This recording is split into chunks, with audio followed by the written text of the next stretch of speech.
Okay, good evening, everybody. We're going to call our meeting to order. My last meeting, I'm going to call to order. Yay. We're going to have a roll call by our city clerk, Kathy Valdez. The record shall reflect that all members are present. Thank you. If you all rise, and join us in the Pledge of Allegiance led by Councilmember Melendez. Please place your right hand over your heart and repeat after me. I pledge allegiance to the flag of the United States of America and to the republic for which it stands, one nation, under God, indivisible, with liberty and justice for all.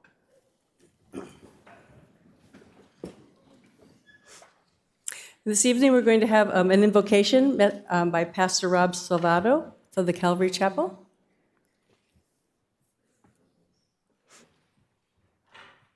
Welcome. Thank you. Good evening. It's great to be here, and Mayor Ritter, it's great to see you, and Mayor-elect Franklin and all you council members. Thank you so much for your service to our city, and would you join me in prayer?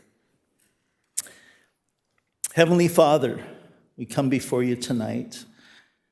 And Lord, first of all, we just thank you so much for this amazing city, Hero Vista, that we all get to live in and serve in. And Lord, I want to pray tonight for our council members. And I pray, God, that in this coming year, you would give them great wisdom as they seek to lead and serve this city. Lord, I pray that you would help them to be of one mind and one heart, striving together as a team as they seek to just work on behalf of the what's best for the city of Vista. Lord, I pray tonight for Mayor-elect Franklin. Lord, I thank you for this man. I thank you, God, for his faithful service to this city. And I pray, God, that you would give him great wisdom and courage to lead this team and lead this city. And Lord, that you would just bless the city of Vista through his leadership. And Lord, I also want to pray tonight for Mayor Ritter. Lord, I thank you for Judy. I thank you, God, for the way she has just so faithfully served the city of Vista all these years, the blessing that she has been to so many of us. And Lord, I pray that as she steps out of her seat and into this next season of her life, God, that you would bless her, that you would just have your hand upon her and her family. But tonight, we just come together in this meeting to begin this time and this passing of the baton. And we just ask, Lord, for your blessing to be upon this amazing city that we get to live in. And again, we pray just for your wisdom and grace to be upon all of these civil servants here tonight. And we ask these things in Jesus' name. Amen. Amen. Thank you, Pastor. In accordance with the Brown Act, I'd like to announce that as a result of convening simultaneous meetings, the members of the Buena Sanitation District will receive compensation of $147.75 for the district meeting pursuant to Buena Sanitation District Ordinance 2006-1. Students wishing to receive credit for attending this evening's meeting may stay for a minimum of 1 hour. However, we ask that you stay for the completion of an item rather than leaving in the middle of a discussion. When you're ready to leave, you may ask one of the staff members in the back of the room to sign your paper. To speak on an item on the agenda, please fill out a speaker slip with the number of the item you want to speak on and give it to the clerk, secretary, staff. Speaker slips are available on the table just outside the City Council chambers, and speakers will have 3 minutes to address the City Council. And so with that, I will ask for the approval of the agenda by our acting city manager, Amanda Lee. Thank you, Mayor. There are no changes to the agenda. We have one presentation this evening, the results of the November 8th, 2022 general municipal election. Our city clerk Valdez will provide the staff report. Thank you, Mayor. The results of the November 8th, 2022 general municipal election were certified by the San Diego County Register of Voters on December 8th. The total number of ballots cast in the city of Vista for the municipal election was 25,107. The certified results show that John Franklin has been elected to serve as mayor. Karina Contreras has been elected to serve as the District 1 City Council member, and Dan O'Donnell has been elected to serve as a City Council member for District 4. A resolution is presented tonight to adopt these results. Thank you. Thank you. And with that, we're going to, we'll go to speakers. I have one speaker, Steve McLean.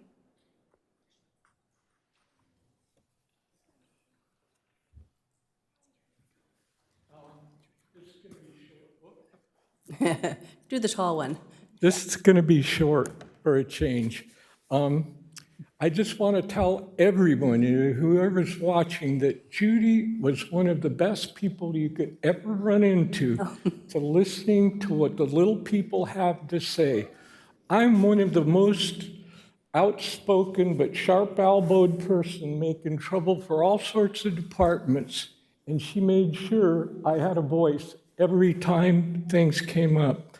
So if you, John, can follow in her footsteps and listen to what everybody has to say to be a better city and pull us all together with love and understanding and stuff, you'll be doing a heck of a job.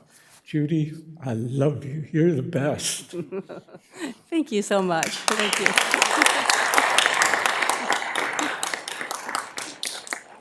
And with that, before I do the oath of office, and then I will be leaving, I just want to thank everyone for all of your support for me over a lot of years, 24 years, actually 12 as the council and 12 as the mayor. I appreciate the staff. We have the best staff here in the city. Every department works together as a team, and they've made Vista the city that you see outside. What? Oh, I thought you wanted something. But anyway, and councils through the years have all made it that way. It isn't just one person, it's everyone and all of you that have made the city what it is. So enjoy the city, and I will still be around. You'll see me around in the grocery store and out on the streets. And I want to thank this council. I've enjoyed you over the last couple of years. I haven't always agreed with you, but but it's okay. It's okay. You're doing a good job. So just keep the oath. And so with that, I'm going to administer the oath of office, and I'm going to administer the oath to... Just officially for procedure, we need a motion, a second, and a vote on the resolution adopting the election results. Oh, we do? I don't see that in here. Otherwise, you'll have to stay for the rest of the meeting. Oh, no. I would entertain a motion. Councilmember Green. Thank you so much, Madam Mayor. It's a privilege. First, I just want to say it's been a privilege and honor to serve beside you for these last 6 years. I've learned a ton from you. We haven't always agreed by any means on everything, but we've agreed on a lot. We've been able to make a lot happen. And as a kid just growing up in Vista, watching the landscape of Vista change based off of your leadership and compassion and love that you have shown, like our resident said when he came up here, it's remarkable, and I'm honored to be able to work beside you and hopefully carry on a legacy of good and an improving, growing city along with my colleagues who I'm sure are pleased to spend time with you as well. So with that, I would move that we adopt the resolution as presented by staff, adopting the November election results. Councilmember Contreras. Thank you, Mayor Ritter, for just, I don't think anybody really expected that I would ever be up here. And we have been able to have really dynamic discussions regardless if there's been agreement or not. And I think it's even more important when there's disagreement to be able to have a really holistic type of discussion. And it's important for the public and for the public record. So I just really appreciate your leadership, and you will be missed. But not so much, because I know we will run into you, and hopefully you'll come visit us. And with that, I want to second Councilmember Green's motion. Thank you. Okay, so if you'll cast your votes, please. Can I vote? I can vote, right? Yes. Oh, no. My last vote.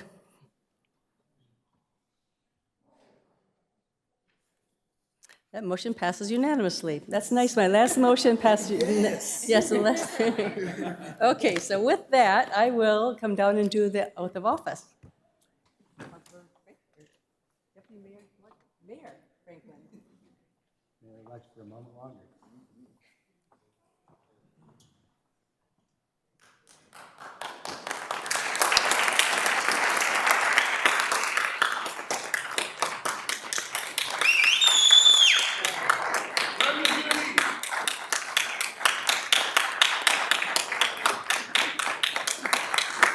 Are you coming for me? Happy for you. Thank you, guys.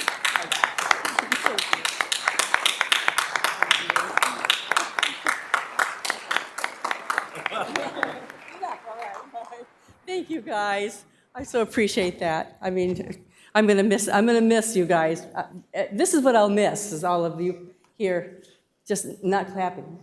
Just, not the clapping part, just to miss all of you being out in the audience and all of your opinions on everything. So anyway, I loved it. I had a great run for 24 years. I'm so honored to have been here.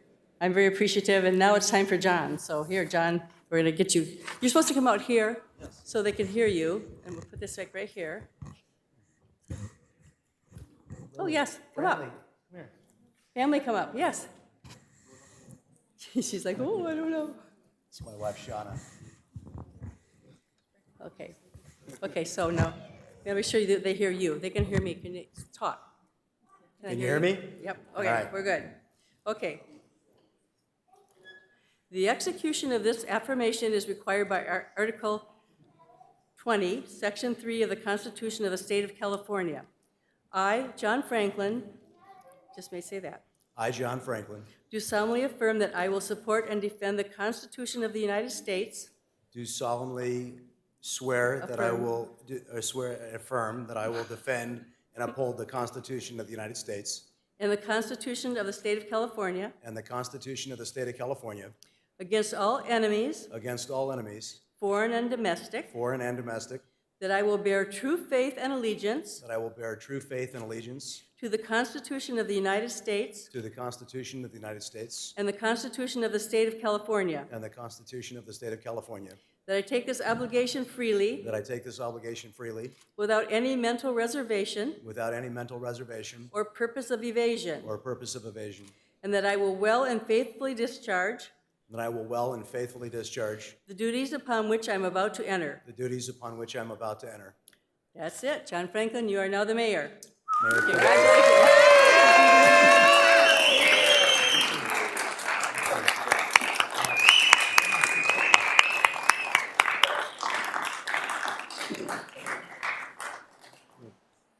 Take one quick picture with some friends here. Congratulations, John.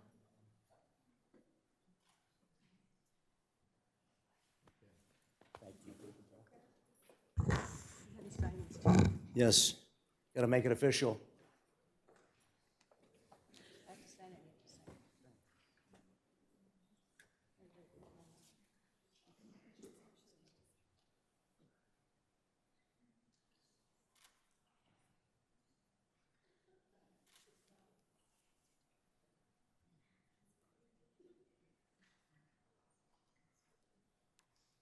There you are, all done. Yay.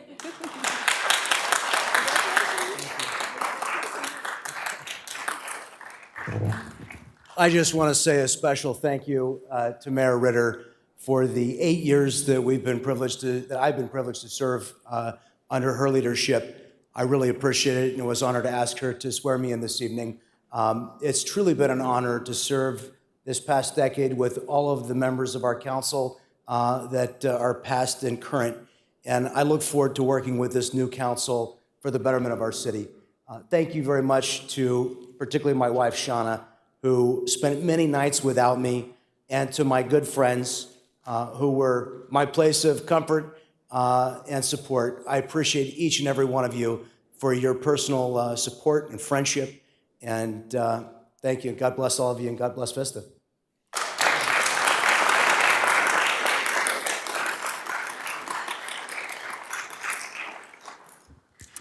Councilmember Contreras, if you'd like to join me at the podium.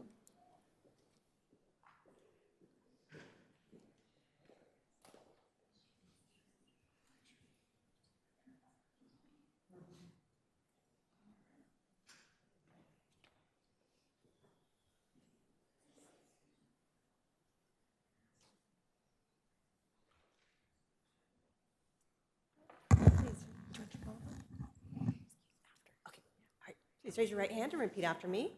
I state your name. I, Karina Contreras, do solemnly affirm do solemnly affirm that I will support and defend that I will support and defend the Constitution of the United States the Constitution of the United States and the Constitution of the State of California and the Constitution of the State of California against all enemies, against all enemies, foreign and domestic, foreign and domestic, that I will bear true faith that and allegiance that I will bear true faith and allegiance to the Constitution of the United States to the Constitution of the United States and the Constitution of the State of California, and the Constitution of the State of California, that I take this obligation freely that I take this obligation freely without any mental reservation without any mental reservation or purpose of evasion, or purpose of evasion, and that I will well and faithfully and that I will well and faithfully discharge the duties discharge the duties upon which I'm about to enter. upon which I am About to enter. about to enter. Congratulations. Again.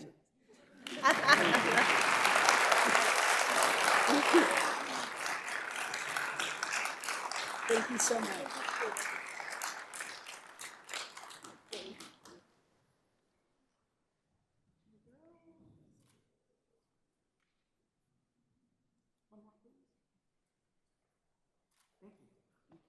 Thanks.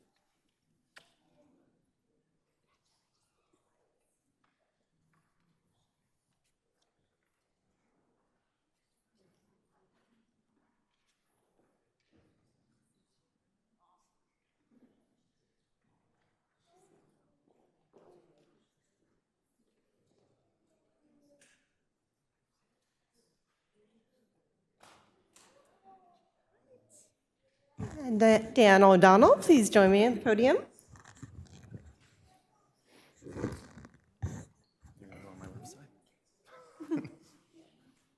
Please repeat after me. I state your name. I, Dan O'Donnell, Do solemnly affirm do solemnly affirm I will support and defend that I will support and defend the Constitution of the United States the Constitution of the United States and the Constitution of the State of and California the Constitution of the State of California against all enemies, against all enemies, foreign and domestic, foreign and domestic, that I will bear true faith and allegiance that I will bear true faith and allegiance to the Constitution of the United States to the Constitution of the United States and the Constitution of the State of California, and the Constitution of the State of California, that I take this obligation freely that I take this obligation freely without any mental reservation without any mental reservation or purpose of evasion, or purpose of evasion, and that I will well and faithfully and that I will well and faithfully discharge the duties discharge the duties upon which I'm about to enter. upon which I am about to enter.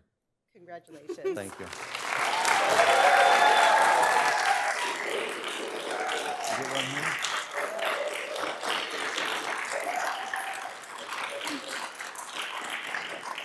And then you can come, and Kristen, you can come down. Yeah, Mom and Kristen. Let's face it.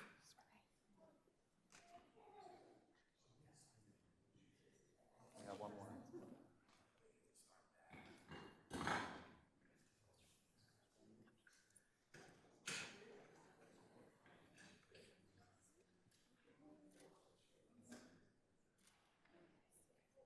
Thank you so much.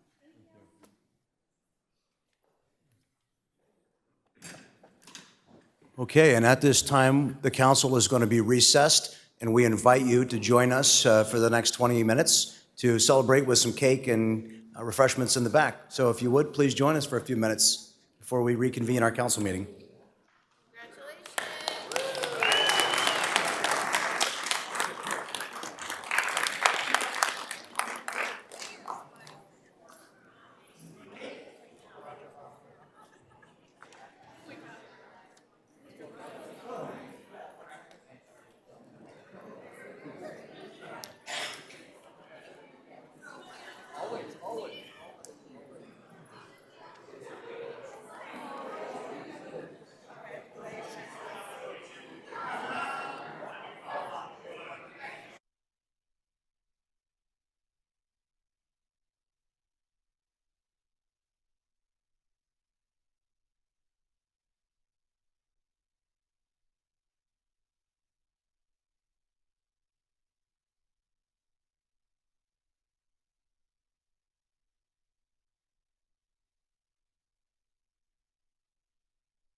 first time I got a real cake. Okay, okay. John got a cake. Amanda and I shared our cake the first time. This is mine.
Okay, welcome back, everyone. Our December 13th consolidated meeting will be called back to order. With our November 2022 election results now official, I want to welcome our newest city council member, Dan O'Donnell, and congratulate council member Karina Contreras on her reelection.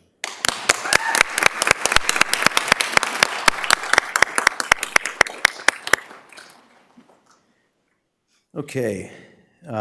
To speak on an item on the agenda tonight, please fill out a speaker slip with the number of the item that you want to speak on and give it to the clerk or secretary of staff. Speaker slips are available on the table just outside of the city council chambers. Speakers will have 3 minutes to address the council this evening. Our consent calendar recommendations on the following consent calendar will be enacted in one motion unless an item is removed from the calendar. Any member of the public may remove an item by submitting a request to speak card to the clerk's secretary. Items removed from the consent calendar will be considered immediately following the adoption of the calendar. We have 11 consent items this evening, and items C5, C9, and C10 have all been pulled. So with that, would entertain a motion to approve the balance of the consent agenda. Councilman Green. I'd move to approve the balance of the consent calendar, please. Councilmember Melendez. May I please pull C4? Yes. And then I would make a motion to pull the balance beyond C4. Thank you. Councilmember Contreras. I was also going to pull C4. Do we have to have another motion? Do I need to second that one? We're good? I think we need a second, don't we? All right. And you didn't second it? Just, okay. So I'll second the motion on the floor. Thank you. Okay, we have a motion and a second.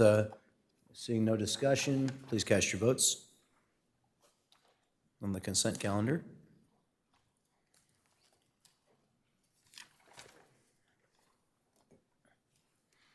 That passes unanimously. And we'll move on now to item C4 on the consent agenda.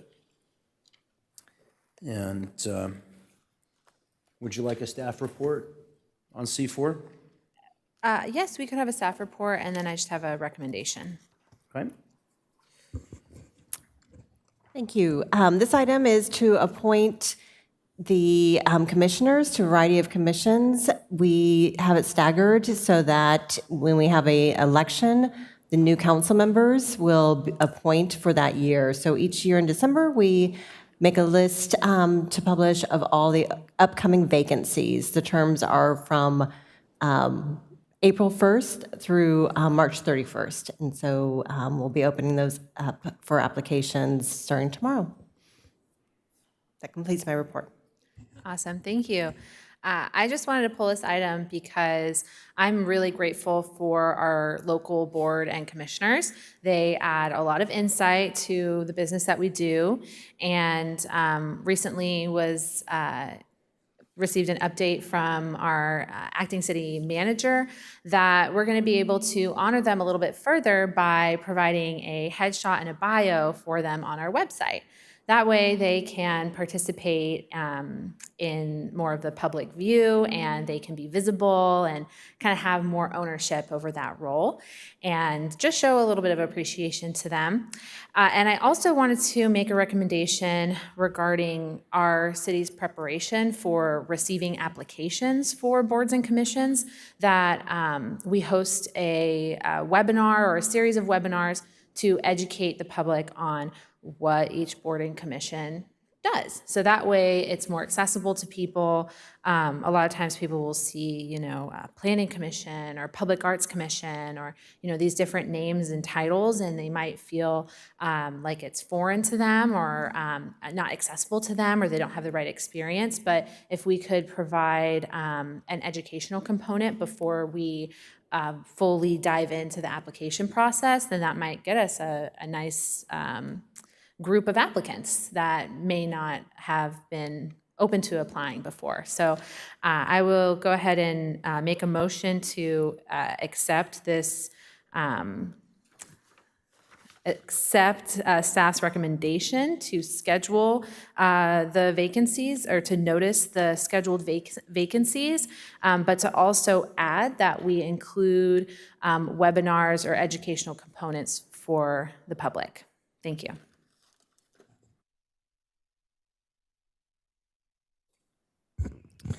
Thank you, Councilmember Melendez, for providing some information to the public, or at least making a motion where we can have a discussion whether we want to do that as a council. I, for one, think it's a great idea. It could be difficult sometimes to get people to apply for these boards and commissions. Some of them are more popular than others. But allowing the public to kind of have a little bit more information about what it consists of being on Parks and Rec or Planning Commission. So I am in favor of that. But I also wanted to ask, and this is something that I brought up, it might have been years ago at this point, but we currently do not have anything in our policy or municipal code that prohibits multiple positions to be filled by the same applicant. Is that correct? That is correct. Folks can serve on more than one commission. And in fact, we sometimes recommend it if it's a commission that only meets once a year, then it's appropriate, to have someone do that. So it's at the discretion of the council. Okay. There are so many different responsibilities that we have listed under our different boards, commissions, and committees. And I think when we put forward more education about what these boards and commissions are and committees, perhaps we'll get more applicants. I don't know if the council at this point wants to entertain discussing whether or not we want to have multiple positions filled by the same individual. I, for one, actually am not in favor of that. I think that we should limit the committee and commissions to unique individuals. So I'm just going to put that out there. I don't know if anybody wants to discuss that or not, but I wanted to offer that suggestion. Thank you very much. You made a motion to approve item C4. I would second that motion. Are there any other comments or remarks from the council? Hearing none, please call the roll.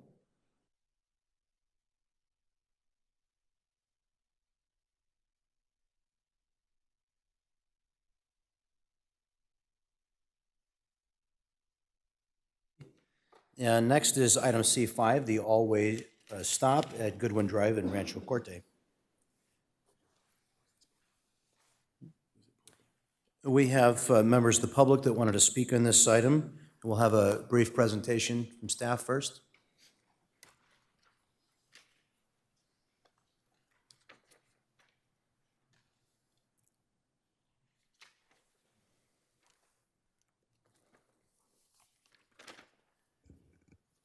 Good evening, Mayor and Council. My name is Sam Hassanin. I'm the city traffic engineer.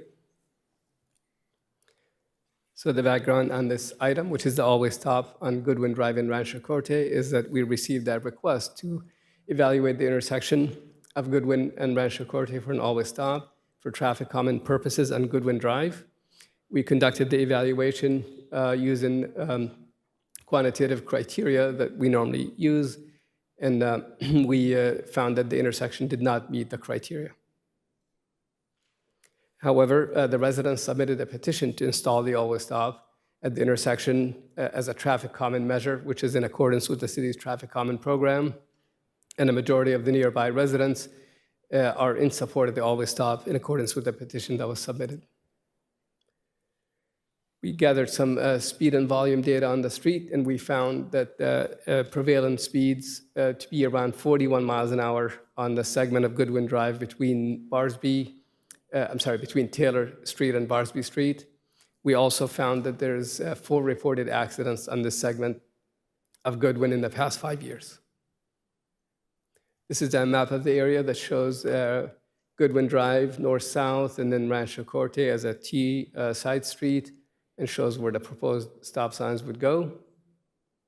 And the staff recommendation is to establish an always stop at the intersection of Goodwin Drive and Rancho Corte. Thank you. And we have members of the public that want to make a comment.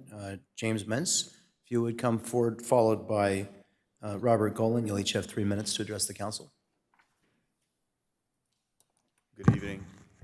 Thank you for addressing this issue. We really support the stop sign. It needs to hopefully calm the traffic. We've had discussions with Ms. Contreras regarding this, and hopefully we hope that the council will approve it. 2 other issues of surface is, I know that they put a traffic calming on Taylor and Goodwin.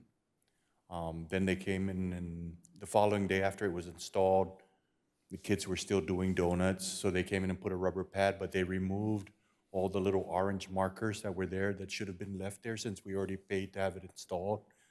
We hope that the council will talk to the city traffic people to put those little cones back.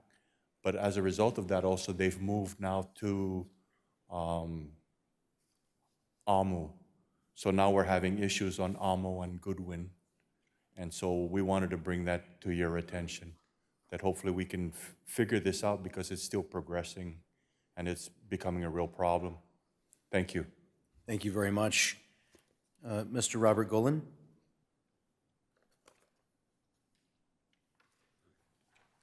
I'd like to personally thank the traffic engineers for what they've done on Taylor and Goodwin intersection.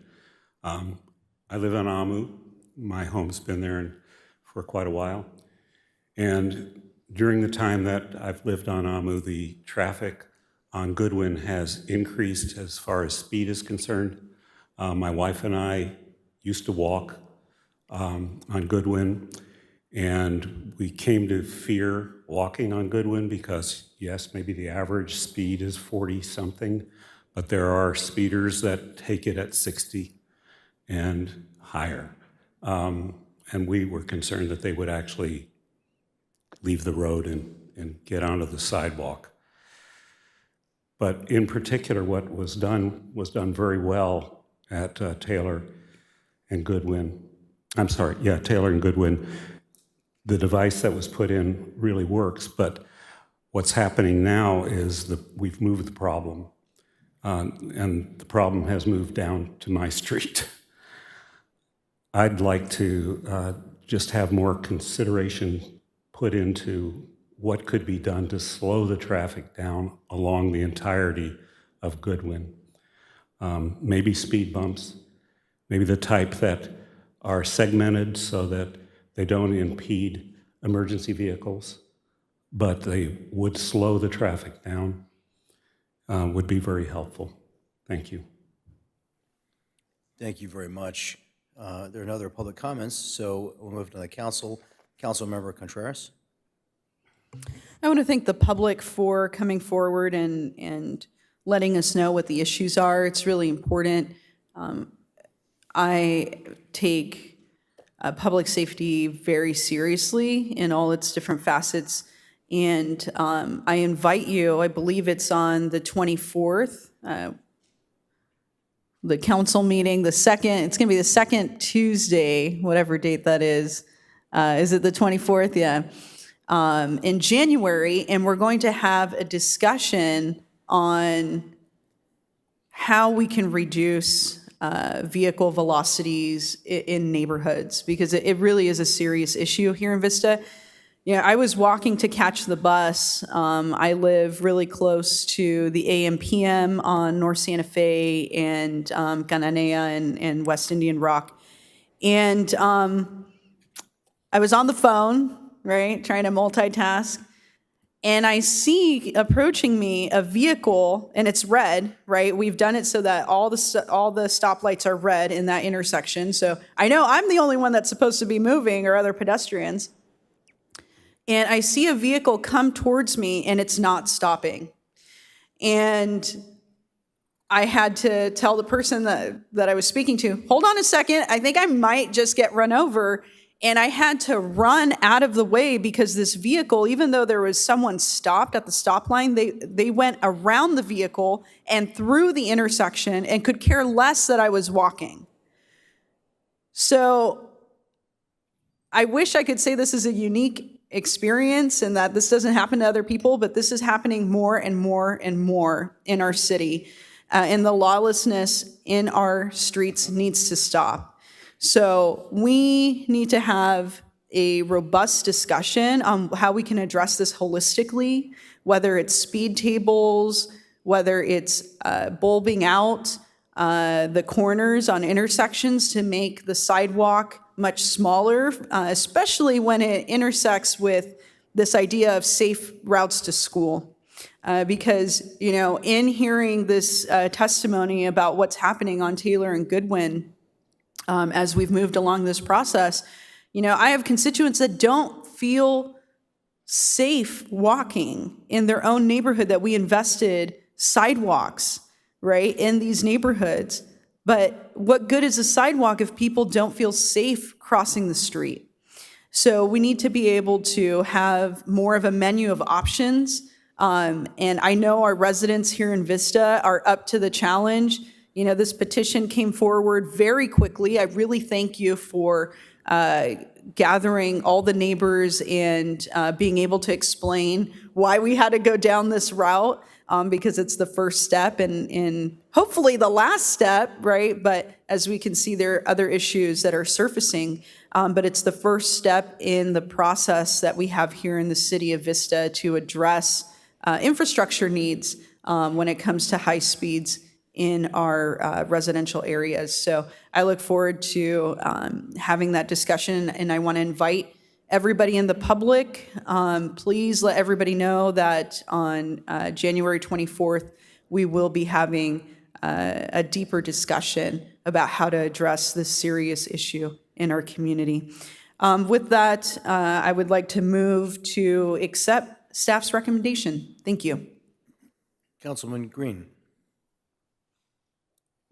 Thank you so much, Mr. Mayor.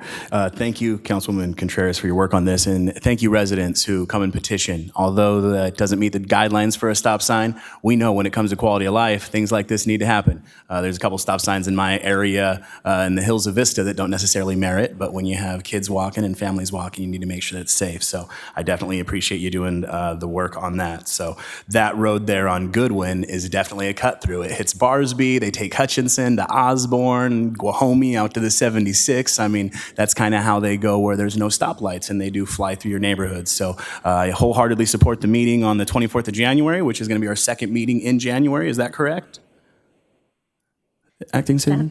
That's Correct, but originally the item was scheduled to discuss speed humps, and it was one of those one-line items where it was just a discussion, and then we were going to get more direction. Based on conversations that I've heard over time, is mobility is an issue. Yeah. So I suggest staff does more additional research and comes up with some more information, like speeds in certain areas.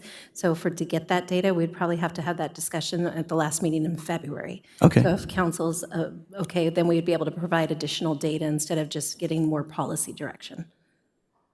It's up to council. I'll yield the floor to Councilwoman Contreras so she can finish the thought. Councilmember Contreras. Sure. So I will be meeting with my coworkers on staff to kind of discuss the scope. And I think that we keep it for the 24th because this discussion should have already happened this year. So I don't want to delay it. The longer we delay, the more harm there is in our community that's not being addressed. So I look forward to being able to build upon that discussion. And I will be meeting with my coworkers on staff to kind of discuss the scope of that meeting because one, we got to get the speed hump thing figured out. It really makes a big difference. I know when I'm driving in Encinitas and there's the new infrastructure, you better believe that I'm slowing down for those speed tables, right? And presumably they have emergency vehicles as well that need to utilize that route. So I want to be able to, even having this petition process is something that I really drove forward, and I was able to break the municipal code a little bit to allow our residents to have, to be empowered more, to take safety in their own hands, that they see these different issues in their community and be able to address this as a council. Because as much as we can try to be everywhere, all the time, we certainly can't. So everybody's an expert in where they live. And I want to keep the meeting, because it was going to happen on the 10th, and now it's on the 24th. So I want to keep it for the 24th, let everybody know. And regardless of what we're going to have on the agenda, you can bring all your recommendations, and that will help us as a council have a more robust discussion on the subject, and then we can provide additional direction to my coworkers on staff. So just to clarify, so originally it was just a discussion on speed humps. Are you now wanting to branch beyond speed humps? I just need some direction on that, the specifics of the conversation.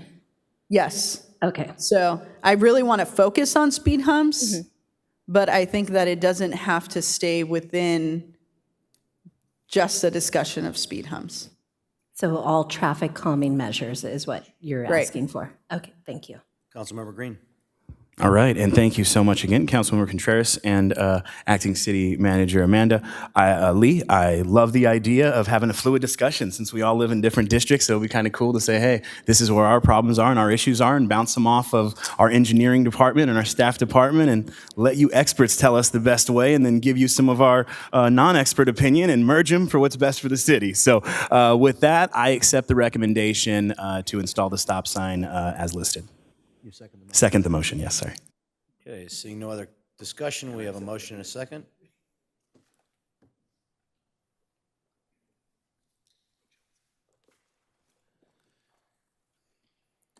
Okay, that item passes unanimously, and that brings us to item C10. Oh, I'm sorry, I skipped C9. C9 is our department head hiring policy, and we have our VFFA President, Miles Sweeney, here. Oh, very good. Did you want to go first or second? Okay. Welcome.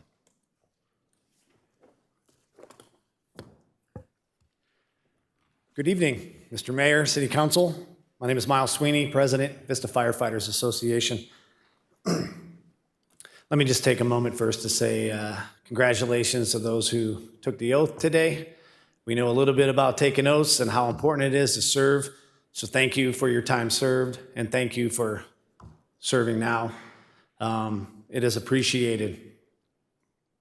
On C9, we rise in support of this item, and we support the amendments, or basically not the amendment, but the removal of I believe it was Section B of the consultation and agreement with the majority of the city council.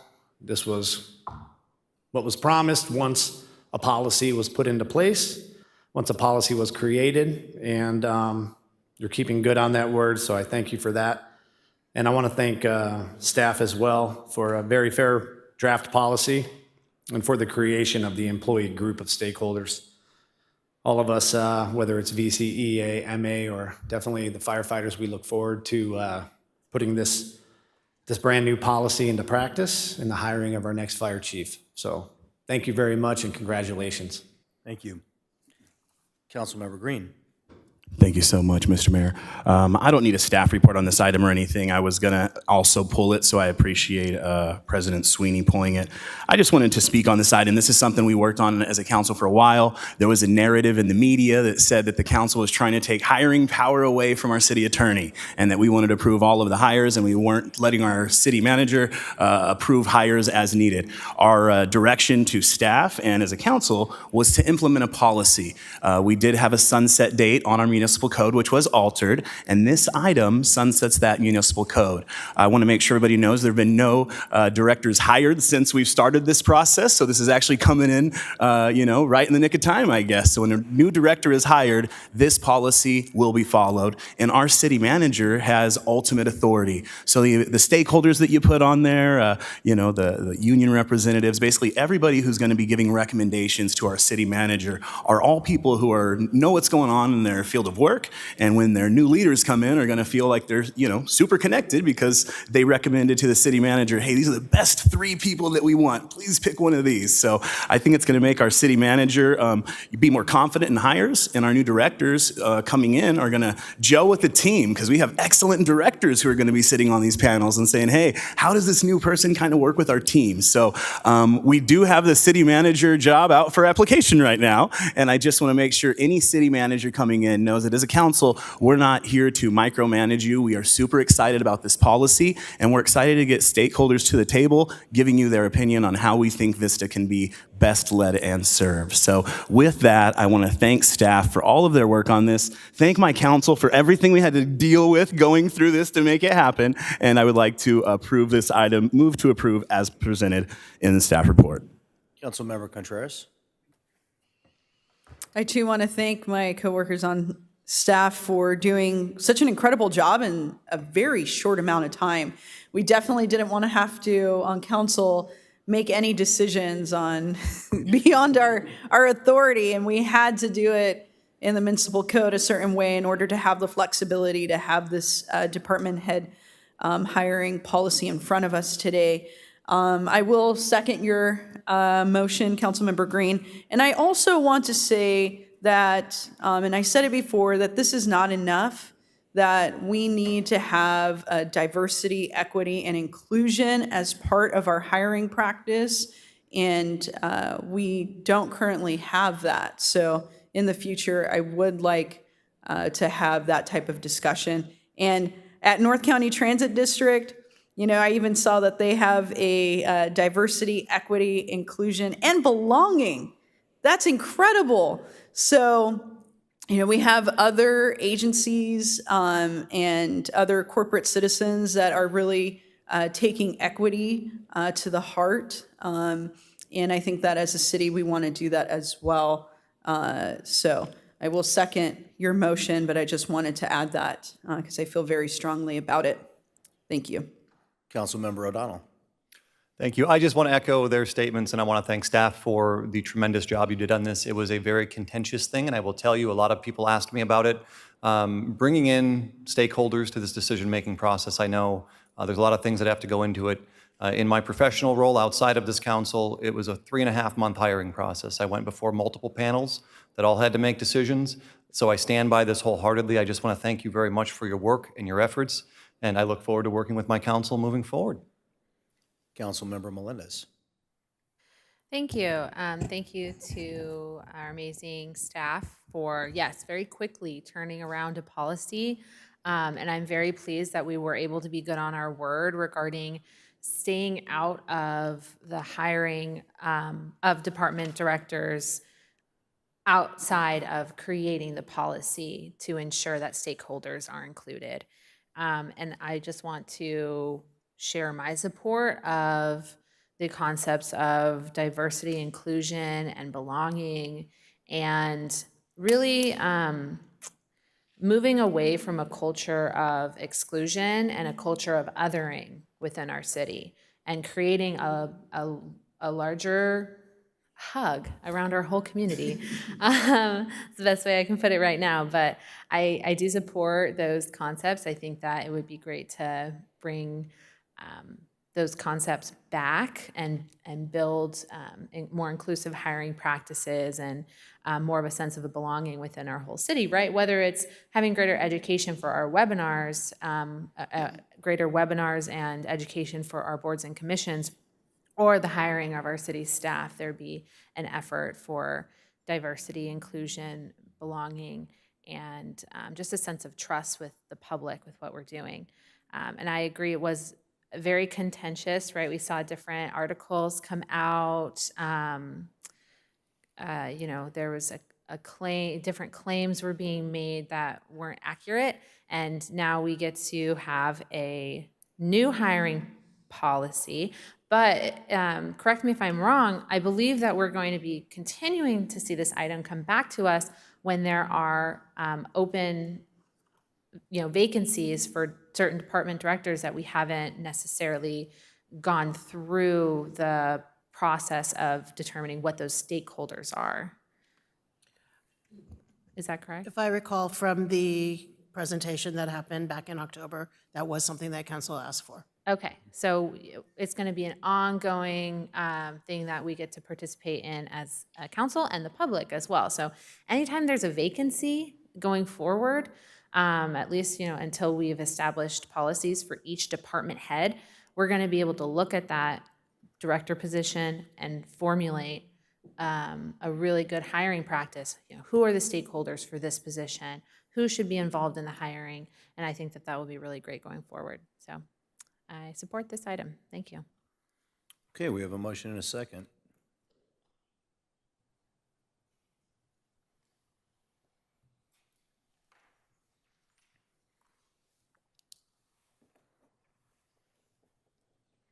That item is approved unanimously, and we now move to item C10, agreement with HDL Companies for Cannabis Management Services. We have a number of public speakers, and if you would, go ahead and take your place behind the person who's next. First we have Cavion Hicks, and then next we have Tierra Noble, followed by Gino Trapasso. Is that right? I think you said it perfectly, actually. Please. Hi, council members. My name is Cavion Hicks. I am here from Rancho Buena Vista with the Black Student Union, and we are also part of the Elevate Youth Drug Prevention Program. We appreciate the opportunity to speak before you this evening, and we are here representing the North San Diego NAACP Youth Council and Elevate Youth Project that aims to promote youth leadership and reduce youth substance use, especially vaping. Your staff report states that staff has relied on expertise of HDL to assist in helping Vista Cannabis business stay in compliance with state laws. But who is staff relying on to make sure that these businesses don't contribute to increase the youth marijuana use? State laws are not sufficient. These businesses are allowed to sell teens 18 and up to help them get a medical recommendation online. Does HDL audit these sales, these businesses to make these minors 18 to 20? State laws have no regulations on potency, flavors, or edible products attractive to children. Warning labels are insufficient and required on advertising. We understand this is beyond the scope of this item, but if you're going to award over $700,000 to oversee the bare minimum in current regulations, we hope you'll be willing to address this growing problem in the near future and take input from these teens who see peers vaping every day. Thank you. Okay, our next speaker is T.R. Noble. Hi, my name is Tierra, and as a high school student, I can first-handedly tell you how bad this vaping problem is. I would walk into the bathroom, all vaping, or the amount of people I've seen just walking to the parking lot, going to my car, vaping outside the parking lot and in their cars, or just blatantly out in classrooms. And I think this issue really needs to get handled. Thank you. Thank you. Next is Gino Trapasso, followed by Dylan Santner.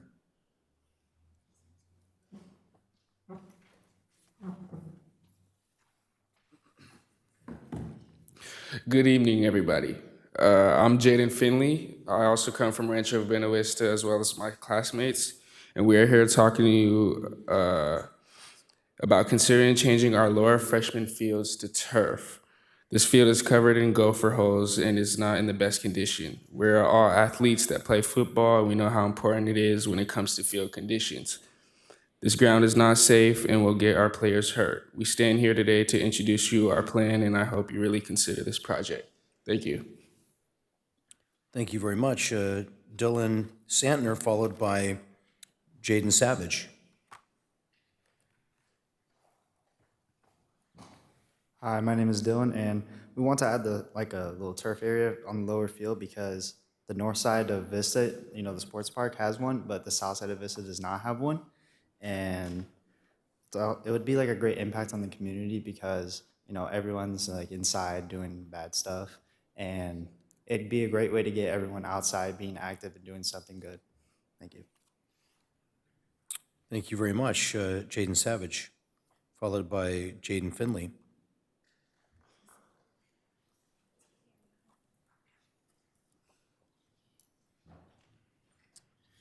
Hi, my name is Jaden Savage. Just to add on what the rest of my teammates are saying, or classmates, sorry, football's over. The north side of Vista has the Vista Sports Park, but south side does not. So why not add another sports park on the south side? Like they said, the Black Student Union, kids are vaping and doing all these bad things. So why not have a park for them to get them away from that type of thing? And this will also bring money to you guys because people are going to have to rent out the field, like Vista Storm rents out the sports park. We would like to place the field right on our lower field at Rancho Buena Vista because the field down there is absolutely terrible. All of sports complain about it: field hockey, track, soccer, football. We all have like a whole bunch of injuries because of this field. And we only get to share one field in between all the sports.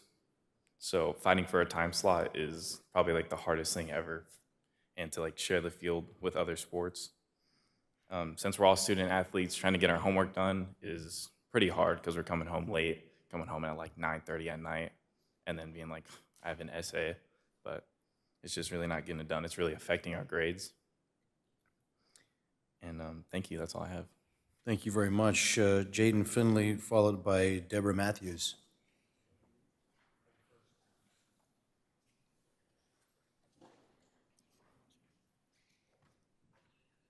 Hi, I'm Gino Trapasso. We'd like to get this done by this year, within this year, but we'd like you guys to visit the City Council and the Vista USD to both come together and work together to make this able to happen. Thank you. Thank you very much. And did Jaden Finley? Jaden already, well, thank you very much. Okay, Deborah Matthews. Good evening, everyone.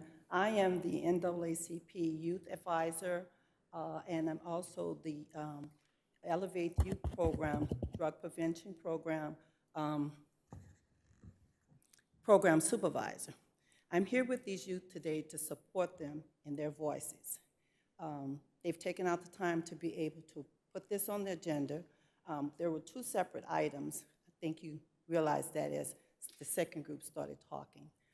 So we would like to just see this be a part of the agenda in the future, that we will address having the youth voices be heard on the cannabis management, as well as with the other youth, the policy youth, because they're the policy club at RBV.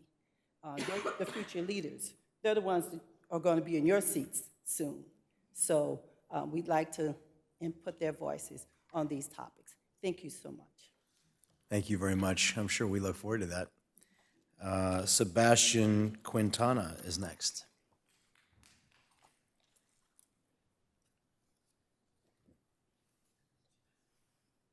Hello. I'm part of for the turf field at our lower school.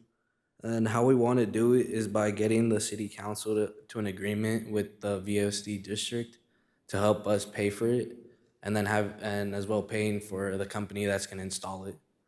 And then with the money that you guys get from the dispensaries, you guys have a total of $1 million after for special projects. Why not put it into this? That'll help us as well, like from vaping and everything. This will end up helping the students get out more. And then that's all I have. Thank you very much. Okay, now onto our council comments. Councilmember Melendez. Thank you. Thank you to the teens who came to speak about this topic and to share some innovative ideas about how we as a council can support reducing teen drug use. And I think that that's really awesome. And thank you, Deborah, for being here and representing in all the ways that you do, and being that leader that can support teens being in this space and sharing their ideas with us. I think that's really important. So when it comes to this item on C10, I support this item because it will ensure that cannabis businesses that we do have in the city of Vista are being compliant with state laws and our city financial requirements. That means that our incoming cannabis tax dollars are being audited and held accountable, and we can ensure that our cannabis businesses are following all necessary laws. That said, I am absolutely against all sales to minors, and I think that vaping, tobacco use, and marijuana use in minors is extremely harmful. And I also support the idea of having more amenities so that people have more things to do and they can have what we call in recovery spaces more pro-social experiences where they can get together with a group of people and play a pickup game instead of lounging around and smoking or vaping or doing something else that might be harmful for them. So I very much support this idea. I would love to chat with anyone after the fact or at another time to collaborate on a way we can see this happen.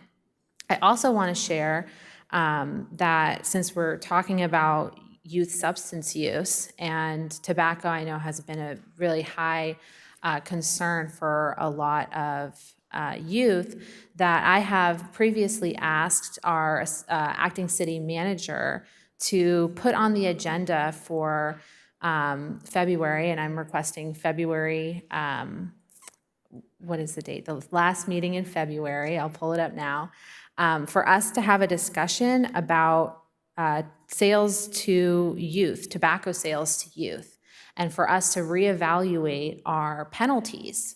So if someone in the city does sell tobacco to youth, that there are sufficient penalties provided to them. So this item C10, I support it because it makes sure that our cannabis businesses are accountable. And at a future meeting on February 28th, we're going to be having another discussion as a council about tobacco sales to youth. So make sure you come to that one as well, and keep being present and sharing your voice and making sure that we're holding our city accountable. We're holding different businesses accountable to state laws, because that is really important. So with that, I'm going to go ahead and make a motion that we approve C10 on the basis that it's going to provide audits to keep those businesses accountable. But I do thank everybody for coming out and caring so much about youth substance use, because that's very important. Thank you. Thank you. I'd just like to briefly say how impressed I was with all the speakers and good ideas brought forward. And we're going to ask our Parks and Recreation Director, Mike Pacheco, to visit with you before you leave today, get your contact information, and maybe have time to sit down and visit with you more about the good idea. With that, Councilmember Green. Thank you so much, Mayor Franklin. I actually used to play on those same fields when I went to Rancho Buena Vista High School in the early 90s, and I don't think Vista Unified has done many upgrades or updates to that area. I like the idea of, shared use improvement type of thing. The way we get projects funded is we call them shovel-ready projects. And my council members up here are my colleagues. We rattle up the chains. We shake the cages and say, hey, give us money for these projects. So I love the idea of the mayor having you speak with our Parks and Recs director and kind of figuring out what your idea is. I also love the idea that Deborah and the gang brought over with the Youth Policy Advisory Committee. A lot of the problems that we're talking about are problems in our youth, and you guys are, right in the trenches there. So as we speak about our excess marijuana funds and what we can do with them, I would love to and encourage, staff, maybe even my colleagues would approve of that, is that, at the end of the year, when we go over our excess marijuana revenues, which at the end of this year, we had $2.8 million. So it wasn't $1 million, it's $2.8 million.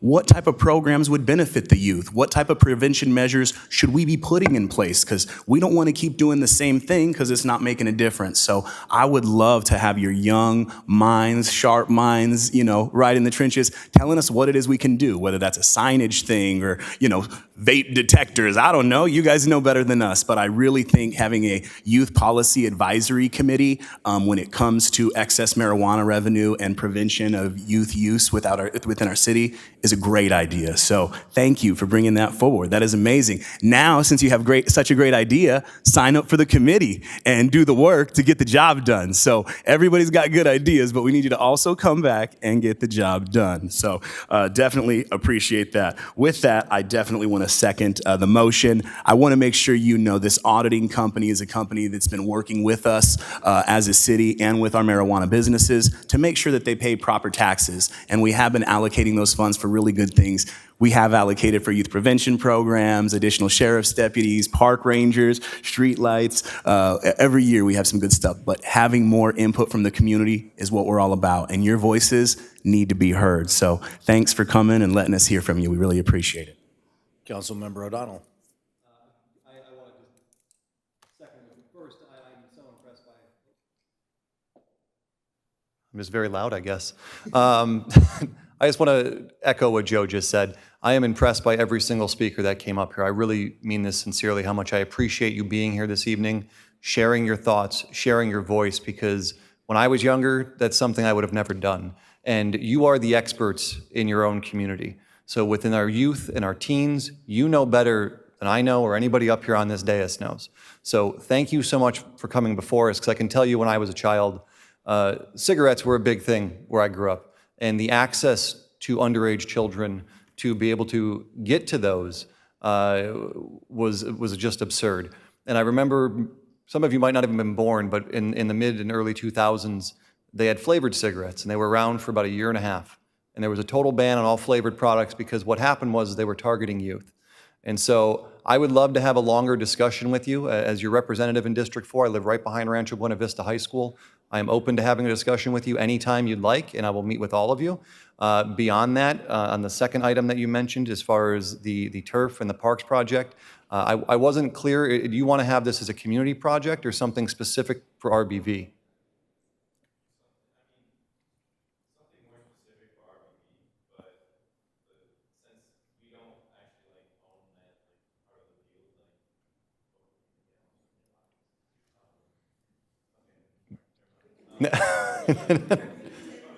All right, but I would like to talk to you about all of these things. So I just want to thank you for coming forward. I would love to work with you on these projects. Any upgrades that involve our community that will get more people out, get more people active, keep our community safe, you will always have my ear for. So thank you so much. And with that, I will give the mic back. Councilmember Contreras. I too just want to thank you for coming forward and discussing these two different topics that are incredibly important.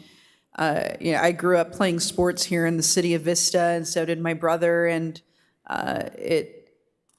this was before they had, more amenities. But we did at Vista High School have a brand new turf field when I started playing soccer there, and it was a huge difference. The only thing is that it gets a little hot, right? So that's where it could kind of hurt a little bit, but I totally hear what you're saying, and I think if the city were to have some kind of shared costs, then it would probably be like a joint use agreement. So it would open up. You wouldn't be able to have it exclusively for Rancho. It would probably be also opened up to the rest of the community, which just means more players on the field, right? And good competition. So in any case, I too will join my colleagues in saying I love having these types of discussions. So let's continue to have the discussion. When it comes to cannabis and our sales tax from it, I'll keep saying it. I think that all of the money that we get from cannabis, not just like this little part that's the excess, I really think that all of the millions of dollars, which I think were we over 6 million at this point, right? $6.8 million. That's a lot of money that could go back into our community for a lot of different strategies, whether that's more recreational opportunities, more scholarships, more internships, more mentorships, helping out with transportation, getting more people, more of our youth into our Explorer program for our firefighters, right? So there's so much that we can discuss that I hope that you continue to come forward and bring your ideas and bring a friend, right? Because the more that this council hears your ideas, the more we can actually have a discussion on it. We can put stuff on the agenda, and we can get together with the powers that be at Vista Unified School District and have those conversations as well. So thank you so much for your comments, and I really hope that this isn't the last time that we see you here before this mic. And again, thank you. And you could be in these seats. Right? So keep coming. That's how I ended up getting over here. I just kept coming to that microphone. So that might happen to you all too, hopefully. Thanks. Okay, and we have a motion and a second on the table.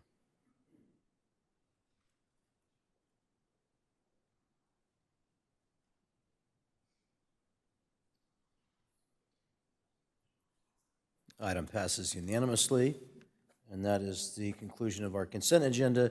We'll now move to our public hearing. We have one public hearing this evening, update on the implementation of the strategic plan to address homelessness. The public hearing is now open. Our Homeless Service Program Manager, Jonathan Lung, will provide the staff report.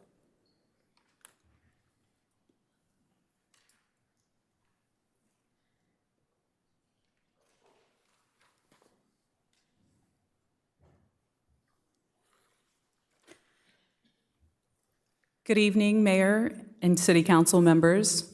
Tonight's public hearing resolution are required to administer the permanent local housing allocation grant funds. Included in the hearing, Homeless Services Program Manager Jonathan Lung will provide an update on the strategic plan to address homelessness, and Exodus Recovery will provide a brief update of social work activities. Jonathan will begin by presenting on all programs within the strategic plan and will stop for questions as items are discussed. Thank you, Sylvia, and good evening, Mayor and City Council members. We'll begin tonight's public hearing by discussing... Bring that microphone right up to your mouth. Is that better? Oh, yeah. We'll begin tonight's public hearing by discussing the administration of permanent local housing allocation grant funds, where in 2017, a 15-bill housing package was signed that included the Building Homes and Jobs Trust Fund, which established a recording fee on real estate documents and authorized the Department of Housing and Community Development, or HCD, to allocate 70% of monies collected and deposited in the fund to local governments for eligible housing and homelessness activities. Local funding allocations are based on the Federal Community Development Block Grant Formula and is known as the Permanent Local Housing Allocation, or PLHA. On February 26, 2022, HCD issued a Notice of Funding Availability for PLHA funds, which carried a non-competitive application, but requires cities to develop a 5-year plan that identifies the activities that will be funded with PLHA dollars and submit an authorizing resolution approving the application for and receipt of grant funds. In June, this city council adopted a resolution authorizing the city manager by name to execute the PLHA application and administration. And in November, council adopted a resolution authorizing and adopting Vista's 5-year PLHA plan. Vista's 5-year PLHA allocation is just under $2.5 million, and the plan utilizes the funds for programs identified in the strategic plan to address homelessness. These activities include agreements with the North County Alliance for Regional Solutions and Exodus Recovery for the securing of shelter beds in North County shelters and homelessness outreach and engagement activities that include case management, housing and benefit navigation, rental assistance, and various basic need provisions. When the 5-year PLHA plan was adopted by resolution, the city manager was authorized by name to execute the program. Tonight, staff is recommending the adoption of a resolution which authorizes the city manager by title only to approve the PLHA program. No changes are being recommended to the 5-year PLHA program at this time. At this time, I am happy to respond to any questions or feedback or receive direction council may have regarding the authorization of the PLHA program. And I have Councilmember Contreras has requested to speak. Did you want a question on this item? No, not at this time. Thank you, though. Councilmember Melendez? No, we can move on to the next topic. But it's great to meet you, Jonathan. Thank you for being here with us. As well, thank you. Okay, we'll move on to an update on the implementation of the strategic plan to address homelessness. This is a timeline of milestones of the plan's implementation. In March 2018, addressing homelessness was identified as a top priority by City Council, and in March 2020, the plan was adopted. In August of 2020, the plan service providers were approved, and in September 2021, those service provider contracts were renewed with the addition of a part-time housing navigator to match clients with potential housing opportunities and assist potential landlords in addressing any concerns regarding stigma when housing unsheltered individuals. Earlier this year in March, the city received a $1.8 million allocation for encampment resolution in and around the Buena Vista Creek and watershed areas, and in September 2022, the service provider contracts were again renewed with the housing navigator increased to full-time, and community health workers were added who use the relevant life experience to connect with unsheltered individuals and support the care managers and housing navigators follow through with coordination of clients' care that includes community providers outside of the outreach team. The strategic plan outlines 3 primary goals for addressing homelessness. 1 is to prevent homelessness, 2 is to reduce homelessness, and 3 is to improve quality of life. These 3 goals are pursued through 7 strategic plan programs. These programs are the Internal Homelessness Working Group, Homeless Prevention Pilot Program, Home Share Program, Encampment Cleanup, Governmental and Legislative Advocacy, Provision of Shelter Beds, and Social Worker Outreach.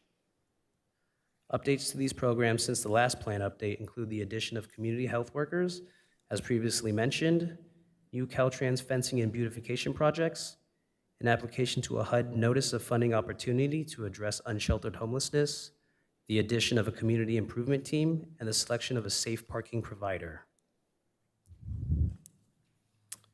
This chart shows the total funds contracted since the adoption of the strategic plan. There has been a total of $2.8 million committed through service agreements, with $1.2 million of that total spent through October 2022. Each of these activities will be discussed in more detail during this presentation. The need for system coordination of these 3 goals of the plan resulted in the formation of the Internal Homelessness Working Group to promote better coordination among internal stakeholders, as well as staff education and development of innovative ideas to improve the delivery of city services related to homelessness. These internal stakeholders include staff from various city departments and members of the Sheriff's Department's Community Policing and Problem-Solving Unit, Caltrans, and Exodus Recovery. These regular meetings have resulted in increased Caltrans cleanups in state right-of-ways, where between July 2021 and October 2022, Caltrans made a total of 120 visits to state right-of-ways in Vista, removing 372 cubic yards of trash and debris, which is the equivalent of 2,541 trash bags.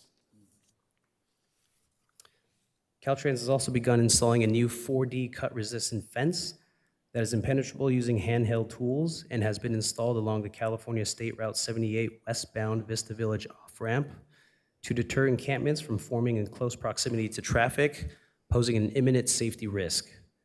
This fencing will also be installed on the 78 eastbound on-ramp by spring 2023. Caltrans has also installed slow paving to the abutments of highway overpasses to beautify and deter camping under freeway bridges to further deter imminent safety risks. And once again, I'd like to invite any questions, comments, or direction council may have regarding strategic plan goals and the internal homelessness working group. Councilman O'Donnell. Just really quick, so the picture we have here with the stones, has that been in any way effective in keeping people from camping there? Or what are the results that we've seen from that, not just here in Vista, but if you have any information on other cities in California? I can't speak for other cities, but I do know in the city of Vista, when I toured it with Caltrans, the effect that that has is the steep paving doesn't allow for encampments to rest on that abutment. So with previously, as you can see with the dirt, it was a little easier to manipulate the ground and establish encampments, where now with the paving, it's difficult to do. Thank you. Other questions? Councilmember Green. Jonathan, thank you so much, and welcome back to the city of Vista. Stoked to have you back on the team, man. Thanks for the presentation. We always get calls from residents about different, areas where encampments are set up and things. And as you listed here, these were Caltrans improvements and beautifications in Vista. There was a gentleman by the name of Gustavo, can't remember his last name, Gallardo, who was, is that right? Gallardo. Anyway, in charge of the Caltrans. I'm assuming you've been working pretty closely with them on these cleanups, and what's like typically their turnaround? Because I know as council members, when we get calls, we say, hey, it's not City of Vista property, or it's private property, or it's Caltrans property. There's kind of 3 different ways to handle these things. So is there a new kind of like policy and turnaround? And then what also happens, because I don't want it to seem dehumanizing in any way, that we're cleaning out these encampments. I mean, 2,541 bags of trash is a lot of personal property and debris that people have accumulated by living there. So what's kind of the collaborative approach here, and what's the turnaround, and what type of services are offered when we're cleaning out something like this, just so the public knows? Yeah, that's a great question. Thank you so much. I can tell you that Caltrans does come to the City of Vista State Right-of-Ways every Tuesday. So they do come every week. They've also increased that to include Thursdays as well. They are also available as needed. If there are concerns by residents or by staff members, we do contact Caltrans, and they are able to come out immediately. Generally, same day, but if not, it could be the next day. Okay. But it is pretty quick. And can our residents use the Access Vista app to report those issues even though they're not on city property? Like, can they, because our Access Vista app, it's like a photo app where they can report issues throughout the city. Even though it's not on city property, if they report that to Public Works, will it get where it needs to go? Or maybe you know that, Amanda? I don't know. I believe Caltrans also has an app where encampments can be reported. Okay. I would imagine if we do receive a report, you can forward it to them, the or city, correct? Okay. Yes. So staff would receive it, and we would contact Caltrans. Awesome. All right. Thank you so much, Jonathan. Thanks for this report. I'm looking forward to the rest of it. Appreciate it. And you just had a couple of other questions. You were asking about the services that were also being provided in the encampments and our collaboration. Thank you, Amanda. Amanda, yeah. So as with any encampments that the city addresses, including those that are addressed with Caltrans, we always ensure that we have a social worker available there to offer shelter and services as we move those individuals along. There is a 72-hour posting required before we are able to remove encampments.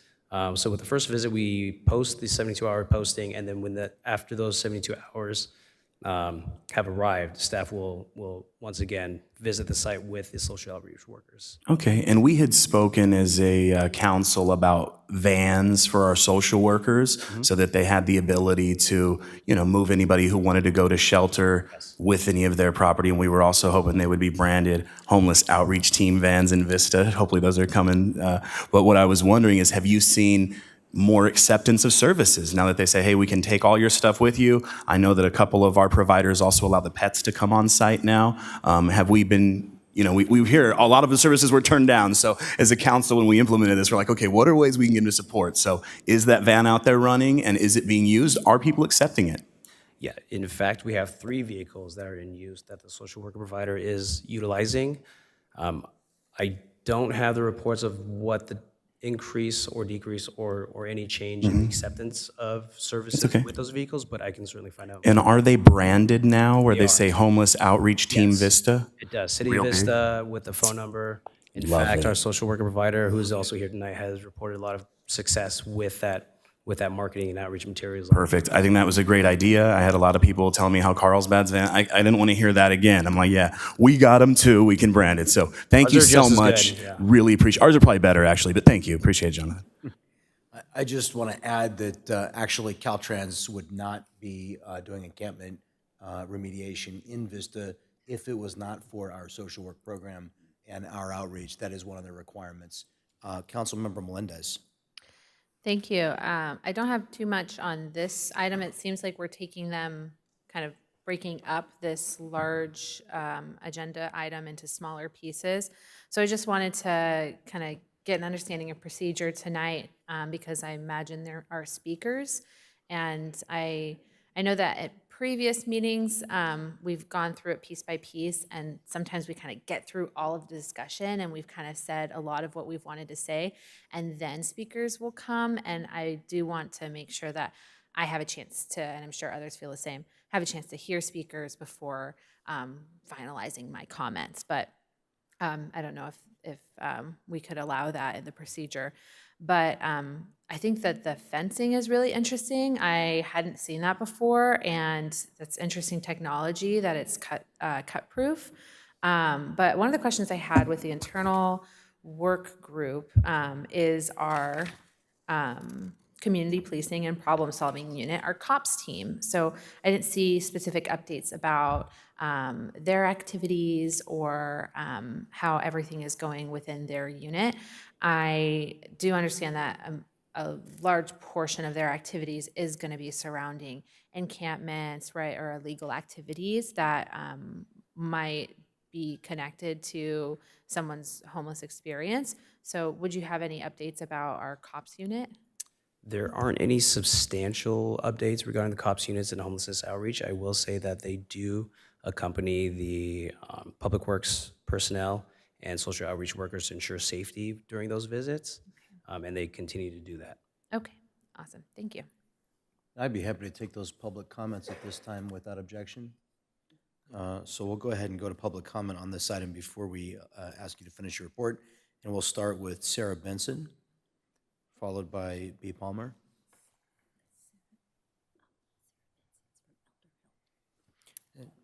Good evening, Mayor Franklin and council members.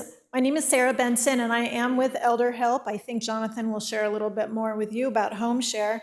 We're a nonprofit that has been supporting seniors in San Diego County since 1973 to help them remain independent and live with dignity in their own homes.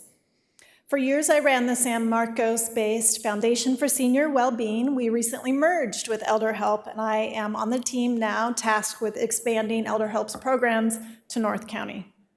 The Home Share program, which is, of course, one of the programs in the strategic plan, is an important roommate matching service that helps seniors find financial security and make social connection. We've been administering the program on behalf of the City of San Diego for more than 30 years and now in Vista and Poway. Our average match lasts 6 years, which is 3 times longer than the national average. About 89% of participants feel their quality of life is better with a roommate. Home Share supports both roommates by securing affordable housing and creating the ability for our seniors to age in place. 92% of our clients report the program helped them gain financial security. I'd like to tell you a quick story about a local match. Paul has lived in the city of Vista for over 20 years, where he raised his daughter and worked as a contractor. He had a spare room in his home for some time, and earlier this year, he decided it was time to bring in a roommate to assist with the cost of rent and provide some friendly companionship. After a couple of negative encounters, Paul began to lose hope in finding a suitable housemate. Then he found Elder Help's Home Share program. Once we enrolled Paul, we worked with him to identify a seeker who would be a good fit. That's where John, an 80-year-old man who was at risk of homelessness, comes in. John was about to lose his housing after the landlord decided to sell the property. He discovered that current rents exceed his monthly fixed income. Elder Help worked to quickly enroll John and introduce him to Paul. They hit it off right away, finding common interest in music. It wasn't before long that the two decided to move in together.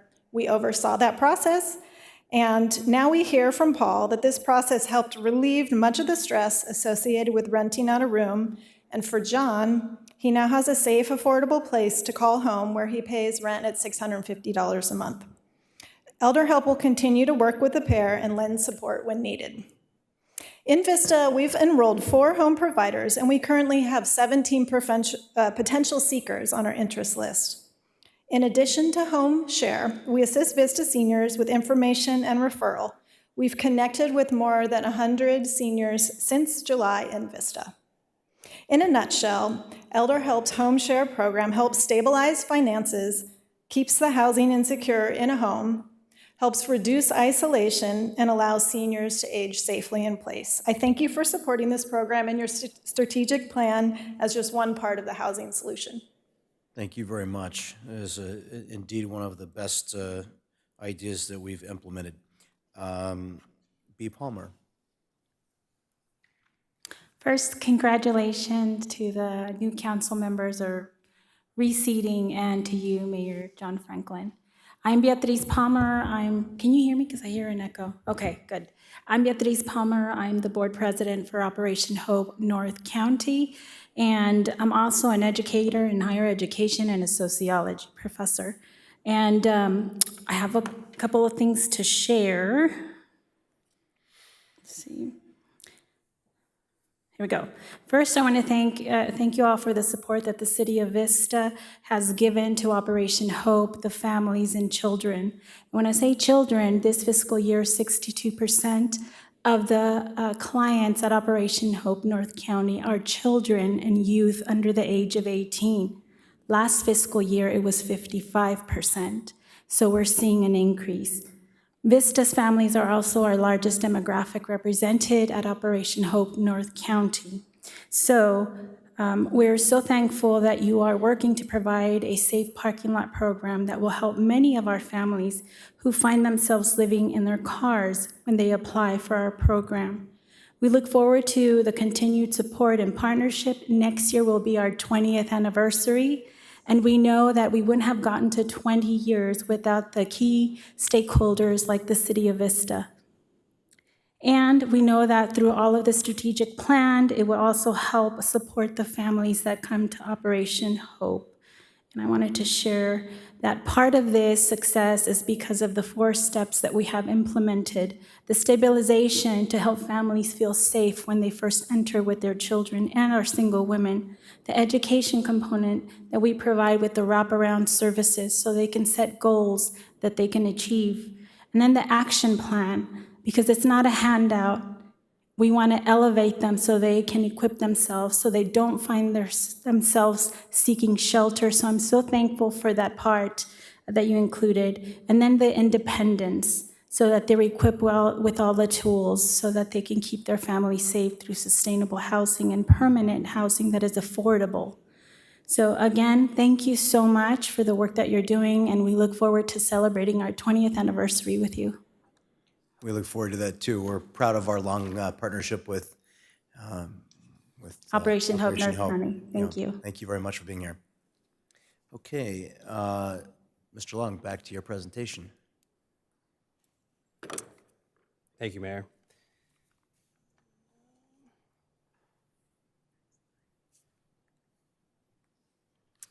Okay, the next section of the plan programs is the Homeless Prevention Pilot Program, which was funded through a one-time state allocation of $250,000 and CDBG CV funds of just over $190,000, which were administered between August 2020 and August 2022 by North County Lifeline. This program supported a total of 101 families in Vista for a total of 267 Vista residents receiving assistance for short-term financial assistance that included rental and utility deposits and payments, coupled with case management to help participants increase self-sufficiency. The County of San Diego also administered its emergency rental assistance program that carried a greater financial capacity for longer-term rental and deposit assistance that had distributed over $16 million to Vista households through December 1st, 2022. Just over $244 million in rental assistance was administered countywide, excluding the City of San Diego and Chula Vista, both of whom administered their own rental assistance programs. Both rental assistance programs have exhausted funding, and staff is currently identifying new funding sources to continue rental assistance in Vista and will return to council with recommendations in the near future. As Sarah shared earlier, home share coordination is administered by Elder Help of San Diego. Elder Help matches people seeking affordable housing with home providers, primarily older adults, who wish to continue living in their homes. This program expands the affordable housing stock in Vista and is open to both renters and homeowners, and only one party in the match is required to be a senior. Home share matches can include a rental exchange, where a traditional rent is paid, a service exchange, where services are provided by the tenant to the provider in lieu of traditional rent, or a combination of both. Along with Vista, Elder Help of San Diego offers their program in the city of Poway and the city of San Diego, and the average listed rent is $700 a month. Encampment cleanups are coordinated with the city's Public Works Department, who has strengthened collaboration with code enforcement, stormwater division, sheriff's department, fire department, and the new community improvement team to enforce environmental protection of biological preserve overlay areas. Over the past 12 months, 335 encampments were reported to the city, and 21 tons of trash were removed citywide. Since the plan adoption, 512 encampments were reported, with 48 tons of trash removed citywide. $125,000 has also been allocated from the Encampment Resolution Grant that will return encampment sites to their original state and intended use. In addition, on September 17th, 2022, I Love a Clean San Diego hosted a cleanup at the Hacienda Biological Preserve Overlay Area, where 34 volunteers collected an additional 890 pounds of trash, 120 pounds of recyclables, and several sharp items that included hypodermic needles. This is a map of the Encampment Resolution Grant Fund area. This area lies primarily along the south side of the 78 freeway between Vista Village Drive and South Emerald Drive. New since the last plan update is the addition of the Community Improvement Team. This team includes 2 city staff members that report to the city manager's office and focus on shopping cart collection, graffiti abatement, encampment cleanup and coordination, and overall city beautification. Once again, I'd like to invite any questions, comments, or directions council may have. Sarah Benson, of course, is also here, and she's also available to respond to any questions regarding Elder Help. I just want to call out the community improvement team and say how pleased I am that we have some city employees who are dedicated to addressing blight and large litter issues. I drove past a shopping cart today and I texted Mike and told him where it was, and he said he's on his way to get it. And I think also there are first line of eyes and ears to report to Caltrans when we have encampment issues and other issues. So having somebody on the streets of Vista that's, I think of it as the ambassador program that we have downtown brought to the rest of the community. Councilmember Melendez. Thank you. I agree that our community improvement team is doing a lot, especially when it comes to hazardous materials, any drug paraphernalia, or just different things, right, that you might find in the litter that is created when people are displaced and have nowhere to go. So it's really great to see that they've been able to be successful. I wanted to talk a little bit about the Homeless Prevention Pilot Program. So these are funds that were administered through North County Lifeline. and we've exhausted them, right? There's no more monies left, which is good, and it's also a challenge because those funds may still benefit the public, but we don't currently have the same funding sources available as we did before. These were one-time funds. I don't know how the rest of my council feels, but I would like to see this homeless prevention pilot program portion of our strategic plan. You know, it was a pilot program. It was clearly successful. Not only are folks getting their material needs met with rental assistance and keeping their lights on, but they're also getting integrated into services. They're getting financial literacy component. I know that's something that North County Lifeline does. They're getting connected to case management, all of that good stuff. So seeing that it has been such a successful pilot program, I'd really like to adapt it into being a permanent position within our strategic plan, and for us to be able to initiate a programming that would make it attractive for future grant funding, maybe calling it a rental assistance and homeless prevention program. I think that these types of funds for rental and utility assistance are going to continue to be needed in the community. And I know that staff is making an effort to find those funds available, but there's a couple of pieces of feedback that I have. So one, we have to look at new funding sources because the initial funding sources that we used for this pilot program are no longer available. And two, I think marketing it as a homeless prevention program, while accurate, isn't always accessible. So if somebody sees like, oh, Vista has homeless prevention, I'm not immediately homeless at this time. I don't know if I'm going to apply, or I don't know if that's, I don't know if that's for me because I'm not homeless, right? But maybe you're 1 to 3 to 6 months of, missing rent away from becoming homeless. And I think being able to market it, just a little bit of a tweak in the marketing of how we present the program to the public as being a rental assistance and homeless prevention program, will allow us to go after the funds for homeless prevention and also cast a wide net for the people in the public who really do need it, maybe continuing to keep the same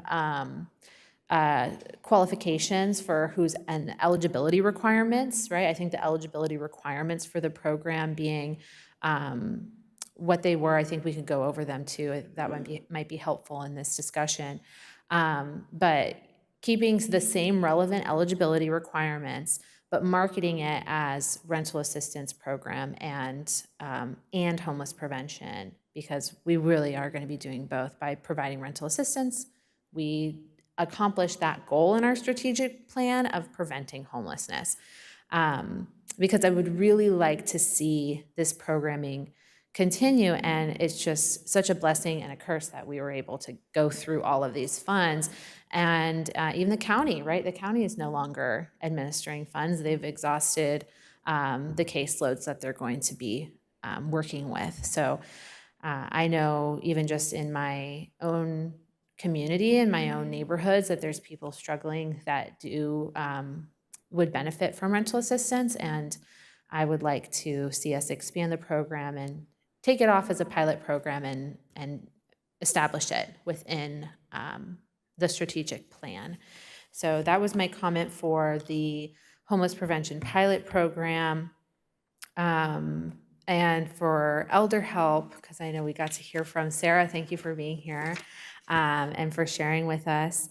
I know that there's been certain cities where Elder Help has been maybe a little bit more fruitful, right? That maybe has been established for a longer period of time.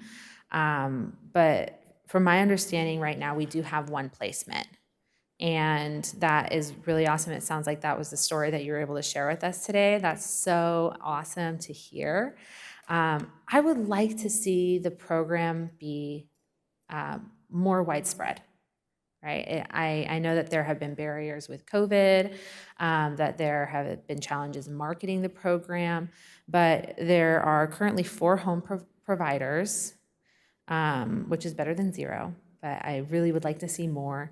And there's 17 seekers. And I think that number, the 17 seekers, maybe it's eligibility because they have to be seniors, or at least one person in the partnership has to be a senior. But if we are connected, our social worker at the city is making referrals and people are getting put on lists for affordable housing, people are being, provided linkages for all these different resources, I'm wondering why we only have 17 seekers, and if by increasing that number, we maybe can have a greater urgency when it comes to those home providers. Because I imagine that there's people that our social worker has contacted who would be eligible for the Elder Help program and the Home Share program, but for some reason they're not on that list of 17 seekers. So that would be one of the things I would like to see, in order for us to continue to expend the $35,000 that we do in the contract with Elder Help. I want to make sure that the program is productive and that it is efficient and more widespread than it is. And if the one way we can start that is by ensuring that anybody who is eligible as a seeker gets plugged into it and is put on the list, right? Because it sounds like there has been one very successful story, and I want to see that happen again and again and again. So I do like the nature of the program and the idea of the program, but and I know that we've been in this partnership for 3 years, and there's other cities that have had Elder Help working with their community for over a decade, and the time might just not be in our favor here. So I don't know what everybody else thinks, but I would like to see us increase those seekers and have greater urgency and marketing towards those home providers. And I think the last topic we covered was the encampment cleanup. That's just a lot of trash. So I'm glad that that is being addressed, and it's a cost, right, that unfortunately is necessary because we need to protect our environment from the waste that is caused by the crises of homelessness that people are going through. So those are my thoughts, and I'll pass it on to everybody else. I'd actually be curious to hear Ms. Benson's thoughts on why the program hasn't been more successful and what we might be able to do to increase its effect. And it sounds like we need more people that are offering to share their rooms to meet that demand. So yes, thank you, Councilmember Melendez, for bringing that up. We have administered the program in the city of San Diego for over 30 years, and we're currently overseeing 24 matches in the city of San Diego. And it really does have to do with quite a bit more awareness in that community and more buy-in. And I do think that that does take time to build a little momentum and acceptance in the community. So although we are 2 years into a 3-year agreement here, there have been some challenges with COVID and seniors getting comfortable with a room sharing situation during a public health emergency, but we are working towards that. I think the first match that we made is an example of many more that we can have coming. There are, we work very diligently and thoroughly with our matches to ensure that they are a successful match, and that's why we do have this amazing track record of 6 years on average, whereas typically home sharing nationwide is more like a 2-year average. But I will say that increasing our public awareness and outreach is an important goal of mine. Now, as a team member at Elder Help, I joined the team in October. We're currently hiring for a couple of additional North County employees. And I have been working with staff on coming up with a more I guess you could say, tactical plan for outreach that includes outreach to mobile home communities in Vista, working with some of our community colleges for potential seekers. Only one of the two need to be a senior, so we don't need to match a senior and a senior always, and we see an opportunity with an intergenerational connection. We've been also working on a direct mail campaign specifically to households where we know there's a single senior that has an available room. So we think that will result in some additional providers, which is really where we need the recruitment, while recruiting and creating awareness so that seekers are aware is equally important. Right now, we just really need more homes, more people who are willing to rent a room out through the program. And did I address most of your comments? Thank you so much. I apologize for not inviting you back. There was like multiple topics that we covered. It's great to hear that you're looking at different strategies for how you're going to market the program. Of course, you need more home providers. Yeah. And I am just concerned that the market in Vista is very challenging, because it seems to me at least that anytime a room is available, that people are already at a state where they're doubling up, right? Multiple families are living together. Those available rooms at a low cost are becoming less and less frequent. And so I appreciate you describing a little bit more of what your strategy is going to be.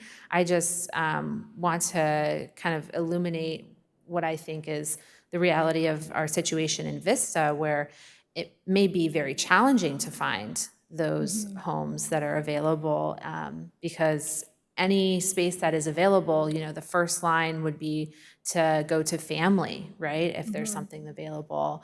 And hopefully your strategies are going to be able to be successful to overcome some of those hurdles with a rental market that is becoming more and more congested, right, and condensed. Because I think that's one of my concerns about the program. But I do think that like I said, the spirit of the program is really beneficial. So I'm glad to know that you have some strategies to overcome that. Thank you so much. I'm sure other folks might have questions for you too.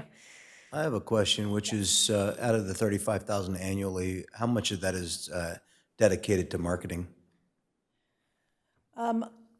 I think the majority of those funds go to support our home share coordinator. So marketing funds would come out of the general operating budget at Elder Help. Okay, so in the contract that we have in our annual amount that we pay, there's no marketing that's built into that. I don't believe so. Jonathan may know more detail. There's not a separate line item for marketing specifically, but those services are included in that total contract of marketing and the administrative costs. Are you concurring that marketing is built into the total cost? I believe that we actually do quite a bit more outside that. Those funds are earmarked to support the employee that dedicates a certain number of hours. And part of that person's job is doing outreach, but that's not the only employee at Elder Help doing the community outreach to represent home share. So I think you're getting pretty good value for your money, I guess I should say. Yeah, I mean, I'm going to say it more plainly, $70,000 for one match isn't a success. I really love the concept, but we could just provide a direct subsidy to several people for that $70,000 and might be more successful. So I think you're at an absolute imperative with your remaining year of the contract to figure out how to move some of those dollars into Create some marketing. more impact. Yeah. Thank you. Any other questions for Ms. Benson, Councilmember O'Donnell? Oh, I apologize. Councilmember Green is next. I apologize. No problem. I'm good. Thank you so much for explaining Elder Help. I greatly appreciate that. I just wanted to support, do you have questions for her while she's standing here, John? You do? Oh, go ahead. Yeah, sorry. None for her. Let him answer while she's standing. Thank you, Councilmember Green. Contreras, were your questions for Ms. Benson? Councilmember O'Donnell. Thank you. So you had mentioned that there was 34 or 24 matches.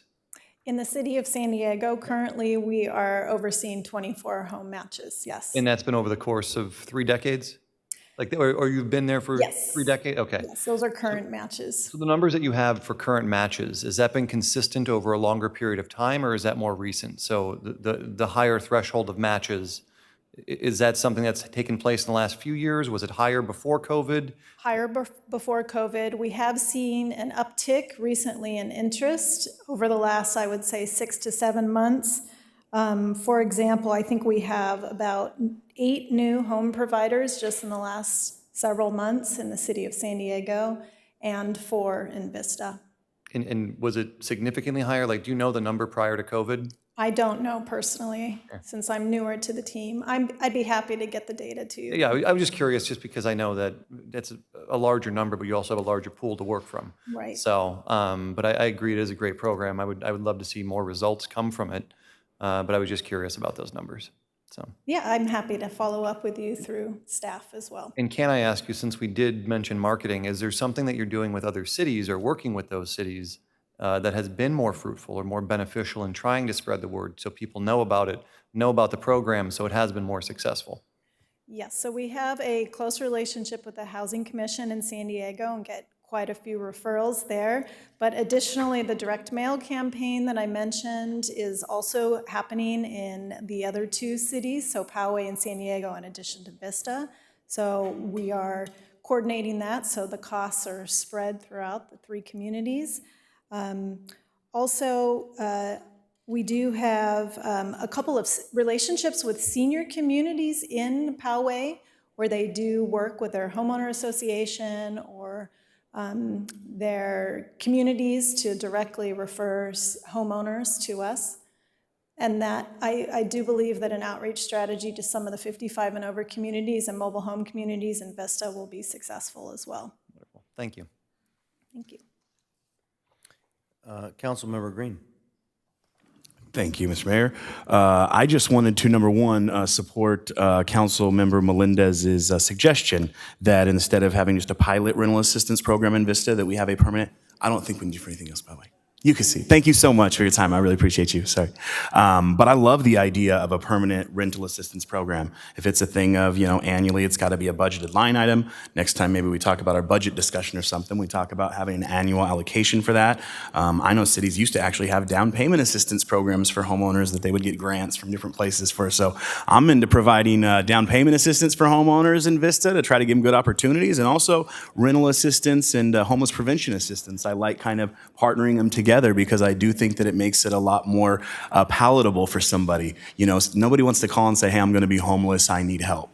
But they can call and say, hey, I need some rental assistance, and it feels like there's more dignity in the request. And that's what we want to do, is make it marketable, make it palatable for that. So the other thing was our $250,000 that we did was great. The CDBG funding, I think we can probably work on allocations with our CDBG advisory committee and things. But I also just wanted to note that the County of San Diego, out of their $244 million of ARPA funding, where this funds came from, allocated $16,253,000 to the city of Vista, and 1,400 or more Vista households were given money from the County of San Diego for rental assistance. So I know we used up all of our money, but there's a big need in the county as well. So anybody who took advantage of these funds that's listening here, or anybody on the council or even on staff, talk to the upper electeds. This money comes from the feds and from the state for the county, and that $16 million, I know, made a huge impact in our community. So excited to have a permanent program that we can fund as a city, but we're a small scale as opposed to what obviously that huge need is. So the more outreach we can get for this program to get funded, you can see the results of it. One of my favorite things, it's not magic, it's math, my friend. When you're helping this many households, 1,465 Vistans that were helped with that ARPA funds is huge. So thank you so much for that. Another shout out I just wanted to give was to our encampment cleanup team and our community improvement team. The gentleman, Mike, who is on our community improvement team, who you see right there, was a volunteer in the community, the president of the Vista Conservancy Foundation. The guy used to just dedicate time cleaning up our Vista Conservancy trail in his spare time. And how awesome that we had a community volunteer that had the employment ability to come actually work for our city, somebody who's who's spent time volunteering and loving on our city. So I love that. I love that we have a community improvement team that knows the community, and that, you know, the mayor can call and any of our council members can call and say, hey, Mike, we need your help. So it's a huge resource for our community, and I think it's really made a difference. So thanks to them, and it's good to see this actually working. I mean, we started this strategic plan to address homelessness as an idea, and to see that we have helped this many families and 2,500 bags of trash and all the different locations, like, this is government in action. So it's really good actually seeing progress and seeing what does work, and then also what we can kind of nudge along to make work a little bit better. So really appreciate it. Thank you for the report. Councilmember Contreras. Yes, thank you as well. And I also want to say that I support Councilmember Melendez, her idea of taking this pilot program and making it a permanent program, as well as calling it rental assistance and homeless prevention program. Do we know how many households we have in the city of Vista total? Does anyone know that? Approximately 30,000. Okay, so I mean, this is a pretty significant amount of households between the city's efforts and the county's efforts that have been assisted. And obviously, there's a great need. Right now, people don't really have any tenant protections. I'm hearing from my constituents a lot of issues. I know that the city, there wasn't the want from the majority at that time to prevent, to put tenant protections in place. But I am really worried for the next few months and all of 2023, as it seems that there could be a lot of different issues that kind of sync up to make it very difficult for individuals to afford a place to live. And I think that's why, you know, creating more affordable housing is a critical component of preventing homelessness. And it's something we definitely do not have enough affordable housing in the city of Vista, regardless of the amount that we do have. It is not enough. There's a lot more demand and need for affordable housing that is deed restricted, so that way we can get credit for it as well. I wanted to ask, you know, how many referrals have we ever received from Vista Unified School District when it comes to families that are children and families that are experiencing homelessness? Directly from VUSD, I don't have that figure, but I can certainly look into it. I would really want to look into that. And the reason that I bring this question up is Beatriz from Operation Hope, you know, when I spoke with Jimmy Figueroa, the new CEO, I was astonished. I just had to keep going back to this 62% figure. That 62% of the individuals that have gone through the Operation Hope program in 2022 have been 18 and under. That is an incredible amount. And we will not be able to prevent homelessness if we do not address childhood homelessness and housing insecurity. I think that we could do a better job. I've been bringing this up when we talk about our strategic plan to address homelessness, that all of the data that we have is 18 and up.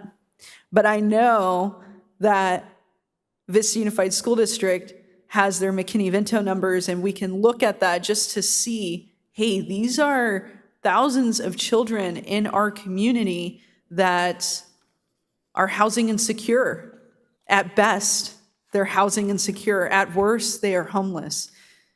So I would like to see, I don't know what it's going to take from the city side. I don't know if it's going to take more dedicated funding for an additional position, reordering some of the work hours that we have for our current staff. I don't know what it's going to take, but we need to create some kind of liaison with Vista Unified School District. And I know that the boundaries of the district, they go beyond the city of Vista. I'm completely aware of that.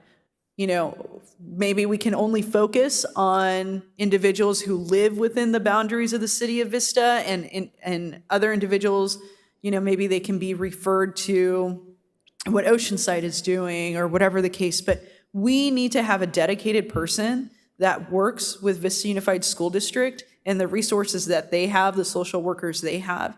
And we should immediately know here in the city of Vista, on our side for homeless prevention, this family is 1 month away from eviction.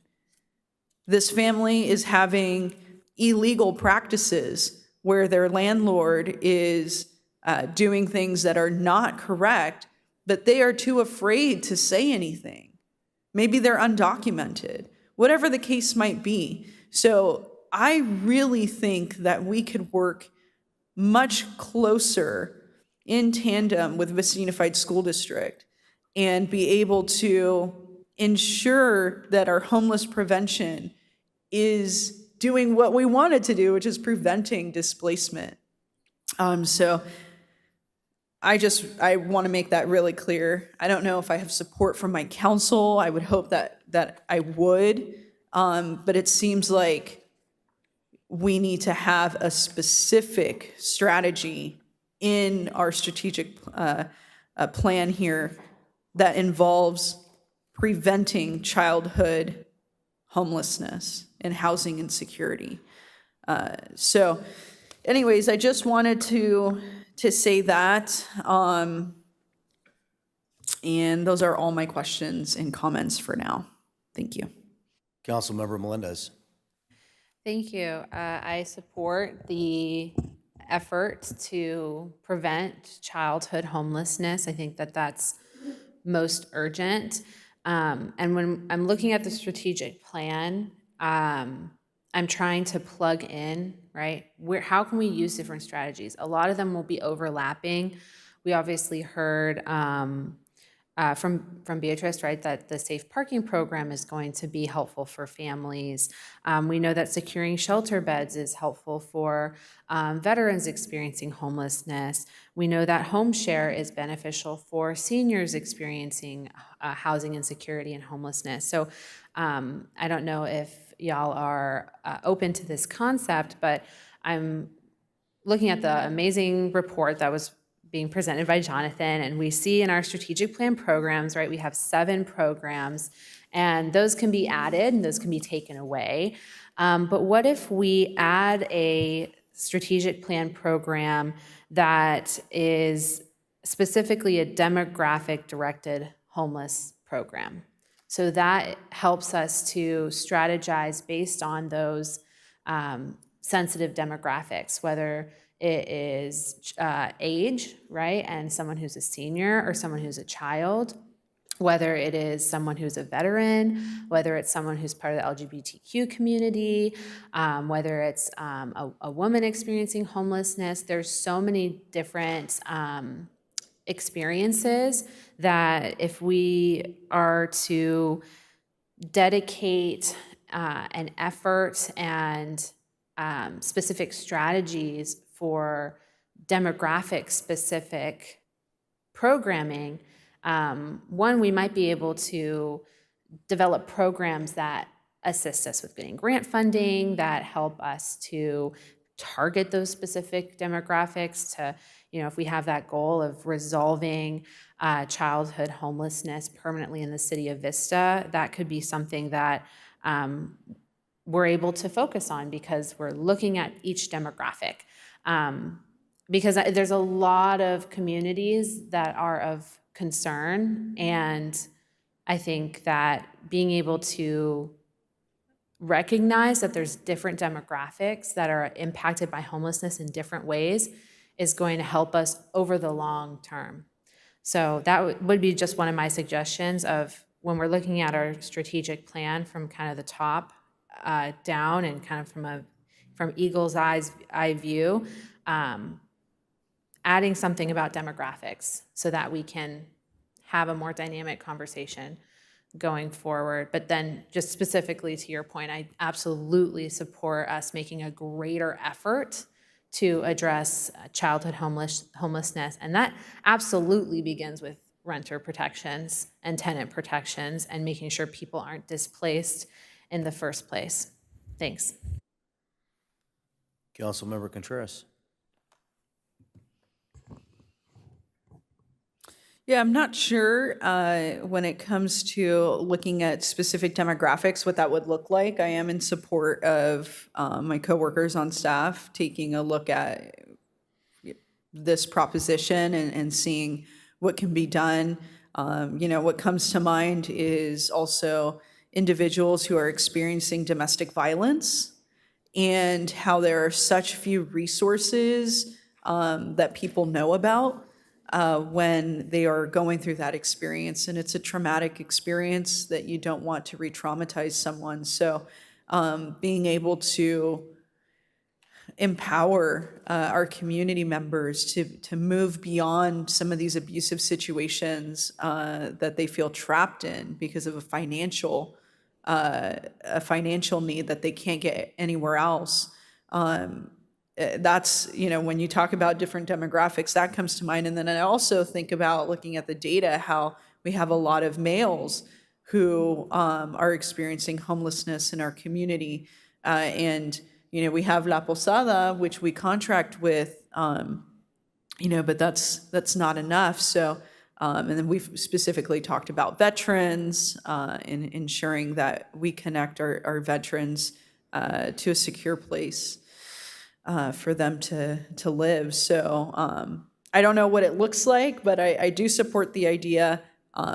And I would just love, though, to see a dedicated strategy within the strategic plan to address childhood homelessness. I will not be able to get past that. And if I don't see it on here, I'm going to keep talking about it because I just, there was a point when we were having these discussions early on where there are different assertions made of the data that VUSD has, but at minimum, we know that the McKinney-Vento numbers are showing us individuals who are housing insecure.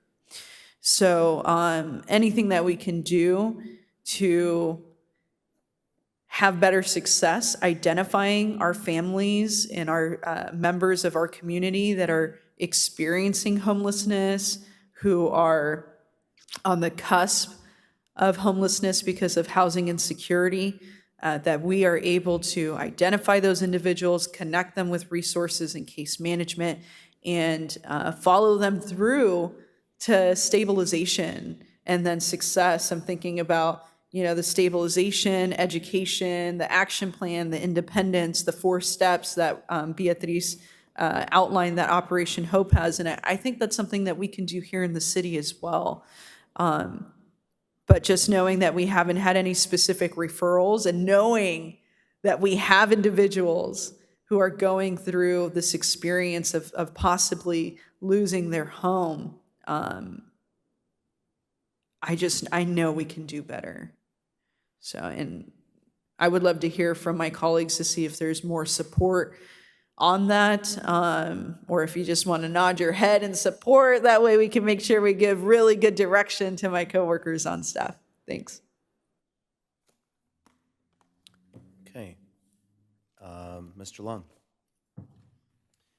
Thank you. So I will note that for the homeless prevention pilot program, as it's titled, we did run with the 2 different funding sources, 2 different programs, one marketed as homeless prevention, the other as rental assistance. So as the city is able to provide these programs, again, we will continue to market both of those titles. And regarding demographics and some of the data there, our social provider is here, our social work provider is here tonight. She will be presenting as well. And I think she'll be able to shed some light on that data as well later in the presentation. Okay, continuing with government and legislative advocacy. Staff continues to monitor federal, state, and local funding opportunities in alignment with the strategic plan. In July, HUD announced the Continuum of Care Program supplemental notice of funding opportunity of $322 million in competitive funding available to communities to address unsheltered and rural homelessness. To apply, Continuum of Care is where to demonstrate a comprehensive community approach to reduce homelessness among people experiencing homelessness with severe service needs, especially those with histories of unsheltered homelessness.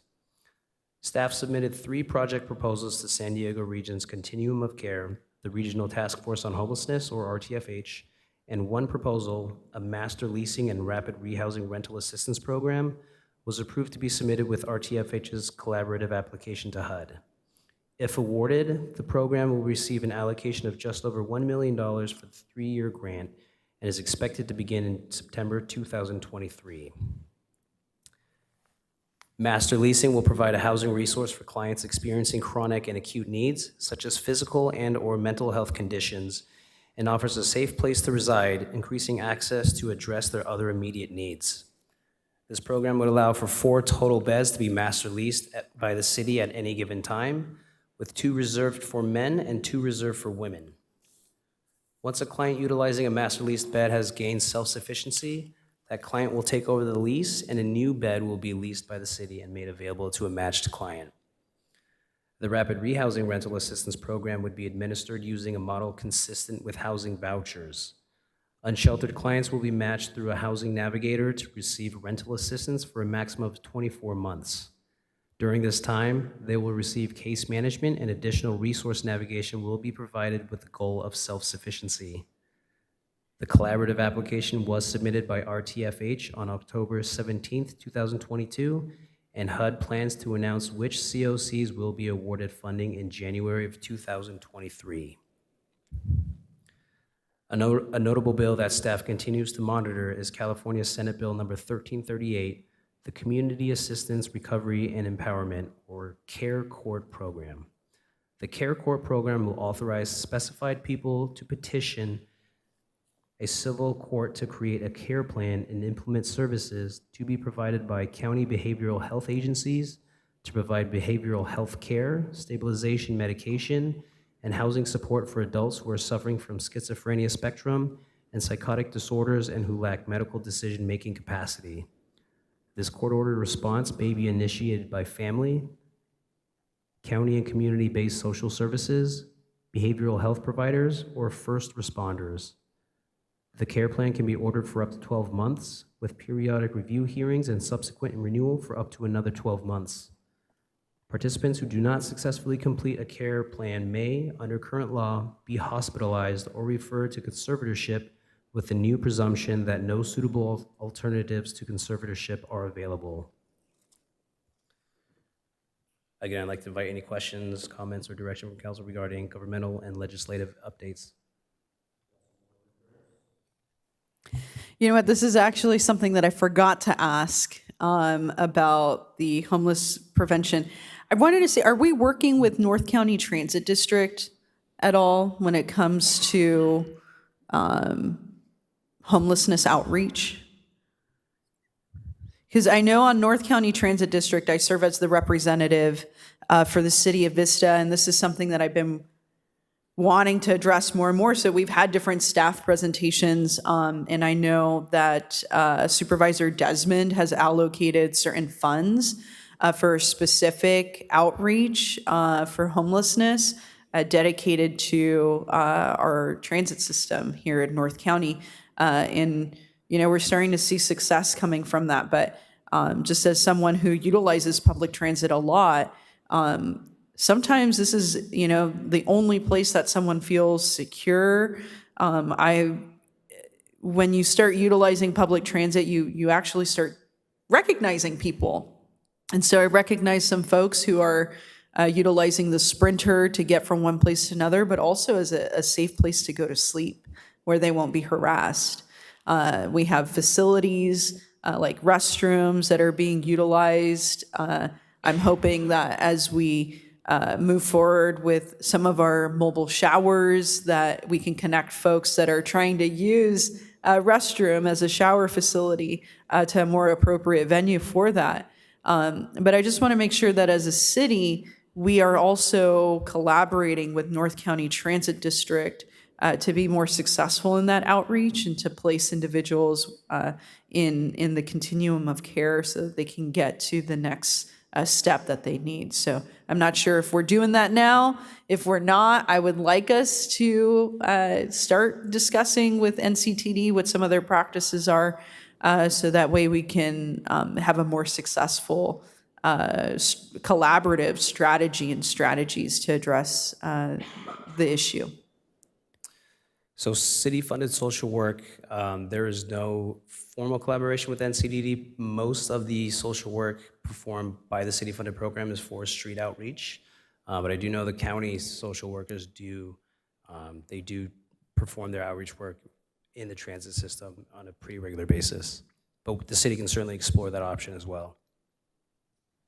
Thank you for that information. Yeah, I think it's definitely worth exploring. We don't want to leave any stone unturned, especially when we know that our transit center is a collection point for individuals to access so many different resources. And I think the more our strategy meets people where they're at, the more success that we're going to see from it.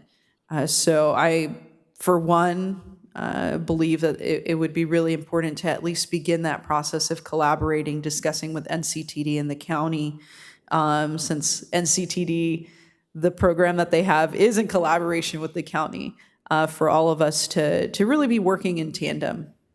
Thank you. My question is, what are we doing to advance? CareCourt has already been signed into law. How are we and our service contract providers working to advance the mission of implementation of the CareCourt initiative? So far, most of the work has been in research and getting direction from both the state and regional partners. Outside of that, I do know San Diego County, Riverside County, and a few other counties in California are set to implement this plan early next year. It's going to be phased in by different groups of counties over time. San Diego will be one of the first counties to implement this, so there will be more updates with the next plan update. When we see that we have only 6% utilization, when we're out actively offering these services and only 6% are accepting them, I think it's really imperative that we embrace looking for solutions for the severely mentally ill, make sure that they get the help that they need and that they don't remain on the streets because we've overlooked that their mental illness precludes them from being able to accept the help that they need. So I'd really like to hear some reports regularly on how we implement the governor's vision on CareCourt. Thank you.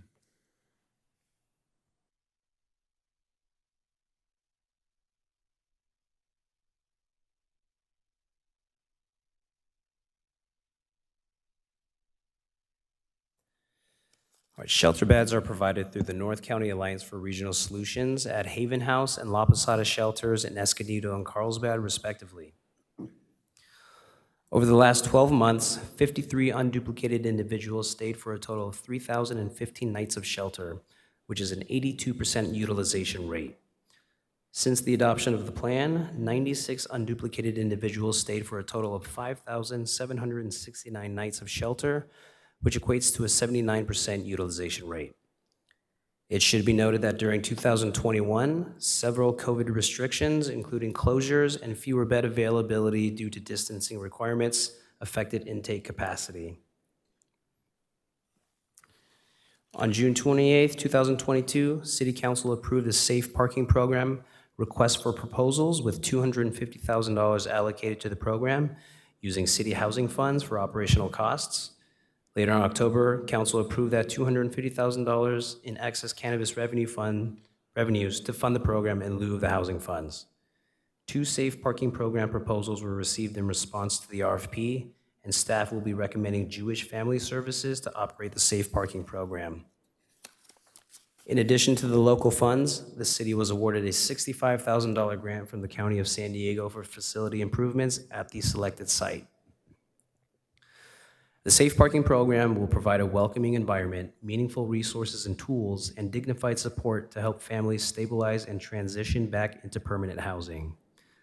With holistic services focused on basic needs assistance, employment, family wellness, school success, financial education, credit repair, and housing, the program will create a pathway out of homelessness while being a support to people where they are now. 25 parking spaces are planned to be available, and the lot will operate 7 days a week. Staff will return to recommend the approval of the service agreement with a safe parking provider in January of 2023. Next, I'd like to invite Nolani Dizon Oudhow to share our social work outreach program data and accomplishments. I think we might have some council members' questions about safe parking before we move to the next. Councilmember Contreras?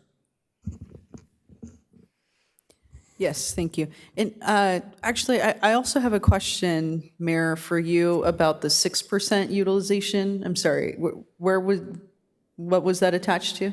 It's in this report. But what was it specifically? I don't remember what it specifically was. My understanding is that's the percent who we've offered shelter to who have taken us up on it. Isn't that I'm correct? sorry, could you repeat that, Mayor? The 6% utilization number that Ms. Lee and I discussed earlier today? It's in regards to the social worker offering shelter beds to clients. That's in reference. It's not to the actual regional alliance. So we have 358 people who we've had, 358 unduplicated people that we've had 2,229 conversations with in the last fiscal year. And of those, we've had just 6% of the 358 who said yes to go to shelter. Okay, so where are these individuals coming from that we're looking for the 53 unduplicated individuals? Are they coming from the same? I'm trying to figure out. They're primarily referred by the social workers. Okay. Those are, it's like really drastically different. Right, so this is the utilization of the actual shelter beds. So if we had more than 6% of individuals that were following up on the social workers' ask for beds, then we would need more shelter beds, is that correct? Because with the amount that we have at 6%, we're already at 82% utilization? I'm trying to just figure it out in my head because it doesn't make sense. I'm so sorry, could you repeat that one more time? Sure, so if we are at 6% of individuals who are accepting resources that our social worker is providing in the outreach, but in looking at the shelter beds, right? Because the number one goal is to make sure that someone has housing, whether it's at a shelter, right, that they're not without shelter. Then we have 53 in the last 12 months of unduplicated individuals staying for 3,015 nights, which is 82% utilization of our current beds. So if we had more than 6% saying yes, then we are not going to have enough beds, right? So it's just like a small amount at that funnel. So if it went from 6% to 10%, we would be getting like really close. I'm not a math wizard, so I'm not going to be doing this math here. But it's just in my brain, if we got that 6% up to 10 to 15%, we would not have enough shelter beds. So I just don't think it's that big, like in the strategies that we're trying to do. I do want to see that number increase beyond 6%, but I'm afraid that we are not going to have the resources available for our community. So that's what I'm trying to get at am I thinking about that correctly? Yeah, I think that logic follows where if we had a higher acceptance rate of shelter beds, we would certainly need more shelter bed availability to be able to accommodate all those shelter beds that would need to be utilized. Because we're getting pretty close. Yeah, we are operating pretty close to 100% capacity with the shelter beds we do have available. I think our social worker contractor might be able to shed a little bit more light on the reasons why those shelter beds are not accepted. I will say that oftentimes what's not captured is that sometimes the services that are being provided to individuals aren't services they're able to take advantage of, right? So the analogy is offering a peanut butter sandwich to somebody who's allergic to peanuts. Well, we could say, well, they refused the services that we offered them, but in reality, it's not something they're able to accept. For example, with a shelter bed, if there is a top bunk available, but it's a senior citizen that needs the shelter bed, more than likely they won't be able to accept that top bunk because they're not able to climb the ladder. Right. So those are kind of the small examples of why shelter beds aren't always accepted, shelter beds specifically. Also with the repeat encounters, it's the same individuals often that are rejecting the shelter bed because it's the same services that they weren't able to or willing to accept the first time. Okay. Yeah, I'm just trying to make sure that I can figure out in my head what we have available. Obviously, our goal is to have that acceptance rate grow beyond 6%, but we are going to be coming up to a constraint of not having enough places to place people. So we have an award-winning strategic plan to address homelessness. So, I would definitely, in my mind, with everything that we're talking about, everything we're putting forward, that rate is going to go beyond 6%. And even if it grows by a little bit, we're coming up to a big constraint in shelter beds, which is why I think, the safe parking lot is extremely important. That's, usually a last resort for someone before they become completely unsheltered. And there's a lot of cost to maintaining a vehicle and whatnot. And I don't know if that could be part of our assistance as well, as we roll out our safe parking program that, we talked about rental assistance, we talked about, prevention, but it might be that someone doesn't have enough money to pay their registration. It may be that, a tire, they got a flat tire.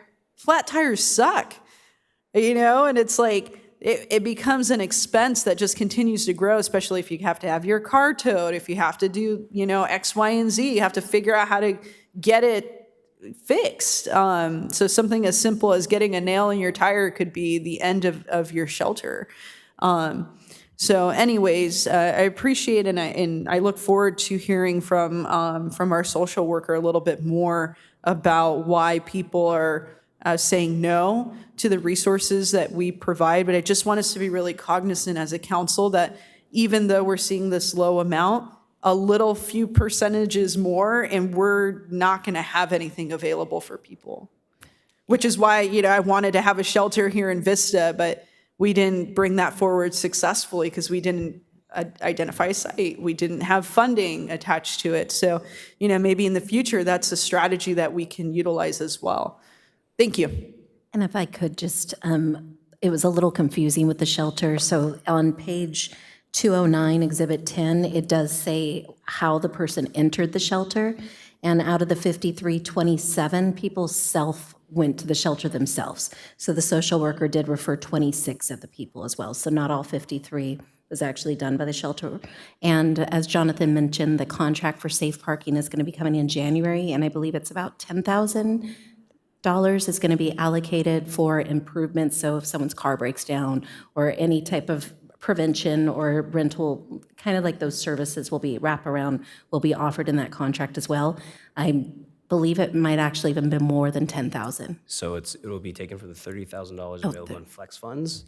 That is something we were sure that we discussed with the service provider, of whether or not vehicle maintenance would be included in flex funds, and it absolutely would be. Oh, that's so good to hear. Yeah. Thank you for updating us with that information. I just wanted to add that I think your math is right. If we had 12% acceptance, we would need twice the amount of shelter beds that we have, or maybe given the fact that roughly 50% of the people occupying our beds are people we referred, maybe we'd only need a third more. But I think that would be a good problem to have, is everyone living on the streets that we've offered shelter to accepting it, or being able to accept some other kind of offering to get them off of the streets. And then the only question we would have amongst ourselves would be, how do we pay for it? And I don't think there'd be any disagreement about we have to pay for it. If we had a line out the shelter of people who wanted to get in, then I think we'd be sitting here, every one of us, demanding we come up with the money to build another shelter next door to it, or somewhere where it's better located, whatever, to accommodate those people. I want to point out, I don't know if the rest of you are aware of this, there was conversation about whether La Posada had more capacity, and I've learned through my conversations with Mr. Lung that they are actually working on their long-term vision. They've begun to implement construction of expansion. So, you know, they're adding a second floor, isn't that right? And they're going to offer, you know, where they had been men only. I believe they're implementing bunk beds, so there'll be 2 levels. Oh, they're not constructing the second floor yet. If they are, I'm not aware, but we can. Well, what I heard, correct me if I'm wrong, was they were going to start offering some mixed men and women or families. Is that correct? Did we hear that? Yeah, I think that is part of a longer-term plan. I don't know that that's being implemented immediately. Oh, I see. But So so they the are. immediate is doubling the capacity through adding bunk beds. That's correct. Okay, yeah, and then I understand they have a long-term vision to, when I was there, they've told me they want to add a second floor, and that second floor potentially be able to house families suffering from homelessness. So it's very close to the city of Vista. They already have a kitchen facility there. They have good shower facilities. You know, I did a video walkthrough, so you can, but I encourage everybody to go see it personally. It's a very beautiful facility. Some really nice people that work there. They need to add on-site mental health services because they don't have that. But I think if they had more capacity to serve people, that it would pencil out better for them to have those on-site mental and physical health services. So I think that's something that we could encourage and ask them to do. In terms of building more shelter in Vista, and again, I would like to have this problem where we have people lined up and we don't have the capacity. That would be a very good problem to have because it's a very easy problem to solve. I'd like to see us work to build more senior. We talked about demographics. I'd like to see us offer some more opportunities for seniors. I've been meeting with Urban Street Angels, and I've asked the staff, and the staff's been talking for a few months now about bringing a transition age youth program to get folks who are 18 to 25 who are on the street, off the street, and some innovative approaches. So I agree. I think there's some, on either end of the age spectrum, we could probably do a lot of good. And I think one of the problems that we faced in our shelter proposal that we wanted was we wanted something that was going to solve all the problems. And I think we all are learning that each of these different cohorts of people suffering homelessness need to be served individually because their needs are so very different from the other cohorts, right? So if we focus on serving their needs more individually, I think we'll have better opportunity and maybe have less refusal of those services if they're more personalized. You know, seniors might be more willing to go to a place that's strictly for seniors because they might feel that their safety is better provided for their transition age youth because the sense of community is better there.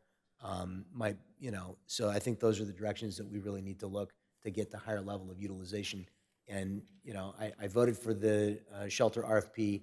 I think, it had some structural flaws, but I think we should go back and I think we should look at some very refined proposals to help certain, as you said, demographics of people suffering homelessness, that I think we'd have greater success in building a shelter if we want to build a shelter in Vista, looking at those specific demographics.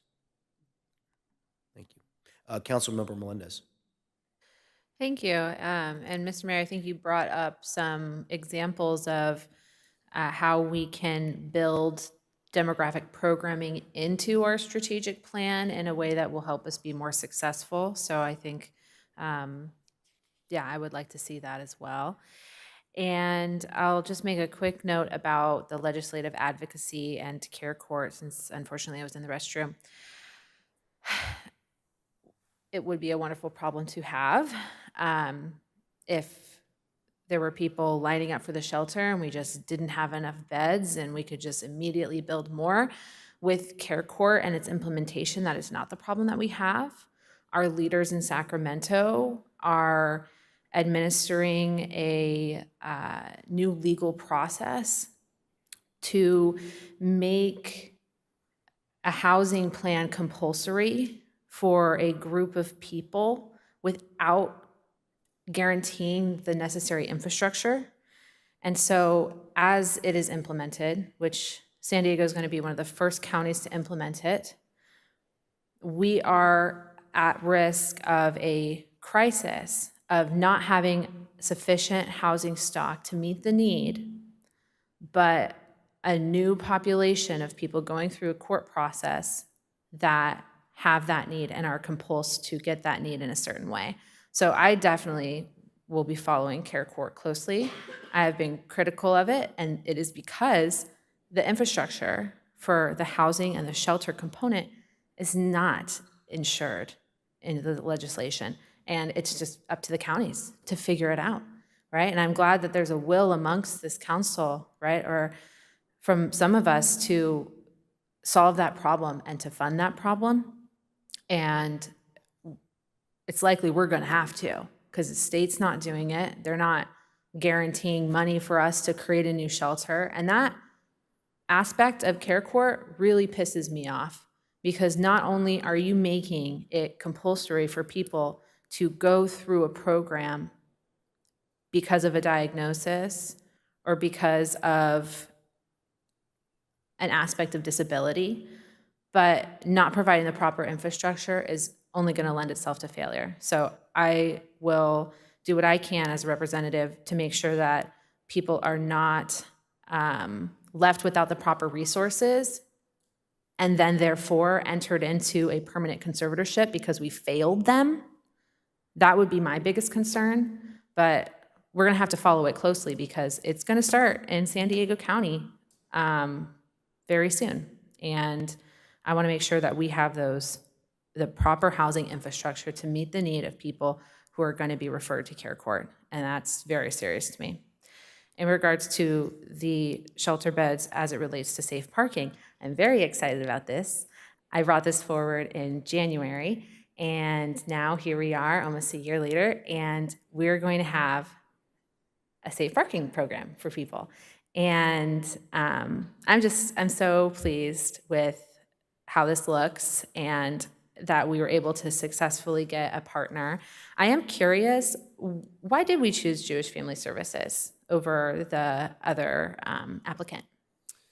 So Jewish Family Services proposal did come in with a more robust level of services. They also have a broader network for the social work that they're able to provide in addition to the safe parking operation. Their proposal also includes an additional $250,000 for about a $500,000 program, and that they're committed to fundraise for the remaining cost of that program. So with the same cost to the city, we would be getting almost twice as many services and benefits through this provider versus the other. Okay, that's awesome.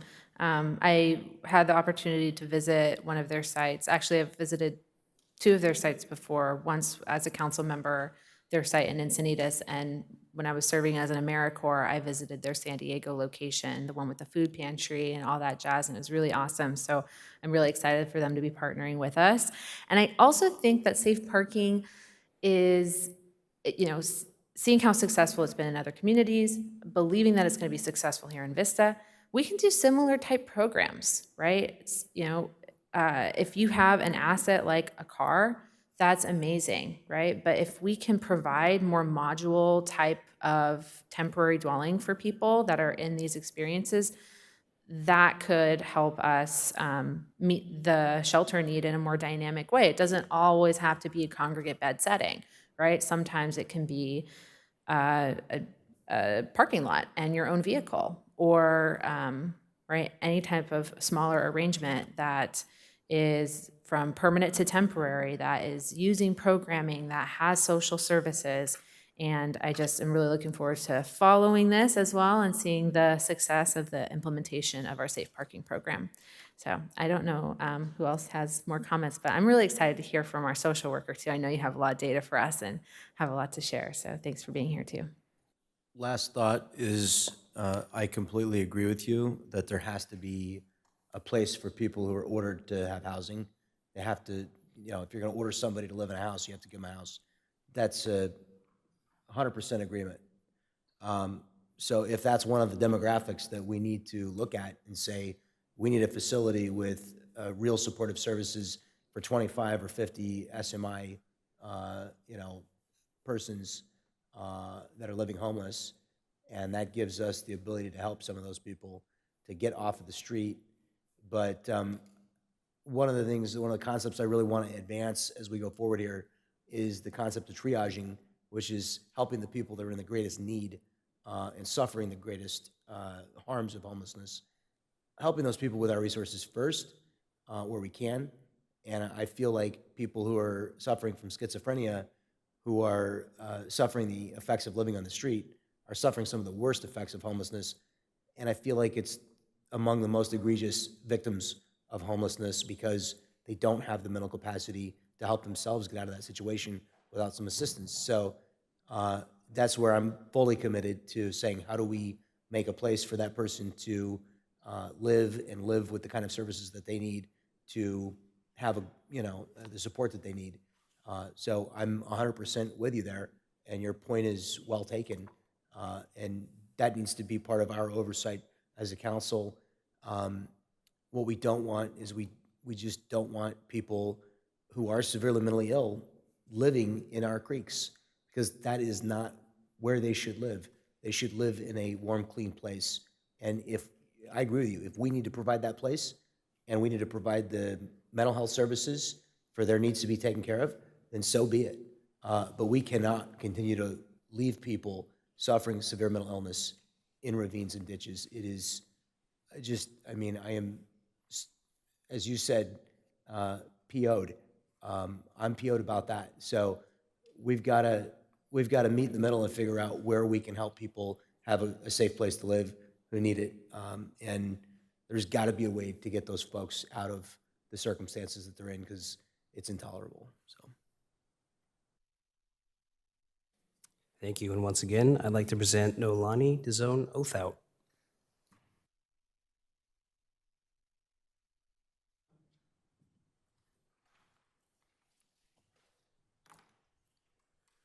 Oh, nope, that's not the right button.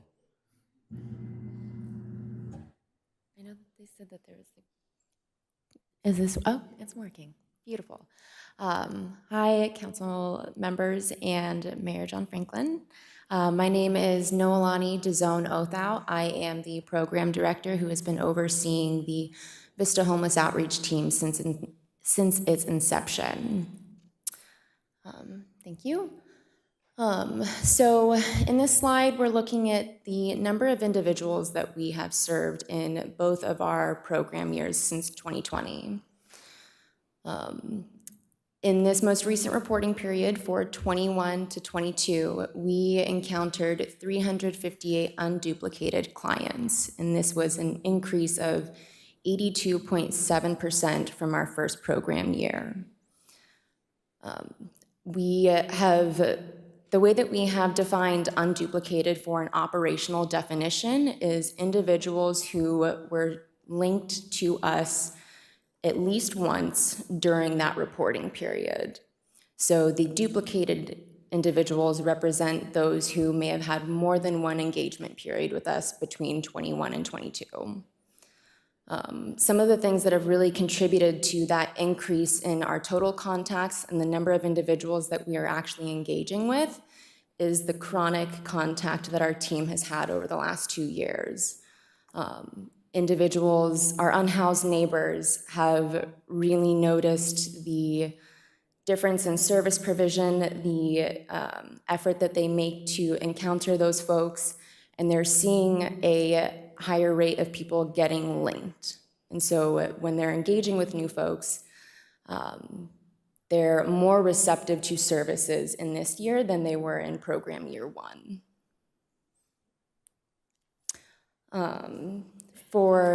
This is a breakdown of race and ethnicity amongst clients that were served in 21 and 22. Part of why I wanted to highlight this information is bringing attention to culturally sensitive and culturally competent services. So the ability to access services is also about translation services and making sure that individuals have access to professional translation services, whether that is through their Medi-Cal managed care plan, or we, Exodus Recovery, also have the opportunity to hire a professional service for individuals who do not speak languages of our staff. And so really helping to bridge the gap between people who may not have been able to access services previously. Gender and age, as I believe Councilmember Contreras had mentioned earlier, a lot of our unsheltered population are men. And as Beatrice had also mentioned earlier, we are seeing a lot more individuals or homeless families, I apologize. So homeless families with children under 18, we've seen a marked increase in that just in 2022 compared to previous years. There are more resources available for single women with children, and they also have the opportunity to rely on more family support than many of the male clients that we have encountered. With attention to the age breakdown, it didn't all capture on there. So the 7% is our transitional age youth, and the 15% is our aging population, which is 60 and above. These are two populations who generally have some very specialized shelter opportunities. They have specialized case management opportunities and different funding pools that are targeted at these populations. What that means for individuals between 24 and 60 is that there is some fall through with what they can access. A lot of services are dependent upon age qualification or chronological age and not looking at the functional age of our population. And there's a difference between someone's chronological and functional age.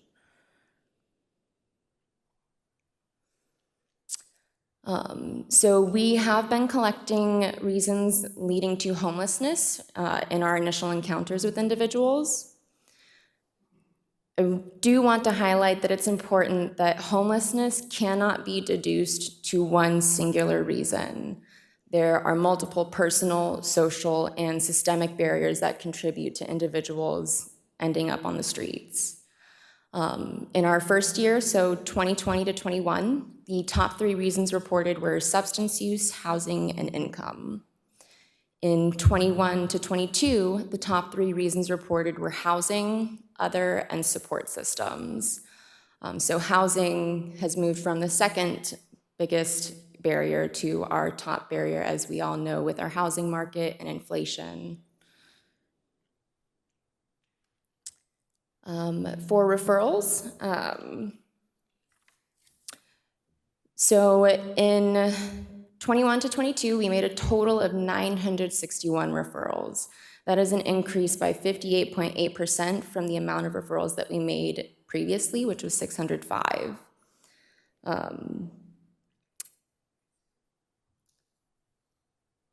I have some additional information that I can offer if there's questions about it, as far as the breakdown and what is included in each of those referral subtypes. So this is regarding the bridge housing that we were able to fund for motel vouchers. We made a total of 88 bridge housing reservations for a total use of 1,041 nights. This served 49 unduplicated individuals with length of stays ranging from 1 day to 21 days. And we used the bridge housing motel model to help bridge individuals' entrance into emergency shelters, substance use disorder treatments, permanent housing options, and family reunification, even if that meant individuals leaving Vista or San Diego County area, if that's something that brought them to a more supportive place. Mentioning some highlights that we've seen this year. One, we were able to bring on a housing navigator. This was huge for the intensive and high caseload that our social worker was encountering on their own to provide case management and housing navigation. We saw a 150% increase in shelter placements, which include emergency shelter, substance use treatment, permanent housing, and family reunification, by being able to split up the intensity of that caseload and provide those specialized services. With our Bridge Motel housing, again, an opportunity to help clients move from the 24/7 traumatic experience of being out on the street and having a safe place to land before their next step. We had, I think that should actually say 26 successful exits. Apologies for the typo. So we had 26 successful exits from motel housing. And we developed partnership with 5 motel vendors all across North County area, which we continue to develop, and they have really enjoyed working with us because of the support that we are offering, not only to our clients, but to our vendors, and letting them know that we are here to make sure that everything is running smoothly. And then we had the expansion with the Encampment Resolution Grant, which has been a tremendous assistance, again, to the intensity and volume of caseloads that we've been experiencing. So we were able to increase staffing to add 2 more care managers who are specifically tasked with managing caseloads. We brought on another housing navigator to assist with housing navigation and housing tenancy sustaining services, and a community health worker. And we were able to increase our vehicle count from 2 to 3, which are all outfitted, and we get a lot of feedback, a lot of good feedback about those vehicles out in the community. And then I wanted to share a success story. So in August of this year, a family of 8, which included 2 adults and 6 children, were referred to the City of Vista social work program due to imminent risk of homelessness.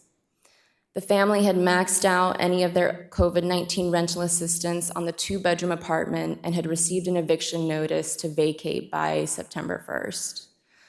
The family faced significant barriers like limited income and immigration status, minimal local support systems, and a lack of affordable housing for this family size. As a result of the household's immigration status, they did not qualify for permanent housing subsidies that perhaps would have allowed them to stay in the area. The care manager and housing navigator on our team worked with the household to try and come up with alternative solutions, and ultimately the family had landed on the opportunity for family reunification outside of San Diego County. So I have used some asterisks to protect the anonymity and use pseudonyms.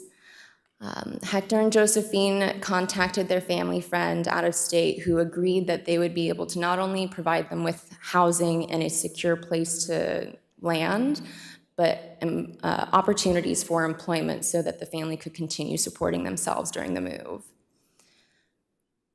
With the approval of the City of Vista, we were able to pay for the pod that helped transport their entire home out to their new area so that they can be in housing with dignity and not have to worry about the concern of furnishing with beds and, kitchenware. So and then just also adding to their independence that Hector and Josephine also took it upon themselves that with the income they did have, they created a budget that would allow them to move across and pay for gas and food, and it was a really collaborative process to honor their independence. So in October, the family began their travels. They arrived in their new area on October 6th, and we continued engaging with them for the next 2 months just to make sure that their pod arrived with all their belongings, to make sure that they were able to transfer any and all of their eligible benefits to local social service providers. And they are now experiencing the financial, emotional, and physical peace and safety that comes with living in their 4-bedroom home.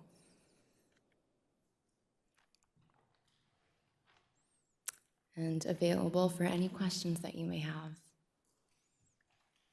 Thank you very much, and I think we might have some questions for you, Councilmember Melendez. Thank you so much. This was a wonderful presentation and really gave us an overview of who you've been working with. I have a couple questions about, I'll start with referrals. So I just think it's so impressive that you were able to provide 961 referrals. These are the types of assistance that are necessary in addition to housing, right? In addition to shelter, being able to connect someone with the food or the mental health treatment or any other kind of community resource that they may need. I think that that is really amazing. And I'm seeing different trends, right? So an increase in referrals to substance abuse treatment, I think that that's awesome. And an increase of referrals to mental health, I think that that's awesome. So being able to provide more of those services to people is amazing. I also was curious about, let me pull it up, the reasons for refusal. Where did it go?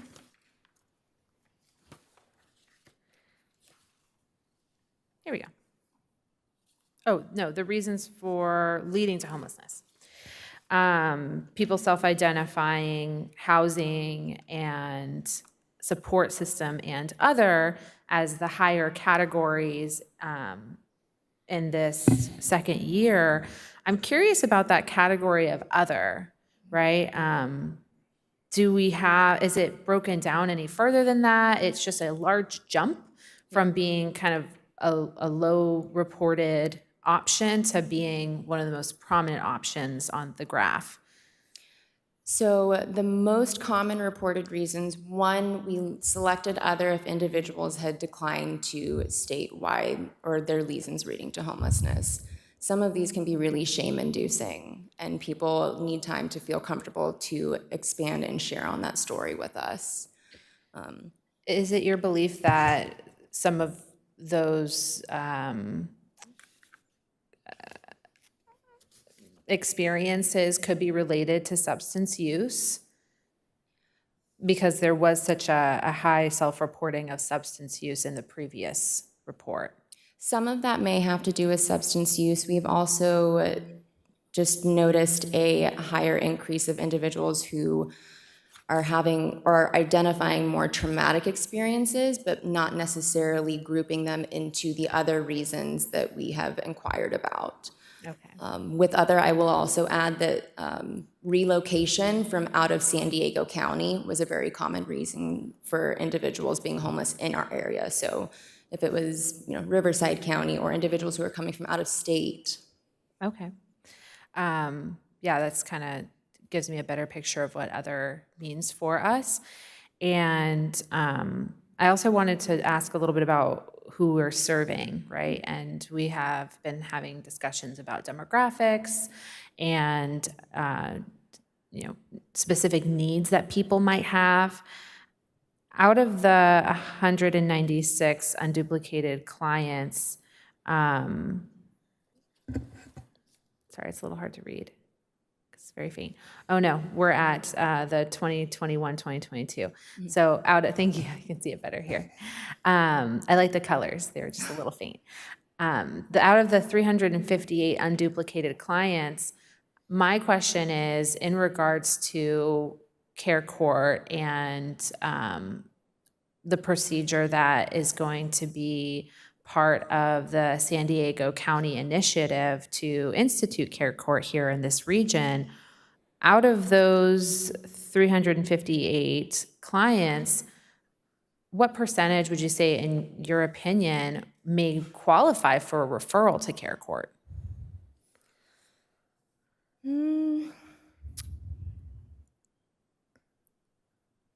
I feel like I would want to look more at the data because we are actually collecting data as well on individuals who are either self-reporting mental health or we have some sort of official diagnosis of mental health.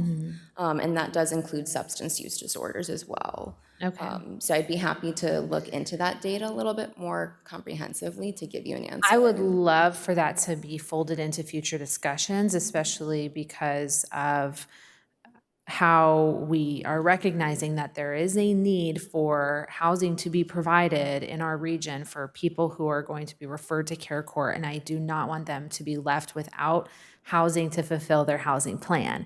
So if you are able to identify particular clients who may be eligible, even if they haven't been referred yet, but you identify, okay, this certain percentage could be eligible, they may end up being referred. I would love to see that reported back to us so that we can be preventative. And even if not that whole amount is referred through care court, it would still be the kind of feedback that we need in order to provide the best housing and shelter options for the folks that may end up being referred through care court and not have sufficient housing options. So I'm not sure if that's something that we can continue to work on with staff, but let's definitely fold those numbers and those, if you can conceptualize and identify who might be a potential referral for care court, that way we can do our job better here. And then in regards to the success story, I'm really, really happy that that was included.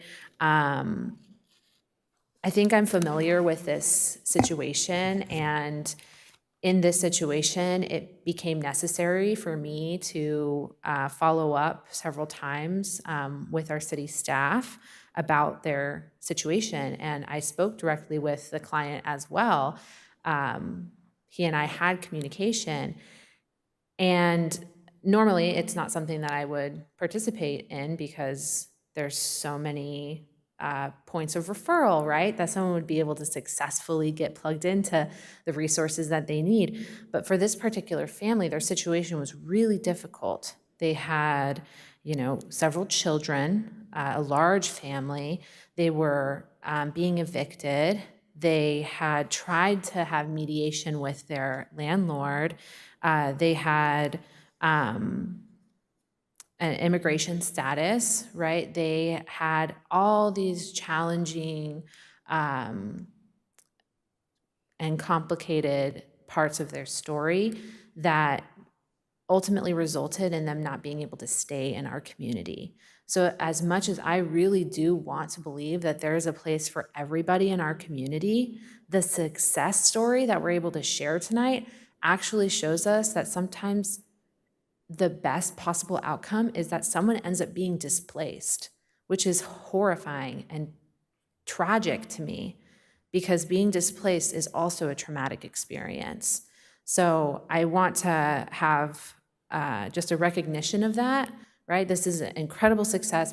This family was able to find housing, but I also want to just recognize that there are lots of people in our community that are at risk of being displaced from our community, which means that they're not going to be able to survive and thrive here anymore because they can't afford it, because they weren't able to find the right resources. So I absolutely agree, Mr. Mayor, with the concept of triaging, right? That we have to focus on urgency, who needs to be served immediately. And on the other side of that, recognizing that there are massive gaps in our systems that result in the best case scenario is still displacement. And I want to look at those too and try to find solutions for those too. So thank you for sharing that, and I'll let everybody else answer their questions as well. Councilmember Contreras. Yes, thank you so much for this report. Obviously, as a council, we've had many, many discussions on this subject, and we are so data hungry that being able to see this before us is a critical component of us having a discussion and being able to provide better direction so that we can continue to increase the amount of successful outreach that we have and have good outcomes, right? That's like the end of the day, we want good outcomes. But I do want to just say on the housing front, it's no surprise that housing is, or lack thereof, is one of the number one reasons that leads to homelessness. And, some of the issues that I see is there aren't enough family-size places to rent that are affordable. Even when we look at affordable housing, a lot of the affordable housing ends up being studios. And, a family isn't going to be able to live in there. And even the success story that we see, a family of 8 living in a 2-bedroom. These are families that I know, these are families that there's so many different individuals that are, my direct constituents that are living in certain similar situations where there's just not enough room for the entire family, but they don't have the ability to move. They're afraid to even ask about renovations, right? They've been in the same place for a decade and they've never had their carpet redone, right? So that's where tenant protections come into play. And we need to be able to serve our community in such a dynamic way. So I would really love for, we had a discussion about permanent supportive housing as part of our strategic plan to address homelessness. I really want to see that come to life. I want to be able to see a real focus on affordable units that are 2 and 3 bedrooms. That's a critical need in our community. When there are affordable units available, they go so quick. And a lot of times, families want to stay together. And that's something that I think is really important to have that intergenerational and family dynamic. Because, we see on here a support system, and not having a support system can lead to homelessness as well. And what better support system than your family? So being able to keep our families together is a critical component of preventing homelessness. So I would like to see the city really, really look at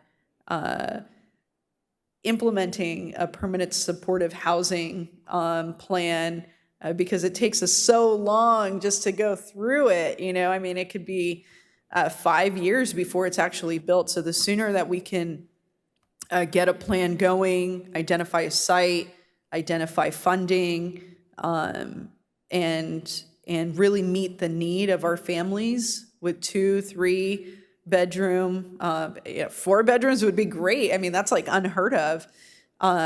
That would be really, really critical for our future success. Whether it's also looking at, partnering up with some of our nonprofits here in the city of Vista, like Operation Hope. They have, land adjacent to them that is free of any kind of building, and then land that's adjacent to them that is a building. And it's like, what can we do as a city, not only to provide shelter beds outside of our jurisdiction, right? Right now, we have no shelter beds that we are directly providing through this plan here in the city of Vista, because it's all in Escondido or in Carlsbad. And I think there's a huge need to be able to support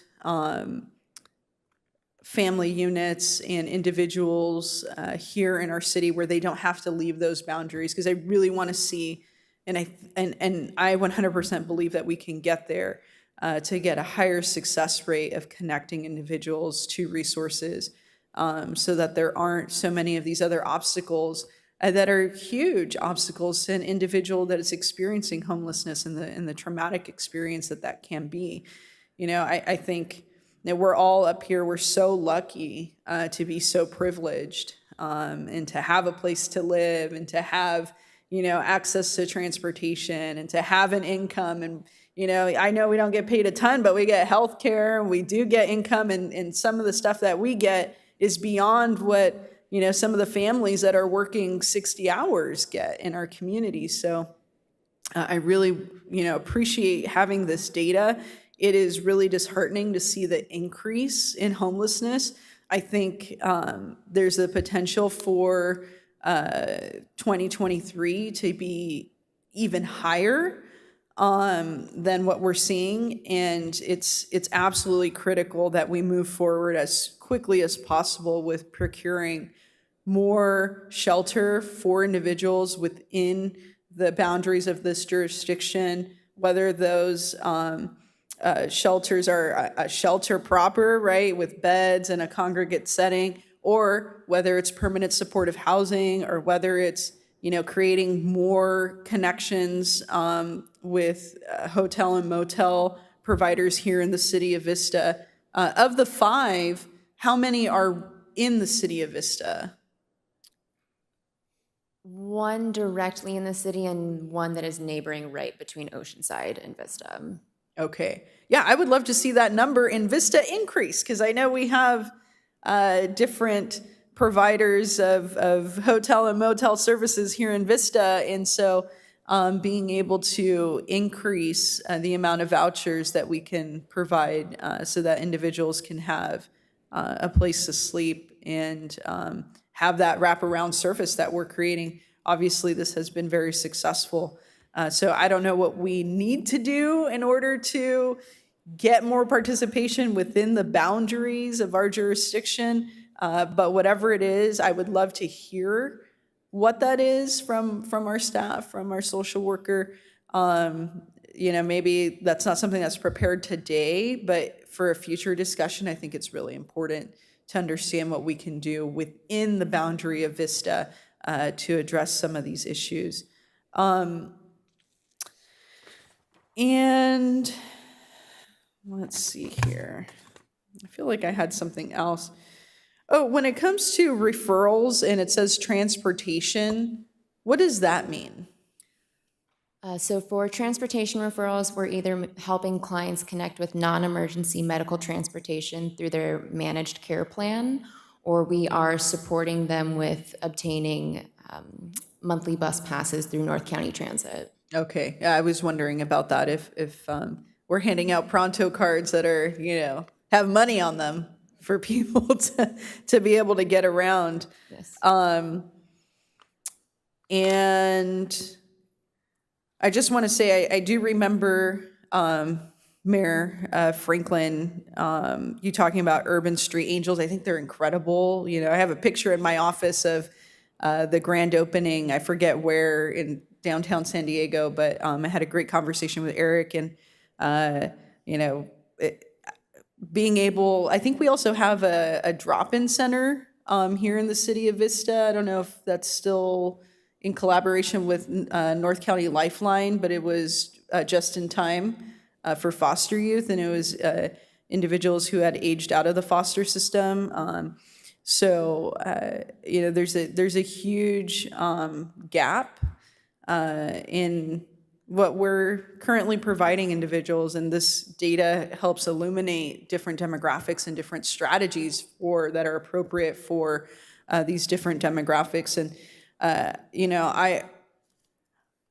I would offer a prediction for the future that when we do have our safe parking program up and running, that we probably will see the demographic that's 60 plus increase, because from what I have heard, this program of overnight safe parking, about 30% are individuals who are 60 plus. So I would think that 15% of this aging population will probably increase.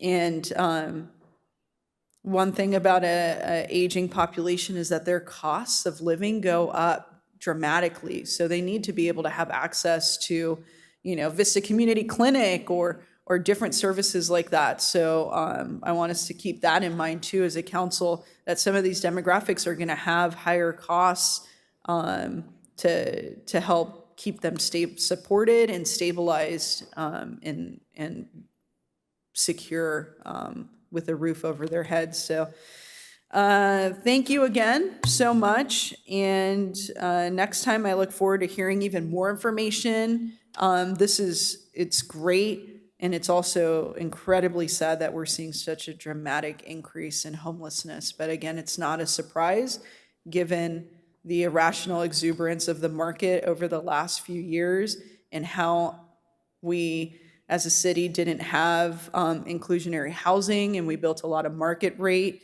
housing that is just not attainable for most people. So hopefully as a city, we can rectify our parts of that. And then we can really build a great plan to prevent homelessness in the future. Thank you. Councilman Green. Thank you so much, Mr. Mayor. I really don't have too many questions, mainly a few comments. Number one, thank you. Looking at the difference between 2020 to 2021 and 2021 to 2022 is huge. 82.7%, 74.7%, and then 116.4% increases. Those are huge. And she said we were hungry for data, so thank you for feeding us data.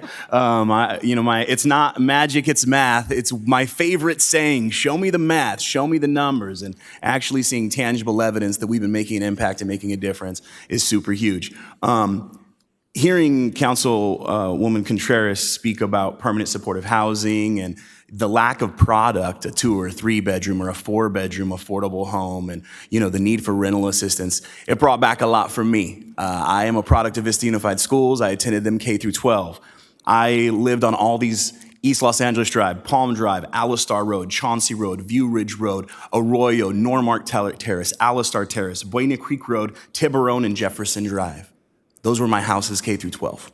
So you want to talk about unstable housing, man. My mom used to say the bills aren't due until the red notice comes. The yellow notice means the red one's coming, and then we got 2 more days before they shut the water off, all right?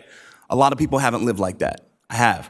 I've been blessed enough to work really hard and, make a supportive, permanent house for my family. However, I know a lot of people suffer, and I know how it feels to be in those shoes. And making sure that we have funds available for permanent supportive housing and rental assistance is huge, my friend, because when you have to choose between, do you buy food or do you pay the water bill? I mean, we're eating Top Ramen and we're gonna have powdered milk tomorrow morning, and they can turn the water off and we'll get water next door, So there's decisions that have to be made, and I think when it comes to residents of our city like that need assistance, that it's huge that we help provide it, because I don't want to meet another, 44-year-old Vista guy who had to go through 10 different houses in 20 years in order to, get through his life per se, because there was no, government help. There was no hand up, and being able to be in this position and create these programs and see it working and, hear stories about families relocating to 4-bedroom houses is amazing. And Karina's absolutely correct. Our affordable housing are 1-bedroom and 2-bedroom. I grew up with whole bunch of brothers and sisters in a 2-bedroom, 1-bath, bunk beds, and 4 or 5 beds in 1 room type of deal. So there is a need for a product. And if any affordable housing people are watching this meeting right now, 3 bedrooms and 4-bedroom affordable housing is almost non-existent. And a lot of people do have more than 2 kids. I have 4 kids personally and a grandkid now. But we do want to make sure that we provide products that are actually going to be used by our community. And the data that you provided for us just shows us that there's a need. It is, a shock to see that you have 2,229 total contacts this year as to opposed to 1,030 last year.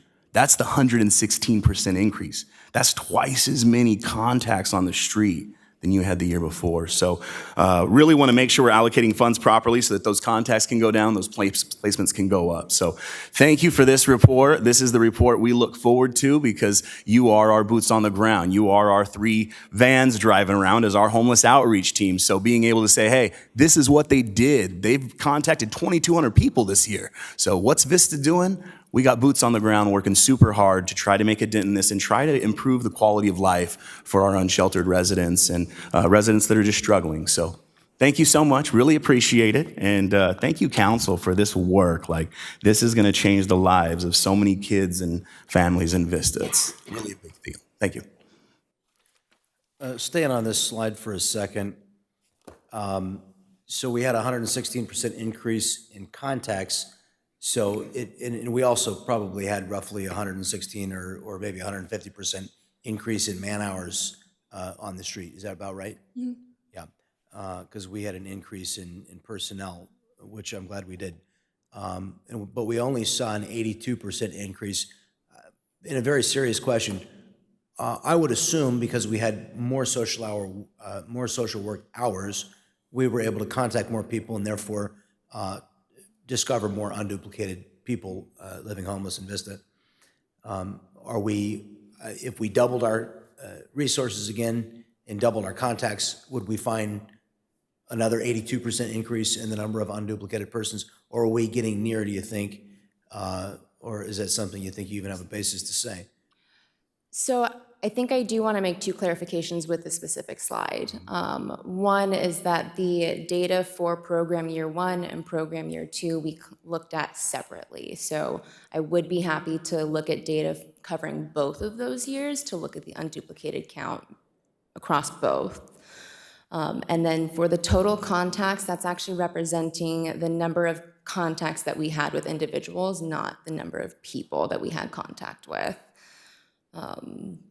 And that part of the increase from program year 1 and program year 2 is that when we engage with individuals and they decline services for the first time, we're not collecting their demographic information because they have not consented to services with us. And so that's where we saw such an increase in this year, is that more individuals, when we're encountering them, are finally saying, yes, I'm ready. So they didn't give you any ability to identify them, and for that reason, you couldn't put them on your unduplicated list? Yes, yeah. We only collect that information for individuals who are consenting to services and working with us. I understand. Okay. I think we've, and I know our interim city manager, Amanda Lee, wanted to give a quick update on our permanent supportive housing initiative. So on the 20th, which I think is next Tuesday, we will be interviewing 4 permanent supportive housing providers. 5 developers did submit a request for proposal for that development, and 4 of them are going to move forward with an application and the interview process. So we've already sent it out to KMA. They've done their analysis. I mean, it's moving forward fast and furious, and then we should be bringing forward a development agreement once we complete with the negotiation shortly. I also want you to let you know that historically, Vista has always developed large family affordable housing. So when you look at Cedar Nettleton, North Santa Fe, Paseo Point, and Paseo Artist Village, those are all considered large family affordable housing. So that means that they offer 3 bedrooms. So it's always 3 bedrooms, and that's where we kind of target. We typically, senior affordable housing is where you get the 1 unit, and that's the Wakeland and the new development that's going to be on North Santa Fe. So when you get into that demographic is where you start getting into a lower number of units. When we get to the permanent supportive housing conversation, maybe we don't want to get into it tonight, but maybe we can have a conversation then about whether or not our permanent supportive housing development that we're going to give the land for to build here in Vista, maybe that would be an appropriate place for some of the people who have received a judgment from the care court. Again, a conversation we can have later, but perhaps there's a nexus there. Seeing no other questions, I would entertain a motion to adopt the resolution proposed by staff to give the specific authorization to the acting city manager to apply for the grant funds. I will second that motion. I guess I'll make the motion, you seconded it. That works for me. Any discussion on the motion? Seeing none, please cast your votes. Thank you very much to all the staff for their hard work. I've spent a lot of time with Jonathan and Sylvia both, and ask a lot of tough questions, and I really appreciate your dedication. This is this is an important issue, and thank you for all you do. Okay, that brings us to our first discussion item, and we have 2 speakers for the discussion items. Would we like to hear from our public speakers first? Okay, our first public speaker on item D1, appointments of officials, is Lisa Wellens, followed by Jim Riggenbach.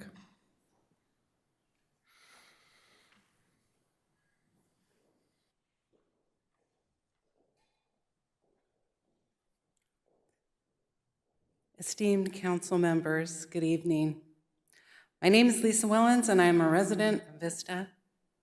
I am grateful for the opportunity to speak on this agenda item, and my primary focus being here tonight is the appointment of our SANDAG representative. The regional transportation plan and transportation policy is complicated, It takes teamwork, good trust, and good faith with the public, and above all, honesty and transparency as we work together towards solutions that help make our region great and improve our quality of life. For all of its influence, SANDAG is still a fairly obscure agency, and that has been convenient for SANDAG board members to distort or manipulate information for their political gains. Those individuals aren't likely to engage in good faith and work with other board members to work on real solutions. So either by a lack of understanding of policy or intentional, those kinds of actions create division and confusion and distrust. And I'm frustrated that our representatives have not been very effective. We need a SANDAG representative that takes this role seriously. It's not a role to use for political gain, but in service to the people in the region to make things better. We need proactive leadership with vision instead of obstructionism and politicization, or else we lose our power in shaping the regional plan and the benefits that come from engaging and working together. Let Vista have a representative who is proactive, willing to roll up their sleeves and really engage in a genuine way to make things better. With that, I suggest that this council choose a representative who is better versed in transportation policy and best practices, one who is committed to transparency and good faith. With that in mind, I am putting forward to this council that Councilmember Contreras is the best qualified to serve as our primary representative on the board of SANDAG. Thank you.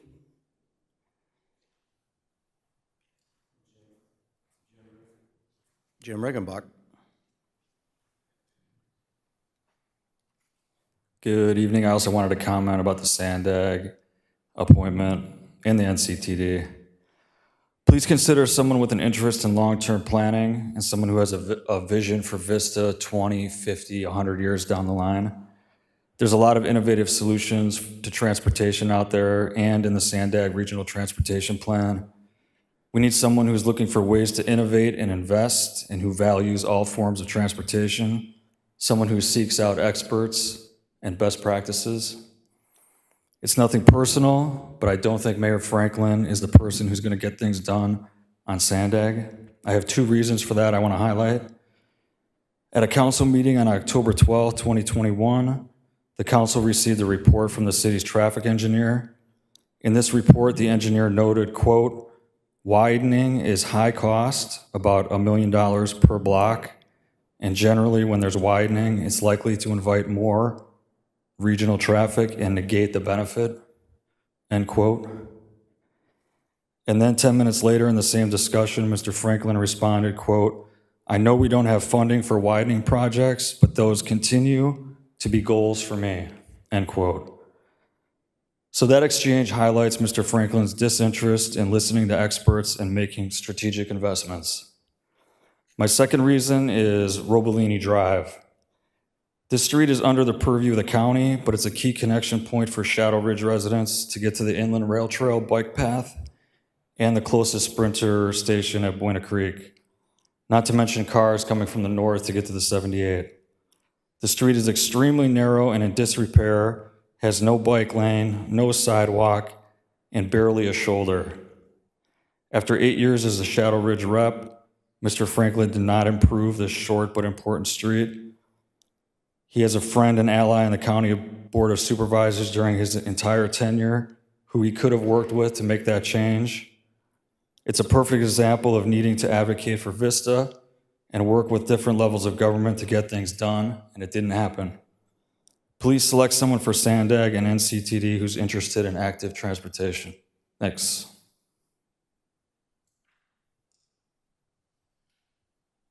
Okay, thank you very much.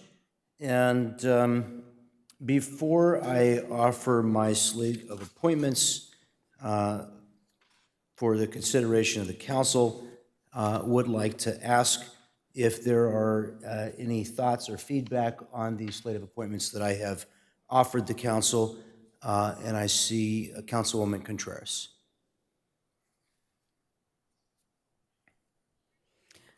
Yes, and Mayor Franklin, does that mean that it is now my time to speak in totality? Okay, thank you. I want to say that my scope of work outside of the council is outside of this position is really, really large and continues to get larger. So I am unable to take on a lot of positions. The only position that I really, really want to continue on is being the primary representative on North County Transit District. In less than a year of being when I first became, I had to fight really hard because the majority at that point did not want to give me any voting positions. So I had to fight extremely hard to get North County Transit District. And in less than a year of being Vista's primary representative on NCTD, I was able to get a bus for Rancho Minerva Middle School. Also, during my tenure on NCTD, I have advocated a lot for the Buena Creek Sprinter Station, that being the only Sprinter station and fixed rail line within the purview of the county. I am pleased to say that we are moving forward with a proposal for grade separation at Buena Creek Station that would start at York, and it would be incredible if we're able to do that. It would also be great to have more transit-oriented development there. And one of the things that I've highlighted is that the Sprinter Station, the Buena Creek Sprinter Station, is 2 to 3 miles away from our business park. And yet it feels so much longer because it's actually difficult to get there from the Buena Creek Station. So I look forward to some improvements. I've been advocating for that a lot at NCTD. Now, my work that I do outside of the council has brought me to a lot of SANDAG meetings. And I just haven't really been pleased with the representation we've had on SANDAG. A lot of it has really focused on road usage charge, which I know is, one of the focuses probably that Mayor Franklin would want to have. But there hasn't been a focus on advocating for Youth Opportunity Pass. Unfortunately, our representative at that time, when that decision came forward, voted against it. And lo and behold, the 303 route is one of the most just crazy youth opportunity pass routes that we've seen. I haven't even been able, there's been times where I've been on the bus, and depending on the time, it is difficult to even exit the bus because we have so many youth. So what I really want in a representative for SANDAG is someone who is going to explore different strategies for active transportation and to increase the funding, because right now SANDAG's only funding active transportation at 3 to 4%, which is completely not okay. Active transportation is biking and walking, and we need to be able to connect our community better. So, it's just critical to have someone who's going to be fighting for the extension of the Youth Opportunity Pass, because the pilot's set to end June 30th of this year. And we're going to have a lot of individuals who don't have the ability to have transportation in any other fashion. So I would propose that Councilmember Melendez is our SANDAG primary representative. I think that her work here on council with the strategic plan to address homelessness, taking that type of work ethic and collaborative spirit to SANDAG is going to be critical. Right now, the current 2021 regional plan as amended, there was a $1.5 million allocation to a plan that's probably not even going to be approved by the California Air Resources Board, which means that our city could be out of SB1 funds, which we use a lot to make sure that our roads don't have potholes and that they're smooth for our cars and our buses to drive on. So I want someone on Sandag. I wish it could be me, to be honest with you. I just do not have the ability to do that. But I do want someone who is going to be focused on a menu of options that is going to move transportation in the right direction so that we have more jobs, less traffic and congestion, and more multimodal build out of our system. Because especially here in North County, we get left behind, and we will continue to be left behind if we don't strategize in a different way at Sandag.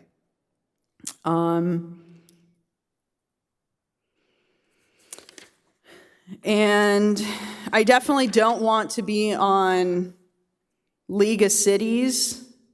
I have a schedule conflict with League of Cities, so that's why I can't do it right now. I had to remove myself essentially from that position. My alternate, Councilmember Melendez, has taken on that responsibility. So like I said, I mean, pretty much the only thing that I want to have as a primary is North County Transit District. I'm fine being an alternate outside of Sandag on some of these other boards. I also would like to see our newest member, Councilmember O'Donnell, have more responsibilities. I think that it's really important to be able to hit the ground running in this position. You only have 4 years at a time, and it actually goes by really quick. So I think, you know, his professional experience, it will go a long way on some of these commissions, these boards. So I would like to see Councilmember O'Donnell have some more more responsibilities as like a primary on some of these. You know, perhaps if Councilmember Melendez ends up being the primary representative for Sandag, I remove myself as first alternate. You know, maybe Dan O'Donnell can be first alternate, and Joe Green can be second alternate. You know, I don't know if that means that we have someone else do Clean Energy Alliance, that maybe we have Dan O'Donnell, Councilmember O'Donnell, take the Clean Energy Alliance. I think that could be beneficial. At the end of the day, you know, I appreciate, Mayor Franklin, your recommendations, but this is approved by the majority of the body. So I will put a motion forward to accept the recommendations with the change of our San Diego Association of Governments primary representative being Councilmember Melendez, first alternate being Councilmember O'Donnell, second alternate being Councilmember Green. That on some of these other ones, I don't know. I just think that that's what I've put forward is kind of where I want to start. So I will go ahead and move forward with that motion, with the rest of the committees staying the same, with the exception of what I just highlighted, again, which is Councilmember Melendez as our primary representative for Sandag, first alternate Daniel O'Donnell, second alternate Joe Green, and we'll leave it at that for now. Well, thank you very much. I really appreciate the input and feedback This is the first opportunity that I've had to hear from council members. Unfortunately, your motion is not in order. Title 4 of the California Revised Statutes, Section 40605, provides that the mayor, with the approval of the council, shall make all appointments to boards, commissions, and committees. So unfortunately, as our ordinances and charter are constituted at the moment, the council has the right to approve the slate of appointments that I offer, but not to amend it. This is the reason that I would like to get your feedback, and if we can build a slate of appointments that you're happy with, then I would like to work to find something that meets with all of your approval. So I look forward to hearing from the rest of our colleagues. Councilmember Green. Thank you, Mayor Franklin. From a Sandag perspective, I have always thought my mayor was the person that should represent my city on that particular board. Whether it's agreed on or not, I feel like even just recently, the majority of our city, all 4 districts, elected John Franklin to be the voice of our city and the mayor of our city. And this particular board, in my opinion, on Sandag is a really big board to throw your first board, primary appointment. I did look at your recommendations here. I like the recommendation of, obviously, Karina's done a fantastic job at NCTD. The Rancho Minerva people definitely sing her praises, and she's working real hard, and she rides a lot of transit. She's the best person for that, and I'm glad she still has the time. I definitely do not want to be on Sandag, so I appreciate you taking me off Sandag.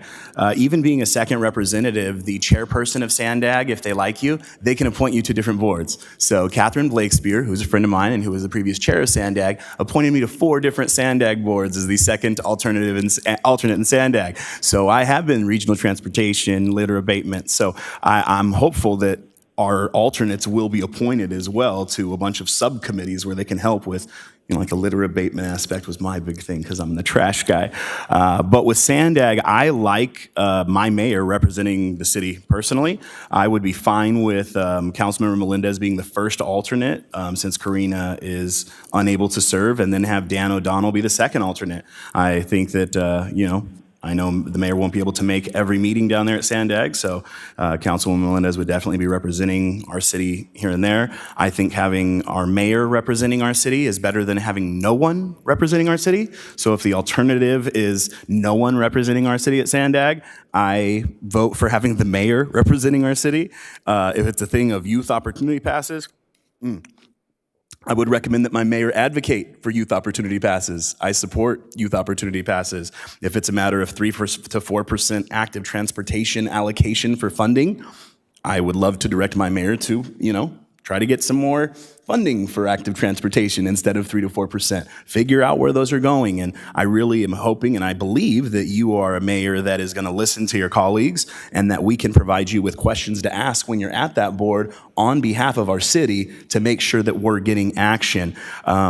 And talking about the Robolini Drive aspect, my in-laws live on Robolini Drive. My daughter and my son-in-law live on Robolini Drive right now, and my in-laws have owned that home there for 40 years. So I'm pretty familiar with Robolini. I saw the change of the Robolini when we built Walmart and Target over there, because it used to be a very, very windy road that if you had a very big Chevy Econoline van, you could get the back tire right in a huge hole around that corner. So I'm familiar with Robolini Drive, and I will tell you, to the gentleman who came and spoke earlier about Robolini Drive, I've been contacting the county the entire 6 years I've been on this board. I've been dealing with Supervisor Desmond. I've been dealing with his traffic department. Just recently, they did a traffic study on that road because my in-laws have a problem pulling in and out. There's accidents there all the time. It gets backed up. It's a funnel, and that's definitely a big need.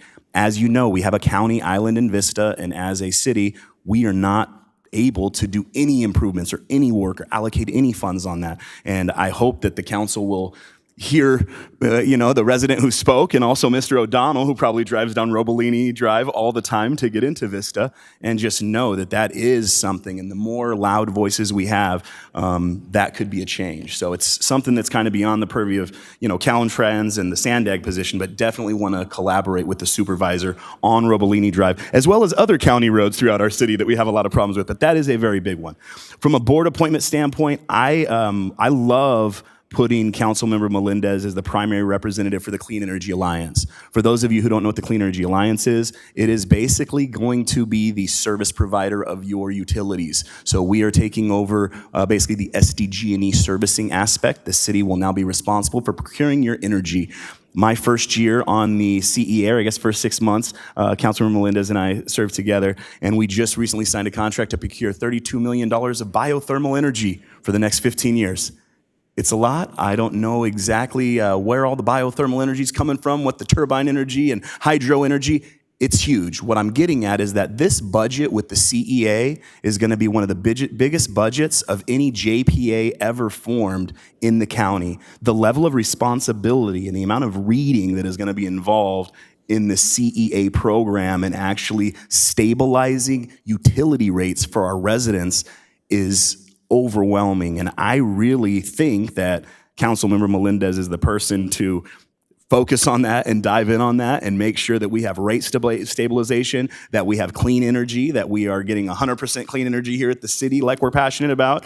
And I would really think that having her as the primary on that and putting Mr. O'Donnell as the alternate on that. The alternates on this are able to listen to the weekly updates on what goes on and also actually sit in on the meetings at the CEA and attend every single meeting. So I think it's a really good way for him to kind of, see what a large budget and a huge JPA is doing, especially one that just formed. And over the last 2.5 years, they're already in the black after 2.5 years, from a funding standpoint. So looking at how these budgets are formed and, positions are hired, and this is really a huge organization that's going to be evolving. SDG&E is going to take care of the infrastructure, but we're taking care of the servicing aspect of it as a city. So I personally really feel like that is a great position for Councilwoman Melendez. She's sat right beside me. She's provided me tons of great input and good questions and subbed in for me when I wasn't there too, awesomely, might I add. So I really like your appointment of having her on that board, because even sitting on that board, I felt like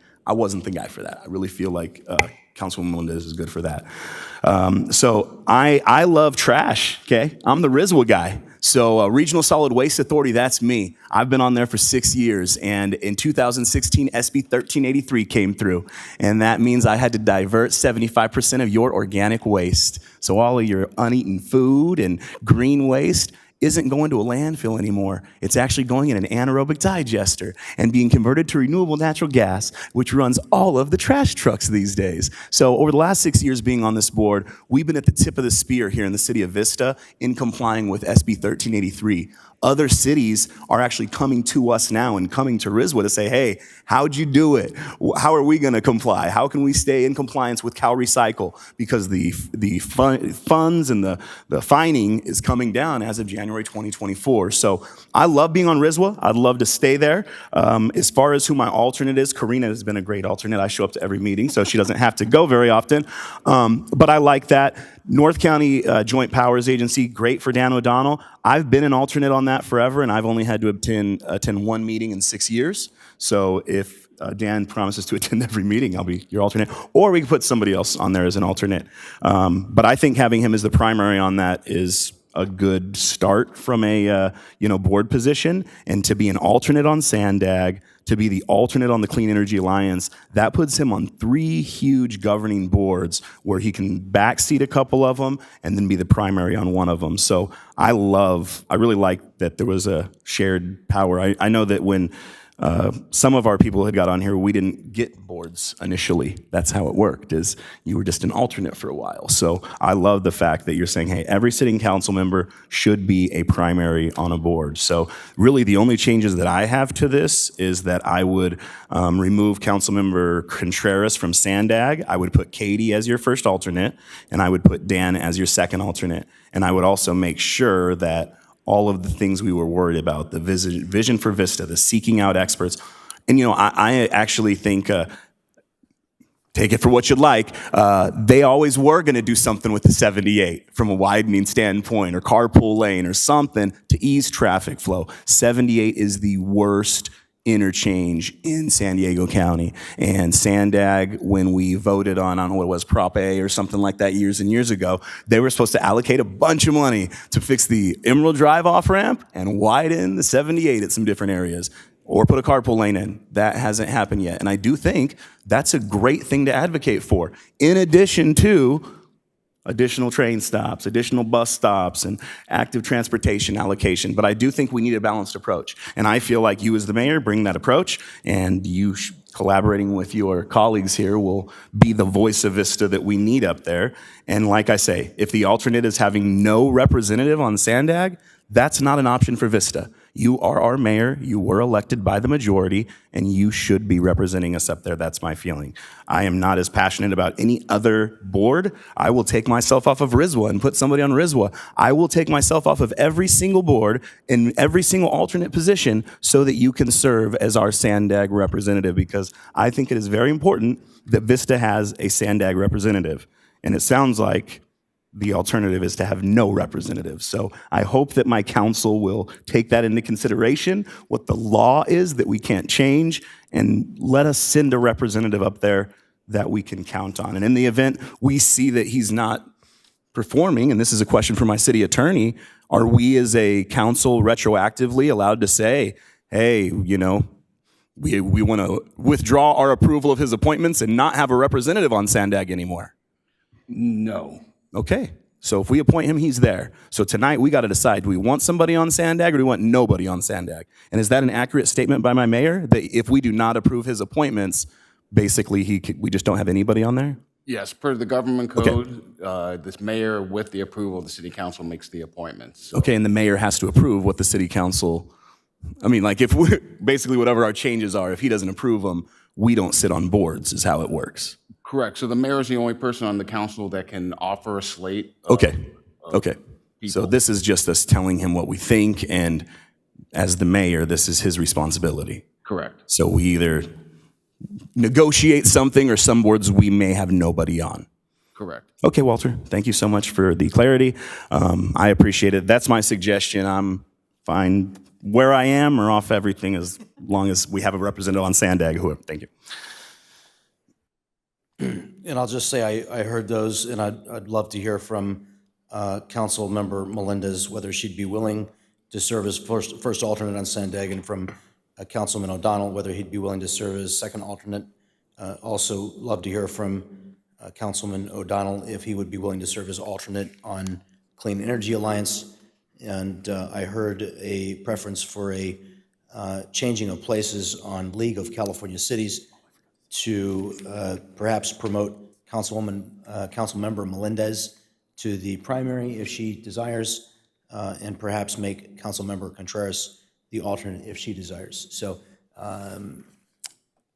Real quick, just before I finish, I also wanted to say, in the event Councilwoman Contreras decides she does not want to be involved in League of California Cities, I would love to be Councilmember Melendez's alternate for League of California Cities. There's a cannabis tax oversight committee at the League of California Cities that I'd really like to serve on. So, don't necessarily need to go all the way up there, but I'd love to work with them on that.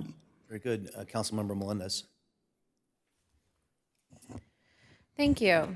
I'll start by saying that I would like to serve on Sandag, and I have not yet heard from our mayor if he would be willing to appoint me to Sandag. So I'm not sure where the idea comes from that we either appoint the mayor to Sandag or we don't appoint a representative at all, since he is able to offer a slate. And up until this point, I haven't had an opportunity to express what my interests are. I know that there was an email sent out asking for preferences, and while I appreciated the spirit of the email, of course, we had to be compliant with the Brown Act.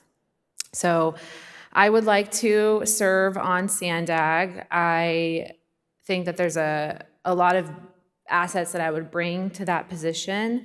When it comes to a balanced approach, I think I wouldn't include widening the 78 in that balanced approach. fiscal responsibility and accountability to the public, to what we say we're going to do, is definitely part of that approach.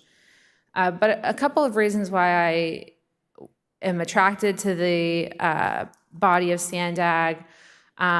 One is that we have a need to get public more excited about active transportation and look at decades down the road of a vision of how we want to see people move around. And being a younger person who is bright and enthusiastic about the community, I believe I have that pull with the community to bring them into these discussions. I also have the ability to advocate for local projects. For example, we know that the Emerald Corridor improvement was not approved by the state, but had the opportunity to be approved by SANDAG. And those types of projects need advocacy on SANDAG. A lot of times Vista gets left out, and I don't want that to happen. I want us to be competitive and aggressive when it comes to advocating for our community. And I absolutely do support active transportation and more ridership for youth. And I mean, this is something that I think all cities should be doing more of, but we need members on SANDAG that are willing to step up and say it. Another aspect to this conversation that I want to share is that when I was first elected, the now former mayor sat me down and she told me she wasn't going to put me on any boards or commissions because she said that I didn't have experience. But the only way you can gain experience is by participating in these boards and commissions. So if the argument stands that because he was elected as mayor, he should serve on SANDAG, the argument should still be relevant for anybody else who wants to serve as any position. If you're elected by the people, you're entitled to advocate for your community, and you're entitled to advocate to serve in certain boards and positions and represent your community. And I think that everybody brings their own expertise. I'm not claiming that I'm going to be the most expert person on SANDAG. I genuinely think Karina would be the #1 best person, but that conflict of interest is absolutely a relevant point to this conversation as well. With that, I also want to say that if the question is between having a representative on SANDAG and not having a representative at all, I don't think that is, I think that's a false choice, because we are having a conversation here about what we would like to see, how we would like to be represented. And I'm really ready to fall on my sword too. I'm willing to not be on any other boards if I'm on SANDAG. I know it's a big responsibility. And the thing is, I am interested in other boards too. I really like waste as well. I love trash. I got to tour EDCO. I thought that was really fun. I'm very interested in the Clean Energy Alliance. I've enjoyed my time stepping up and serving on League of Cities. And there's boards that I haven't even had a chance to participate in. But I do believe that the experience on SANDAG needs to come from someone who's going to advocate for the community. And I really want to advocate for all of Vista in this way. In my district in particular, I host the Vista Transit Center. And I see that as a beautiful asset in my neighborhoods. And I want to create better interconnectivity between all of our neighborhoods and our local transit centers. As well as advocating for housing and affordable housing and those affordable housing funds. Housing is my jam, and SANDAG has a really big part to play in our regional housing development. So I know that SANDAG is a big responsibility, but I feel equipped and capable of accomplishing that. And I'm also open ears as well. If we have good faith in any of our members, we should be able to come to them with concerns, knowing, hey, this decision is coming before SANDAG.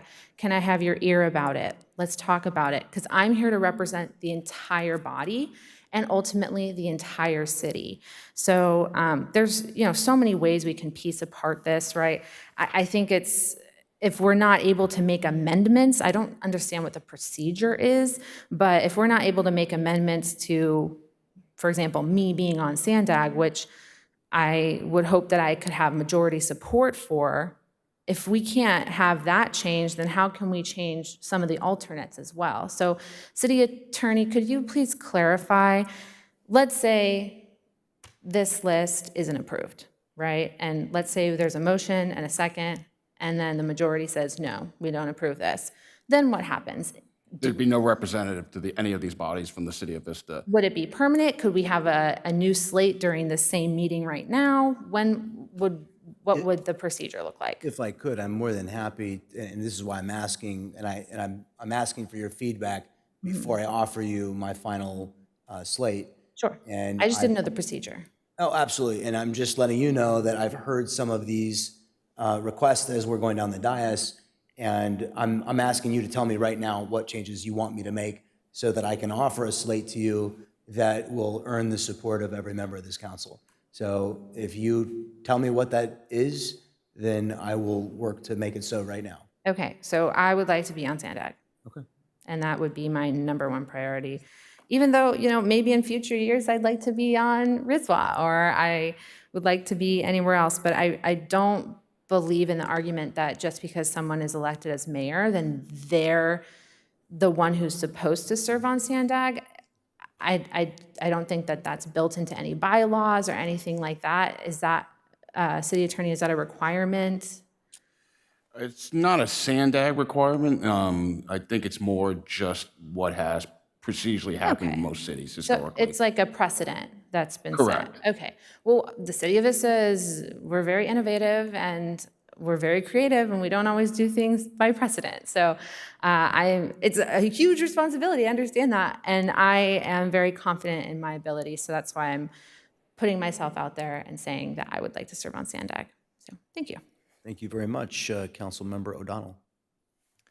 All right, so just to back up, I'll go from the back forward. Clean Energy Alliance, I would be open to being an alternate on. I missed was there another amendment to this that was made by either Councilmember Green or Contreras? What was the other? Okay, is there anything else on there that was going to change? So I would be happy to be moved into an alternate position if there's anything else our body sees fit to move me into, I would be open to. In relation to Sandag, I will say this. Having come before this body for the last few years, I did not share, or rather I have never hid the fact that I believe in public transportation. I've lived in cities where it is vital and important. It is something that I don't care if it takes 20, 30, 40 years. If we don't have someone who is willing to make that decision representing us, I cannot support them to be our representative. That also being said, I hope that we would not get into a place where it's either we approve this or we don't have any representation. I think that is why we were all elected, to have this discussion, to make sure that we can come to that agreement somewhere. We all do carry an equal vote on this body, and so regardless of our position, whether we're elected in our districts or as mayor, I don't think that it should be one or the other. With that being said, though, I would support Katie just because, Councilmember Melendez, simply because I have worked with her. I know where her passions are. I know what she cares about. I've seen the work that she's advocated for our city, and I think that she would be an excellent choice. With that, I would put myself as the alternate, as the primary alternate, and either Karina, Councilmember Melendez, or Councilmember Green as the second alternate. And that's where I would stand on where we're at with these. Councilmember Contreras.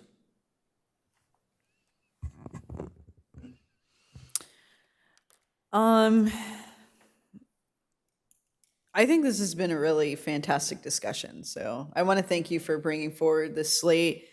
I knew when I saw your name there for Sandag that was like the primary thing that you wanted to get, and I understand why. But I do think that because I've been watching Sandag professionally in my other line of work, I just haven't seen any kind of sense of urgency from our previous mayor or you sitting sitting there representing us as a city of Vista for some of these really critical decisions that may be unpopular, but we got to have access to SB1 funding. We have to have access to the $300 million that Sandag's getting for the Losan Del Mar Bluffs realignment. And if we don't have a regional plan that is approved by our state, and we don't have someone advocating for that regional plan that is going to be approved for the state, then we're going to be really out of a lot of critical money for our infrastructure, not just here in Vista, but throughout San Diego County. So, if you want to be first alternate, I think that's fine. But I really think that as a primary representative, I just believe that Councilmember Melendez would do a really great job of holistically advocating for various components of a regional plan that is going to move our community in the right direction. Because we're not going to be saved by everybody having an electric vehicle. That's just not going to happen. And we're not going to be saved by continuing to widen our roads. We need to have a more comprehensive strategy to address transportation and the inequities in our region, especially here in Vista. I wish that in what I've seen at Sandag, I could be really confident in Mayor Franklin, you as the representative. I feel like you want to go there and advocate for very certain things that have nothing to do with active transportation, have nothing to do with really shrinking the gaps that people have in transportation. And that's going to be too auto-centric, where we won't even be able to get matching dollars from the state or the federal government. So I don't know. I would hate for us to not have a representative at all on Sandag, or on any of these boards if we're just like in a stalemate. But I think this is a great opportunity for our mayor to show flexibility and show good faith to the entire community when you have a majority of the council saying, hey, you know what, I think this one person would be probably the best person to represent our city on Sandag. So,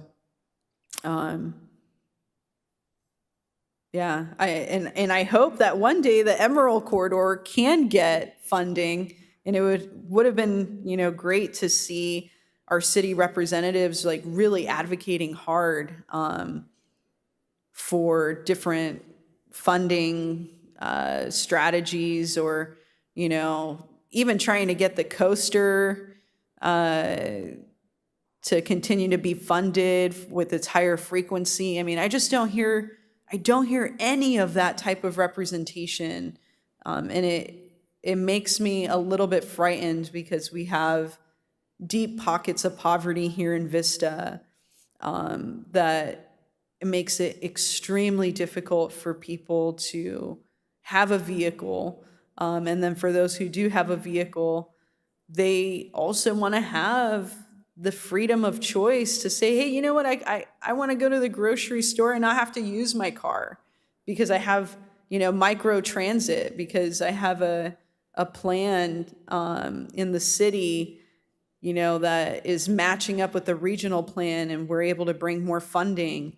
So that's kind of where I stand. This meeting is super long. I feel like it would be great if we could get like coffee to come up here and maybe a little bite to eat, because we've been here for such a long time. But I really hope that this is that the Sandag appointment for whoever represents us as our main representative that we could have a more collaborative method of going about it. And, you know, if Councilmember Melendez, if the majority doesn't think she's doing a good job, then when these appointments come back, then we could say she didn't do a great job. But I really believe that she would be an incredible advocate for the needs of our community. And again, the only thing I really am passionate about is North County Transit District. But if for some reason, you know, we have to make some kind of a swap to be amendable to you, having Councilmember Melendez on Sandag, then I'm okay letting that go too, even though it would really suck for the city of Vista because I've done such incredible advocacy at North County Transit District, and really move the needle forward, not just for our community, but for the region as well. Thank you. Thank you very much. You know, I would just offer, I don't know if there's any room for persuasion or not, but I would offer, I don't know who on this council has depended on public transportation for multiple years of their life and career, but I have. I rode 2 buses and a train every day for multiple years, and so I understand mass transit and its right role. I have never been an opponent of mass transit. I have never been an opponent of youth opportunity passes. I have acted as the primary, I believe, in all of 3 meetings in the time that I've been the secondary, or I've been the primary alternate, as that's the number of meetings that the mayor did not attend. And I have certainly not declined the entreats of my colleagues to advocate on behalf of anything. No one on this council has asked me to advance any particular priority that was important to them at Sandag. I don't recall that any member of this council asked for a resolution other than myself governing what we might do at Sandag. So, you know, I think certainly you, you know, have the ability to express, we do as a council, what policies at Sandag we think are important by acting right here from this dais.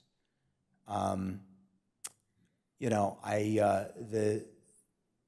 there was a discussion, I don't know if I wanted to cover Roblini Drive before I lost the thought.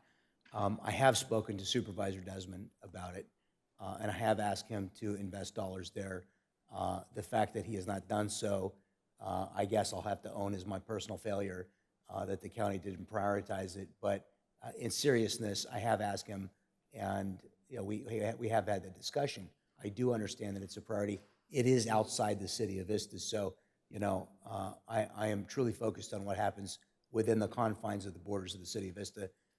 But I have, on numerous occasions on that corridor, worked with Supervisor Desmond to try and make things happen in the county outside of the city. So I have built a lot of good relationships there, and I've leveraged them when I could. You know, what I'm really hearing when I hear this failure to advocate, really we have some disagreements fundamentally about where we think we should be heading. One of the things that clearly we disagree on, because we had a vote, Councilmember O'Donnell's brand new tonight, didn't have a chance to vote on it. I look forward to hearing his thoughts on the subject. But the road user charge is still a part of the 2021 regional plan. The board has directed, the Board of Sandag has now directed for the 3rd time to ask staff to remove it, but yet it remains a part of the plan. And I am deeply concerned about a 5-cent per mile charge and what that would mean to the poorest members of our community and the additional cost that it would place on them as they commute.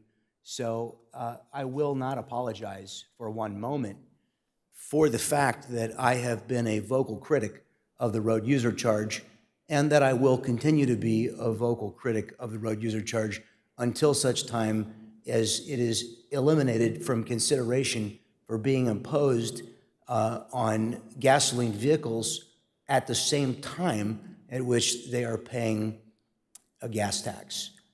My central opposition to the road user charge is the idea that it's being proposed as a way to replace the gas tax on electric vehicles. This is, of course, a logical thing. The problem is they want to impose it on gasoline vehicles without reducing or eliminating the gas tax. It would nearly double the amount of tax that gasoline automobile drivers pay on a per mile basis. And while that may be something that some of us on this council don't have a problem affording, the average family in Vista will have a problem affording it. And I am a tireless advocate for the working families that we represent here in our community. And when it comes to their ability to get to work safer and faster, for them to be able to access whether it's public transportation or the highways is a tremendous priority to me. I have worked behind the scenes on projects that you're unaware of. I have served for 2 years on the North County Transit District Board of Directors. And I will just say that the voters of your districts have just elected me, to be the mayor. And almost every single, not every, but almost every single member of the Sandag Board of Directors is the mayor of their city. Some cities have had a vacant seat where the mayor has the power of appointment, and the council did not want to approve the slate for Sandag. We had a resolution here on this dais, here before the city council in Vista, and we're not in agreement based on the final outcome of the vote on what to do on the road user charge. We had one member that voted against the resolution of opposition and one that voted to abstain. So while I respect the position that you may find yourself in, the inability to oppose the road user charge in a meaningful way is something that I cannot look beyond, and I will not look beyond. And for that reason, I will not alter the Sandag slate. But I will, on the alternates, if we'd like to have Councilwoman Melendez serve as the first alternate, and if we wanted, I think what I'm hearing, perhaps to have Councilman O'Donnell serve as the second alternate, I certainly would entertain that. But I went out, I ran, I was elected by the voters. This was not a tangential issue in the mayoral election. I made significant issue of this. In some respects, I was elected in part because of my stance on this. So the question is not whether you deprive John Franklin of something that he wants. The question is whether you would deprive the voters who 1 month ago chose to send me to be Vista's Sandag representative. That's the question. And I want you to know that I'm absolutely doubled in my commitment to continue to communicate with the voters, all 32,000 of them on my personal email list, and to let them know what we're doing as a council and what our priorities are. And this is something that I certainly will take directly to the voters if you choose not to honor their decision to send me to Sandag. But that is your right and prerogative. With that, I'm going to make the following modifications to the slate that I'm offering. That would be to appoint Councilwoman Melendez as the first alternate on Sandag and Councilmember O'Donnell as the second alternate on Sandag, to make Councilmember O'Donnell the alternate member on the Clean Energy Alliance, to make Councilmember Melendez the primary on the League of Cities, and Councilmember Contreras the alternate member on the League of Cities. Are there any questions about the slate that I'm offering before you? Councilman Green. I'm just wondering if Councilmember Contreras still wants to serve as the alternate on League of Cities, or if she wants to not be that, because Isla would be the alternate. So that's my suggestion is put Joe Green as the alternate on the League of California Cities. That's acceptable to me. Councilmember Contreras.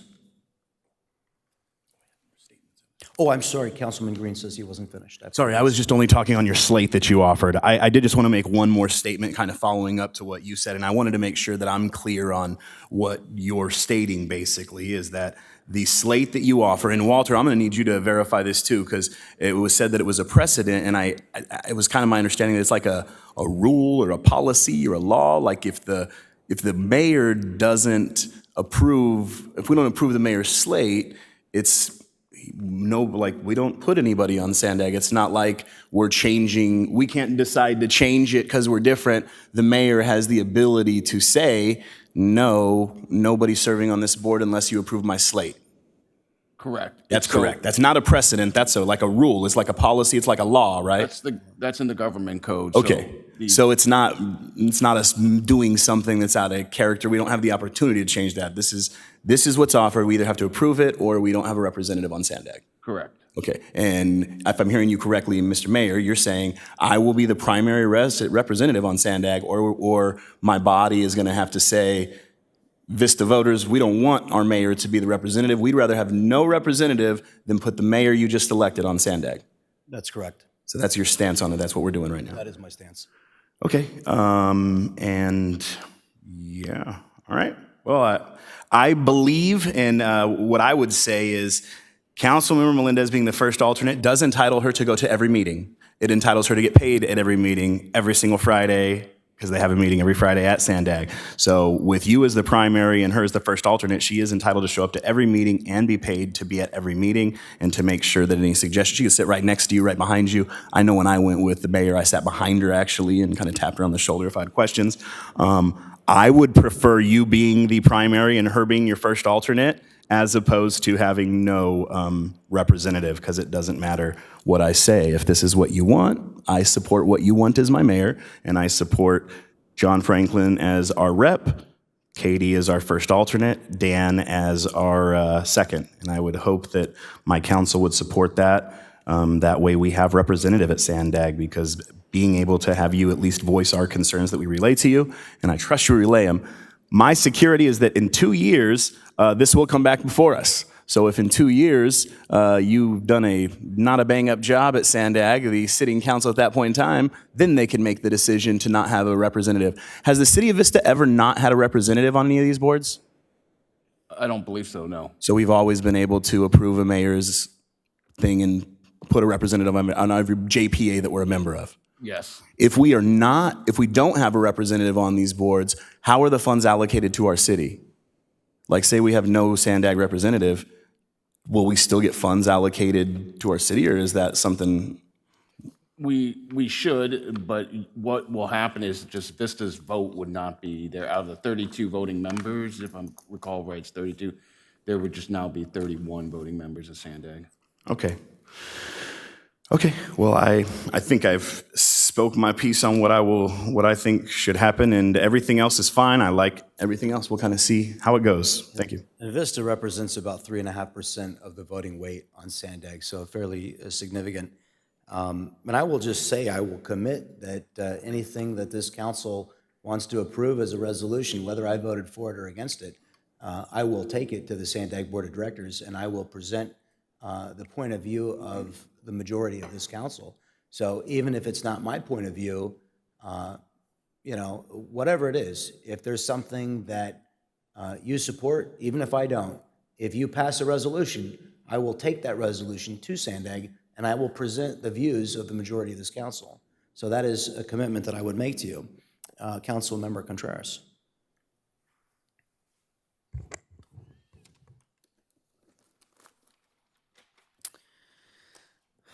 Yeah, I just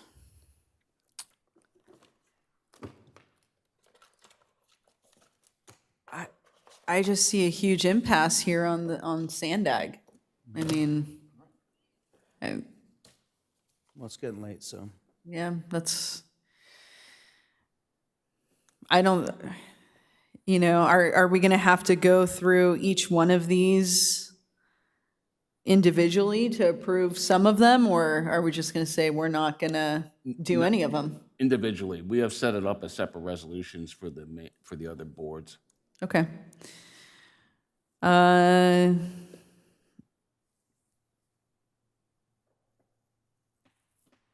Yeah, it's unfortunate, because I mean, the last thing that you said, Mayor Franklin, you know, any resolution that we pass, I just don't see how there's like a legally binding mechanism to that beyond your word, which, you know, I want to take you at your word, but I feel like it would need to be codified. So, city attorney, what does that look like? If I could just clarify what I'm offering is I'm offering to represent and to read any resolution that this body, I'm not offering to bind my vote based on your resolution. I am offering to let the board of directors know that my council has passed a resolution and that this is the point of view of my council. So that's the commitment that I'm making to you, just so you understand. So that's in opposition to an actual vote that you would take, so then I don't accept that. Okay. Yeah. Very good. Thank you, though. I appreciate you putting it forward, but Thank you so much. I don't accept it. Thank you. Very well. Councilmember O'Donnell. So I will just point out that earlier this evening, despite precedent that has been set for this policy, one of our neighboring cities actually approved somebody who was not their mayor to Sandag. So I appreciate the sentiment on that, but I will go ahead and disagree with it nonetheless. Regardless of my position on the resolution brought forward last year, if I'm being honest, I thought it was a waste of time because that resolution, regardless of what this body votes on, goes before the voters when it comes to the miles traveled tax. So whether I oppose it or I'm for it, or anybody on this council opposes or for it, that will go before the voters. And I have faith in the voting public in the belief that they know what's in their own best interest. And so regardless of any of our stances on that, I feel like it's a moot point. I will still go back to my original sentiment of I would prefer to see Councilmember Melendez.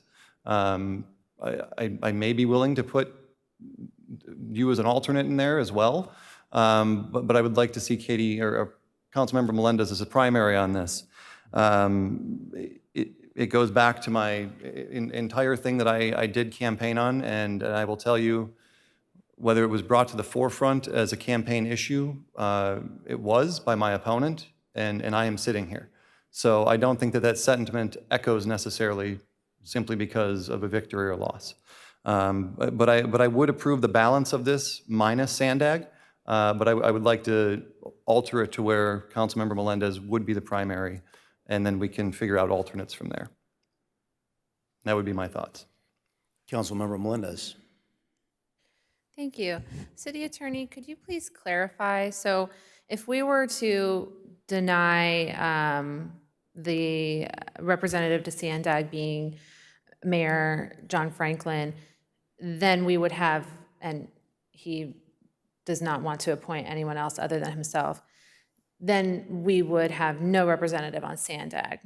Correct. Okay, but then each of the other boards and committees and commissions, we would have an opportunity to have representation at those, so long as the mayor is willing to, as long as the majority approves the slate that he sets forward. Correct, because the staff has set these up as individual resolutions for each of the different entities. Okay. I was confused about that. I thought that this memo that came forward was in its totality something that we had to either approve or disapprove. In the past, the council has usually dealt with it in totality, so that might be where the confusion has come from, but you can separate them out. Okay, well, I am very pleased to know that it is separated because I think that it would be very harmful to not have representation on all of these boards, but having poor representation on Sandag is, for me, not something that I want to approve of with my vote. And there's these kind of vague threats being thrown around of, I will let the voters know that you didn't want a representative on Sandag. That is fine. I would disagree and say that I do not approve of Mayor Franklin representing us on Sandag. And if that is something that he really, really wants and he's willing to not change that, even though he's recognizing the majority wants me on the board, then, and you want to blame that on somebody else, that's totally fine. But just as like an aside, I don't necessarily want to be on League of Cities. I actually think that that is a great position for a new council member. So I think Councilmember O'Donnell would be a good representation on there. And if we have to take, all the other items piece by piece, then I think that that's a way that we can go about it. But I have made it really clear that I would like more responsibility, that I have the ability to advocate for my community and have the ability to work across different perspectives. For 2 years, I've been representing District 3, and I believe I've been able to get a lot accomplished, even though a lot of times, I was in the minority. And for me, this is not a political position. This is an opportunity to serve the public. And I don't just represent the people that have voted for me. I represent a constituency of people who aren't even registered to vote, people who are not able to vote because they are young people that have futures ahead of them, where we are responsible for the planning of their environment. And I'm very passionate about that. So I have no doubts that I would be an excellent representative on Sandag, and I want to represent our city in that way. So now that I have clarification that it's not throwing the baby out with the bathwater, I think that soothes my anxieties. I was concerned, right? We're not going to get representation on North County Transit Board. We're not going to get representatives on Encina, on RISWA, right? All these boards are really important. In fact, there's a lot of work to do on all of them. So, it looks like there's more discussion to be had. So, thank you very much. So I heard you say that you don't want poor representation, referring to me. And I heard you say that you believe that you would provide excellent representation. I just want to thank Councilmember O'Donnell for speaking to the issues. If we disagree on the issues, look, you said that, quote, your agenda would not include widening the 78. You just said that verbatim. I strongly disagree with you. I believe the people that live in your district, the people that live in our city, they want to be able to get on the highway and get where they're going safer and faster. Sandag has a plan right now to build carpool lanes on the 78. From what you just said, I could only infer, and I may be wrong and I'll give you the opportunity to correct me, but maybe you don't support that. What I heard you just say is you don't support any more lane miles. And I generally believe that to be your point of view. And I'm going to say, for the record and for you to know, that I believe that you think that that's for the public good. I just don't, okay? I don't think that you're a bad person or that you provide poor representation because you disagree with me. But we do disagree. The fact that we don't see eye to eye on these major subjects like a 5-cent per mile charge to be applied to every driver in the city, that perhaps you would support it while I vocally opposed it. Or maybe you think it's irrelevant, and that's fine. The voters will judge us on those questions. I cannot have any role in appointing somebody to SANDAG that will not vocally oppose the road user charge. Because that is a punitive tax, that's a regressive tax that will meaningfully harm the low-income working families. I'll remind you, the city of Vista has an average median income 75% below the county average. We're not a wealthy city. The people we represent are not rich. They need us to fight for them and their pocketbooks. They need to be able to get home to their families safer and faster. They want more time with their families. That's what they want. And, you know, as somebody who spent 3 years riding 2 buses and a train every day, the number one thing I wanted was to have access to my own automobile because it represented independence. And perhaps you believe that your voters don't want the freedom and independence of an automobile, that they're willing to sacrifice that for what you feel is a higher good. I respect that you come to that point of view earnestly and that you genuinely believe that. I simply disagree. Let us endeavor to say the things that we believe in here and not to attack one another as being poor representatives, because we genuinely believe something different in our heart of hearts. Let us not make ad hominem attacks. I'm not saying that you are tonight, but the poor representative thing begins to go down that route.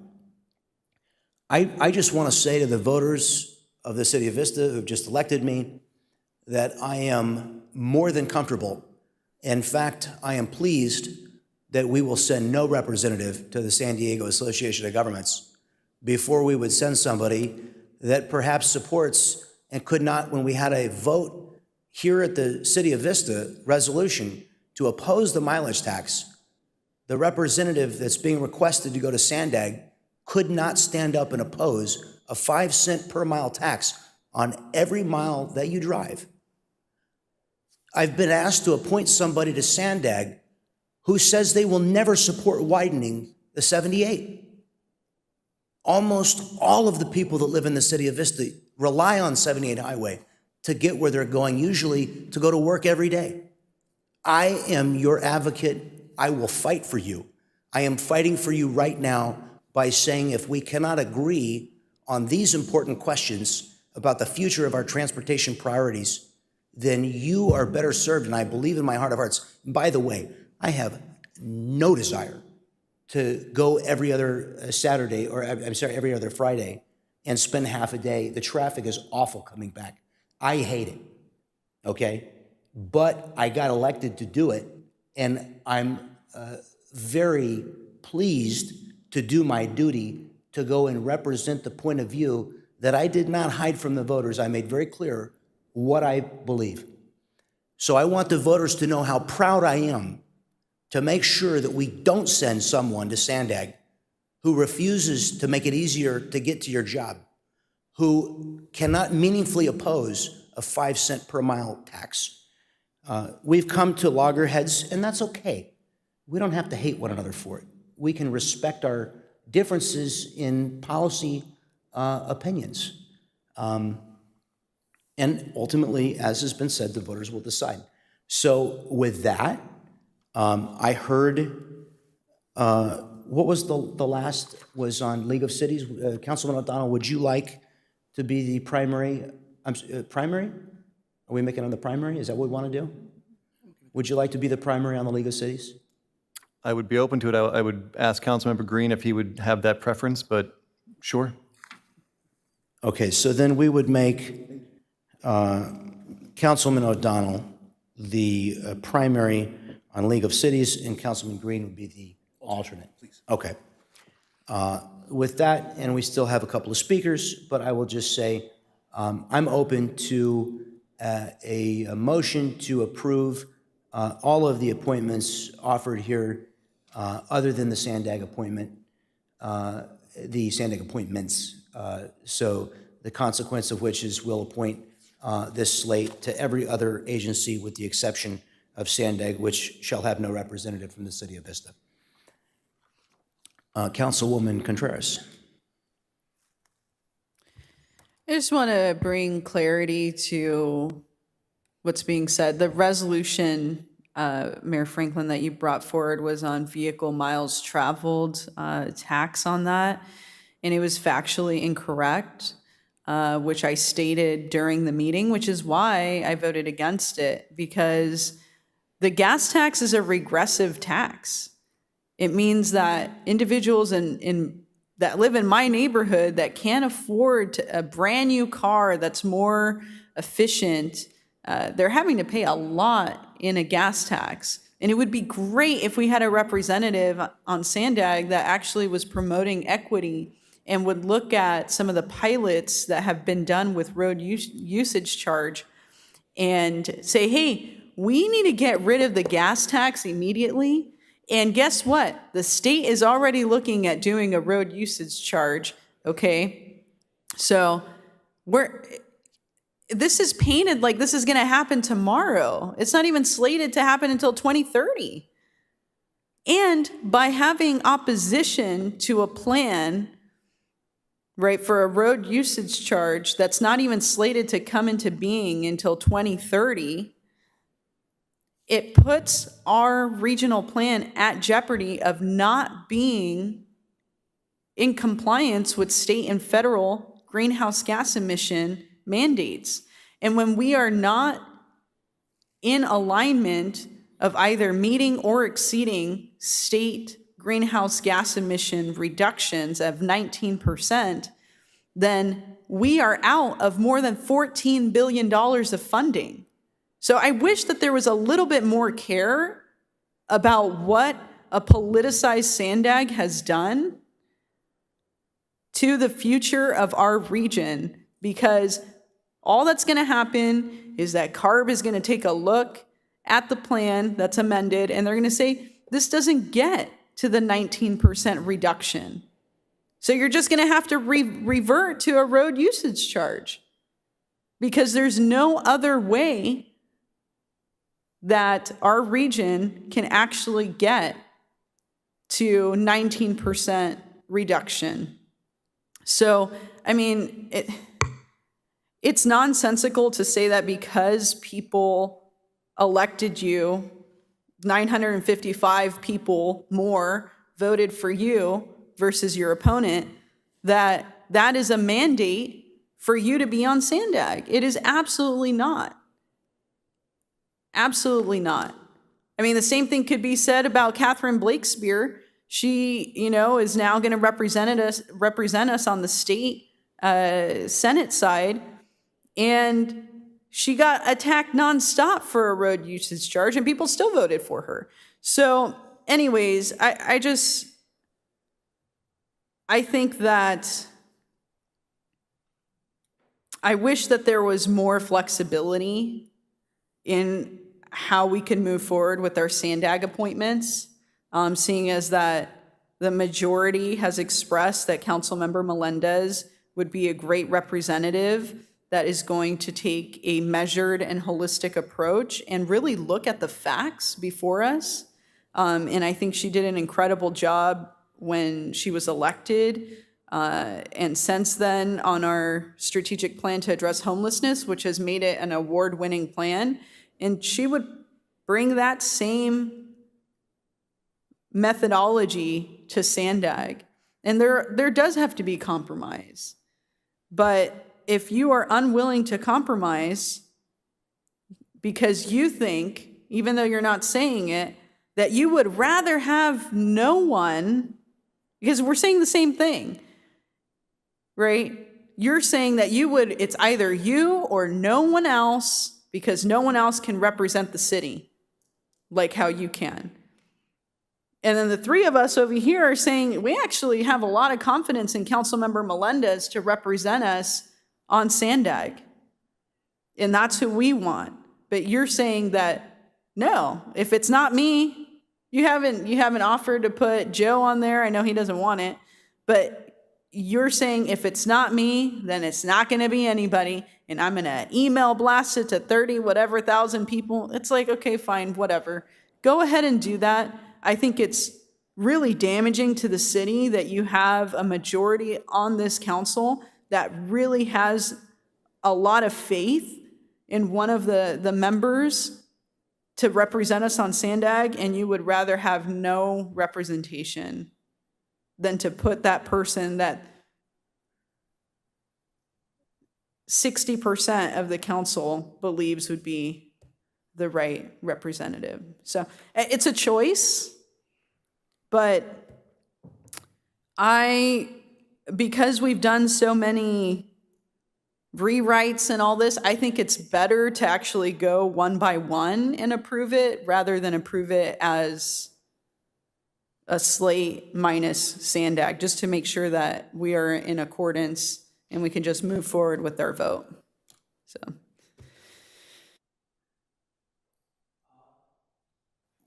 It's ironic in the extreme that you claim that I'm not looking out for the best interest because I would prefer to say no one when, in fact, this is exactly what your position is. It's precisely what your position is. If you can't have your choice, then there will be no appointment. So, I just hope you can see the irony in that.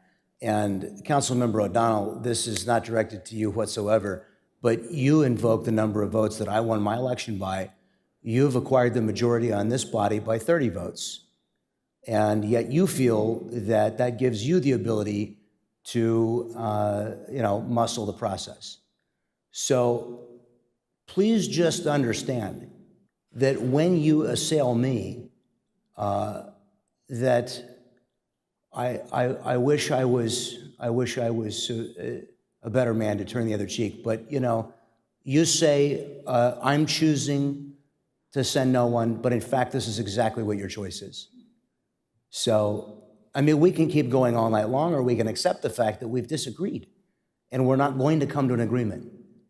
That's where we're at here. I don't dislike you as a person because you disagree with me. I simply disagree with you. That's all that this comes down to. You say you won't widen the highway. I say that's like a core disagreement for me. You won't come out and meaningfully say you're opposed to the road user tax. You won't say that you're for repealing the gas tax the day before you impose the electric vehicle fee. I asked at Sandag. I asked Mayor Gloria. I asked Catherine Blakespear.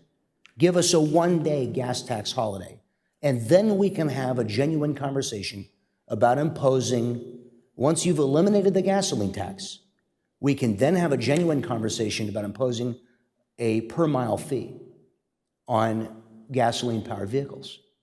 They want nothing to do with it. They want to lay both taxes because they want to punish working people who depend on their gasoline-powered automobiles.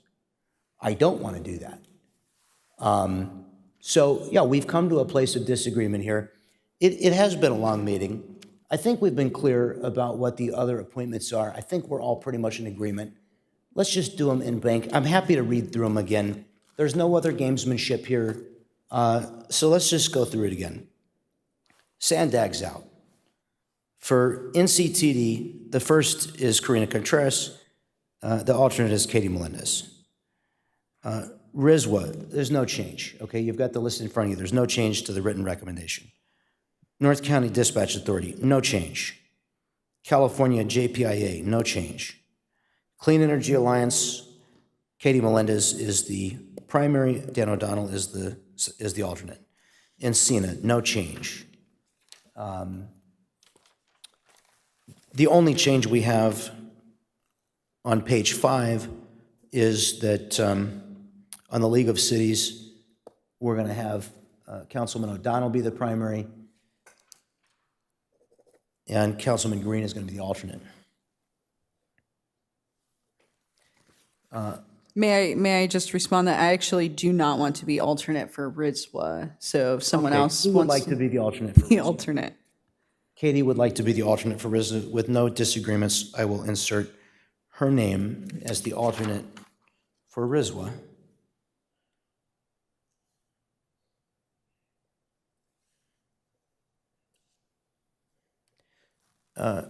Okay, I see 3 speakers. Do we need to vote to extend the meeting if we go past 11 p.m.? Okay. Well, we can go all night. I'm happy to go back and forth. So, Councilmember Melendez. Thank you.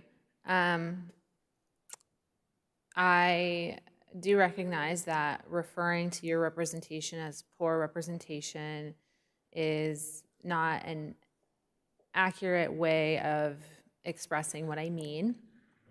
And what I mean is that I don't believe that your representation and your ideologies regarding transit and regional growth will be for the future benefit of our community. Fair enough.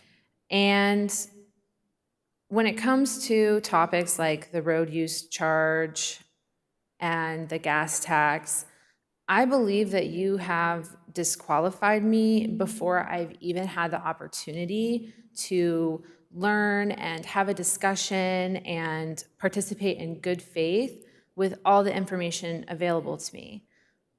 One of the reason why I abstained from voting on the resolution regarding the road use charge was because I didn't have all the information.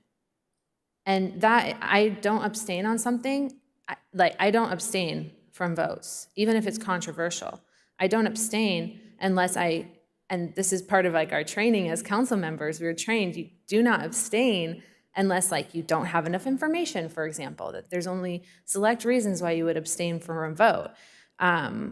But in the little bit of information that I have in talking about these concepts tonight, I do understand that it would be harmful to certain communities to have both, right? To have both a gas tax and a road use charge. And one gets us further in accomplishing our climate goals and reducing greenhouse gases. And I believe that that would be the road use charge. My perspective is that we need to start to be leaders and visionaries and move away from the single occupancy vehicle as our primary mode of transportation. And me saying I don't believe in the widening of roads and that I'm for public transit might be blanket statements, but they represent a larger vision of real freedom that I do believe in. And I believe that people deserve freedom of movement, that they should be able to move where they want to at their pleasure. And we have not created a system that has made that possible. So I am very passionate about people's freedom of movement, and especially poor people and working people, being able to have more opportunity in their jobs, being able to have more opportunity in where they're able to go to school, where they're able to play.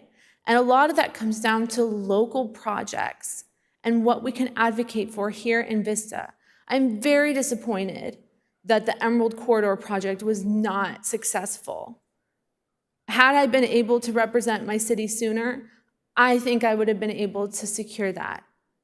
This most recent iteration, I was out in the neighborhoods canvassing, and I created my own flyers for it, collaborated with staff, and made sure that the neighbors knew there's going to be a public meeting about it so that you're able to participate and so that we can advocate for this funding.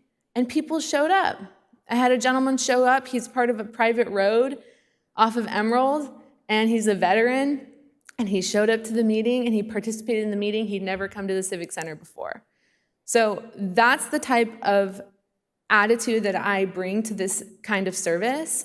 I'm not claiming to have all the answers, but I am bright, and I do a lot of reading, and I have the kind of perspective that's willing to make a difficult choice to say we cannot continue to depend on single occupancy vehicles. It's not good for our planet. It's not good for our spirit.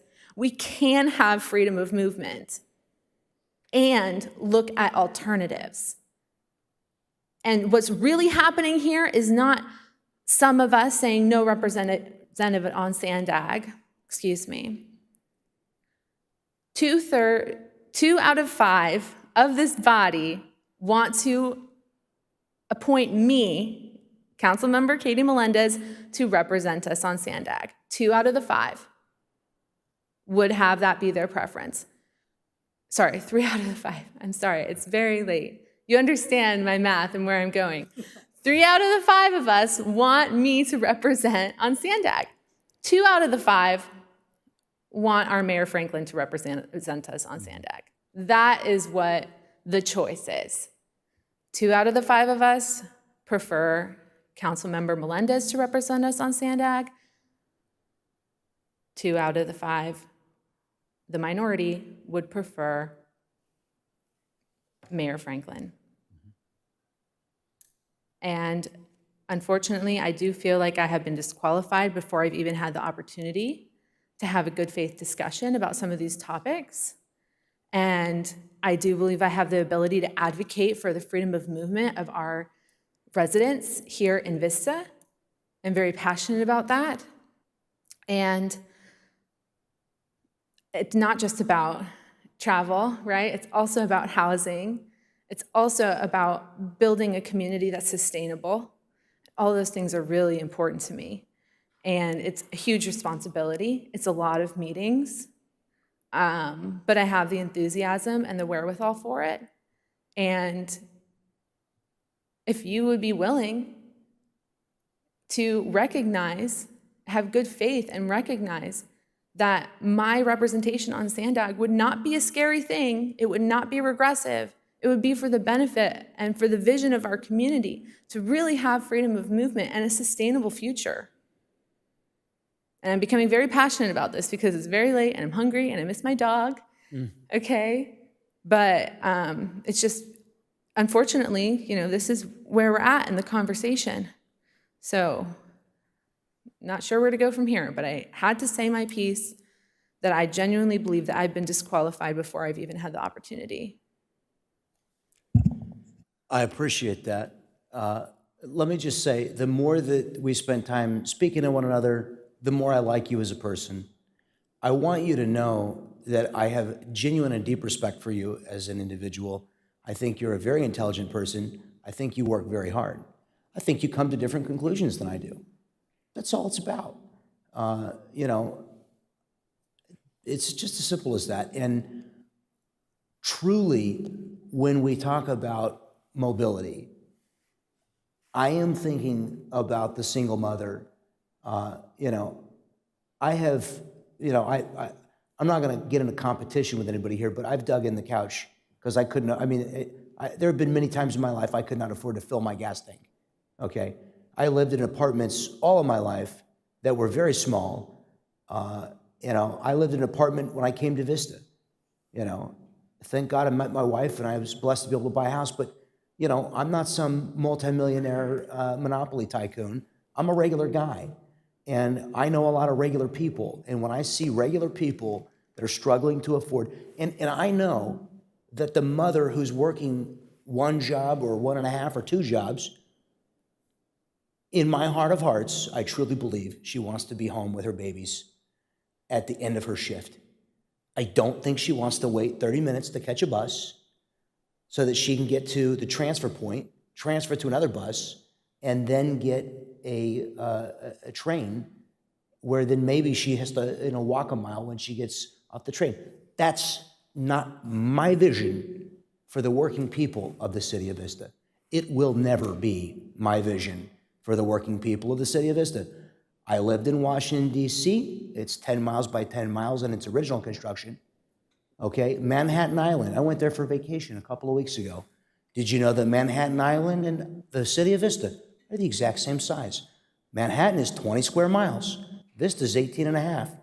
You are never going to build the kind of transportation system that efficiently serves the cities built around the horse and buggy.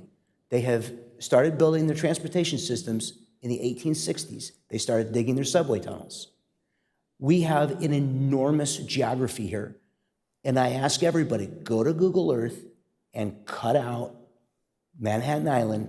It fits 2 times inside of Carlsbad. It fits 1 time inside of Vista. It is a geographic problem. You will never be able to unbend that pretzel, okay? The math required to pay for the kind of efficient public transit system that exists on the East Coast or in San Francisco, again, a horse and buggy city, okay, the population density per square mile is orders of magnitude greater. We will never have that kind of efficient system here. So when you approach a voter in the city of Vista who works 2 jobs to support their, single parent family, and you tell them that you're going to help them out of their car, I'm sorry, I don't get there. I do not agree. I just don't think it's the right thing for them. I don't think it's what they want. And I'm not in the business of telling people what's good for them, even if they don't like it. I'm in the business of listening to voters and trying to accommodate their needs and to improve the quality of their lives. I'm not going to tell somebody, you're going to hate this thing. It's going to be awful, but trust me, it's for your own good. It's not my politics. It's not what I'm going to do. It's not how I want to be remembered. So I think you're a brilliant person. I think you're studious. I think that I know you would give it your all, but still you would arrive at different conclusions. And that's the reason that I can't support you. And it's the reason, if you're being honest, that you can't support me. And that's okay. That's okay. Sometimes the wife wants to vote for one candidate, the husband wants to vote for the other. And maybe they decide, we're going to vote, but our vote cancels each other out. And maybe they decide, God forbid, that they're not going to vote. Everybody should vote. But maybe they decide they're not going to send their votes in, and they go, you know what, I won't vote if you don't vote. And that's what we're deciding to do here. We're not going to send a vote for my way of thinking. We're not going to send a vote for your way of thinking. And as Councilwoman Contreras said, my 955 vote victory doesn't give me the ability all by myself, and neither does your 30 vote victory give you the ability. So, and again, I'm not referring to Councilman O'Donnell there. I'm talking about the balance of the council, okay? The balance of this council has changed by 30 votes. We're a very divided city. We can't come to agreement, but that's okay. Listen, last offer here, if you want to send Councilman Green to Sandag to be our primary, no alternates. I'll give that to you right now. I don't want to talk about it for another 3 hours. If you want to do that, that's the other thing that I would offer you, if he's willing to do it. And he's a mensch if he's willing to do it, because, like I said, it's a lot of work. Sorry, Joe. Is that something you'd be willing to do? I physically don't think I can commit to every 2, right? I'm the sole income of my family, 4 kids. If we had a representative who... With no alternate, though? But listen, if we had a representative such that there was something that was truly important and we felt we needed to be there, and you could go, and be the bridge between these different schools of thought. Look, I'm a decent guy. I'm willing to do a compromise. I didn't come here ready to thinking about doing that. But you know what? I'm trying. I brought you a slate of appointments here that I think was as generous as I could possibly figure out how to be. So I'm trying. That's the offer I would make if there's interest in it. If not, let's go home. Councilmember O'Donnell. I believe we still have more on the agenda, so we won't be going home just quite yet. But I appreciate your willingness to make some compromise. I would like to question, if we have no alternates, what does that look like? If, God forbid... If he doesn't show up, we don't have a vote. So that would just be the remainder, so... if it's important, we better call him and ask him to go down there. I would prefer to have an alternate somewhere baked in there, whether that's Councilmember Melendez or myself. You and I have had conversations outside this discussion, not even regarding this, what my thoughts are regarding the road uses tax, and I'm not trying to supersede or usurp in any way my personal feelings that Councilmember Melendez would be the best fit in my mind to serve this board, but I would not be comfortable not having an alternate for Councilmember Green. Very good. Just so we're clear, it's a limited time offer. I'm not willing to negotiate on it. I didn't think I was going to negotiate this far. So you're getting something that you didn't come in with. Councilmember Green. Thank you, Mr. Mayor. All right, and I feel like we have come to the end of this discussion, and that we have read aloud all of the board positions that we're willing to approve as a majority of a body. And I think at this point in time, I'd like to move that we approve the slate as amended and read recently by our mayor, minus the Sandag appointments for approval. Councilmember Melendez. Thank you. I have a technical question for City Attorney. Are we at all able to revisit this? Like, are we able to bring the Sandag appointment back at a future meeting? Is that possible? It is possible, but Sandag asks every member to elect someone at their first possible meeting to send to Sandag. I mean, technically, it would be possible, but again, it would be under the same conditions. The mayor would be making the appointment of the slate with confirmation by the city council, so. Okay. The choice of, there's a couple of things I want to say. I do not have any will to go to the public and tell them, this is for your own good. I'm going to create this scenario for you where you have to have a life that you don't enjoy. What's really happening is that the public is coming to me saying, I want more freedom of movement. That they do want to get out of their cars. They're tired of the lack of choice. They want more freedom of movement. That's what's happening to me. So what you're describing, no, I don't think we're going to become Manhattan, but this illustration that you're painting, it's not my reality. The people in my neighborhoods are like, we want more freedom of movement at the end of the day. We would like to have more choice. And if we have greater vision, maybe we can create more choices for people. But I don't feel super confident in the idea of Councilmember Green representing, especially since he's expressing like a lack of will to do so. Like, obviously, I'm very passionate about this. Obviously, Mayor Franklin is very passionate about this.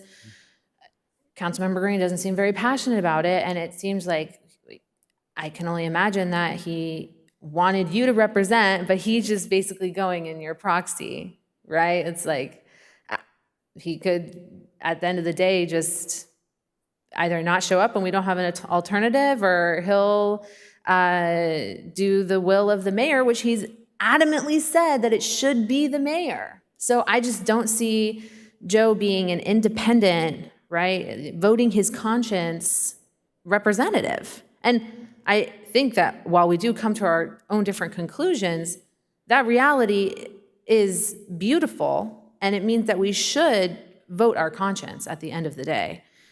So I don't know exactly if it's even possible, if we have this come back, if it is possible, what the benefit of that would be. But could we go over again where I am on this list? Because before I said I am only interested in Sandag, and I still am.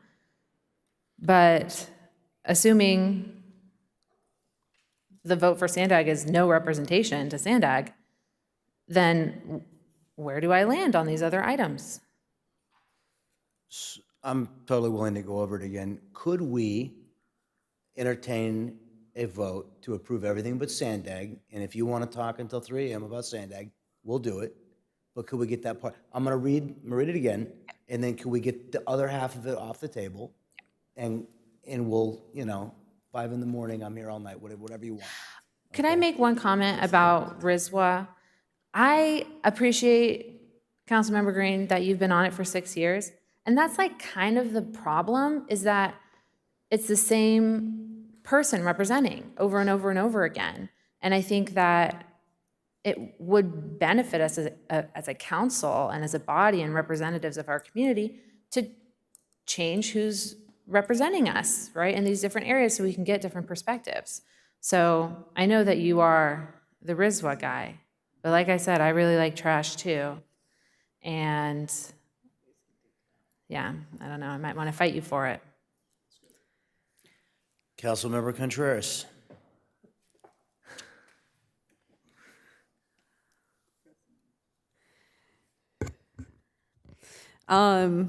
I think at the end of the day, any of us who are on any of these boards are just going to come to our own conclusions. I think, Councilmember Green would probably come to his own conclusion, which might be ideologically more similar to Mayor Franklin. He clearly, you're a busy guy, Joe, so I know that you don't necessarily have the time to go to Sandag. So it's unfortunate. I think, painting this idea that we got to take into consideration an individual who, has crying babies at home and they don't want to go through all these transfers. No one wants to have to do that. It takes me forever to get down to San Diego. The point of having someone on Sandag from the city of Vista is to make it better. I wish I didn't have to go all the way to Escondido to get the 235. I wish that I could go from Vista to downtown San Diego in one step.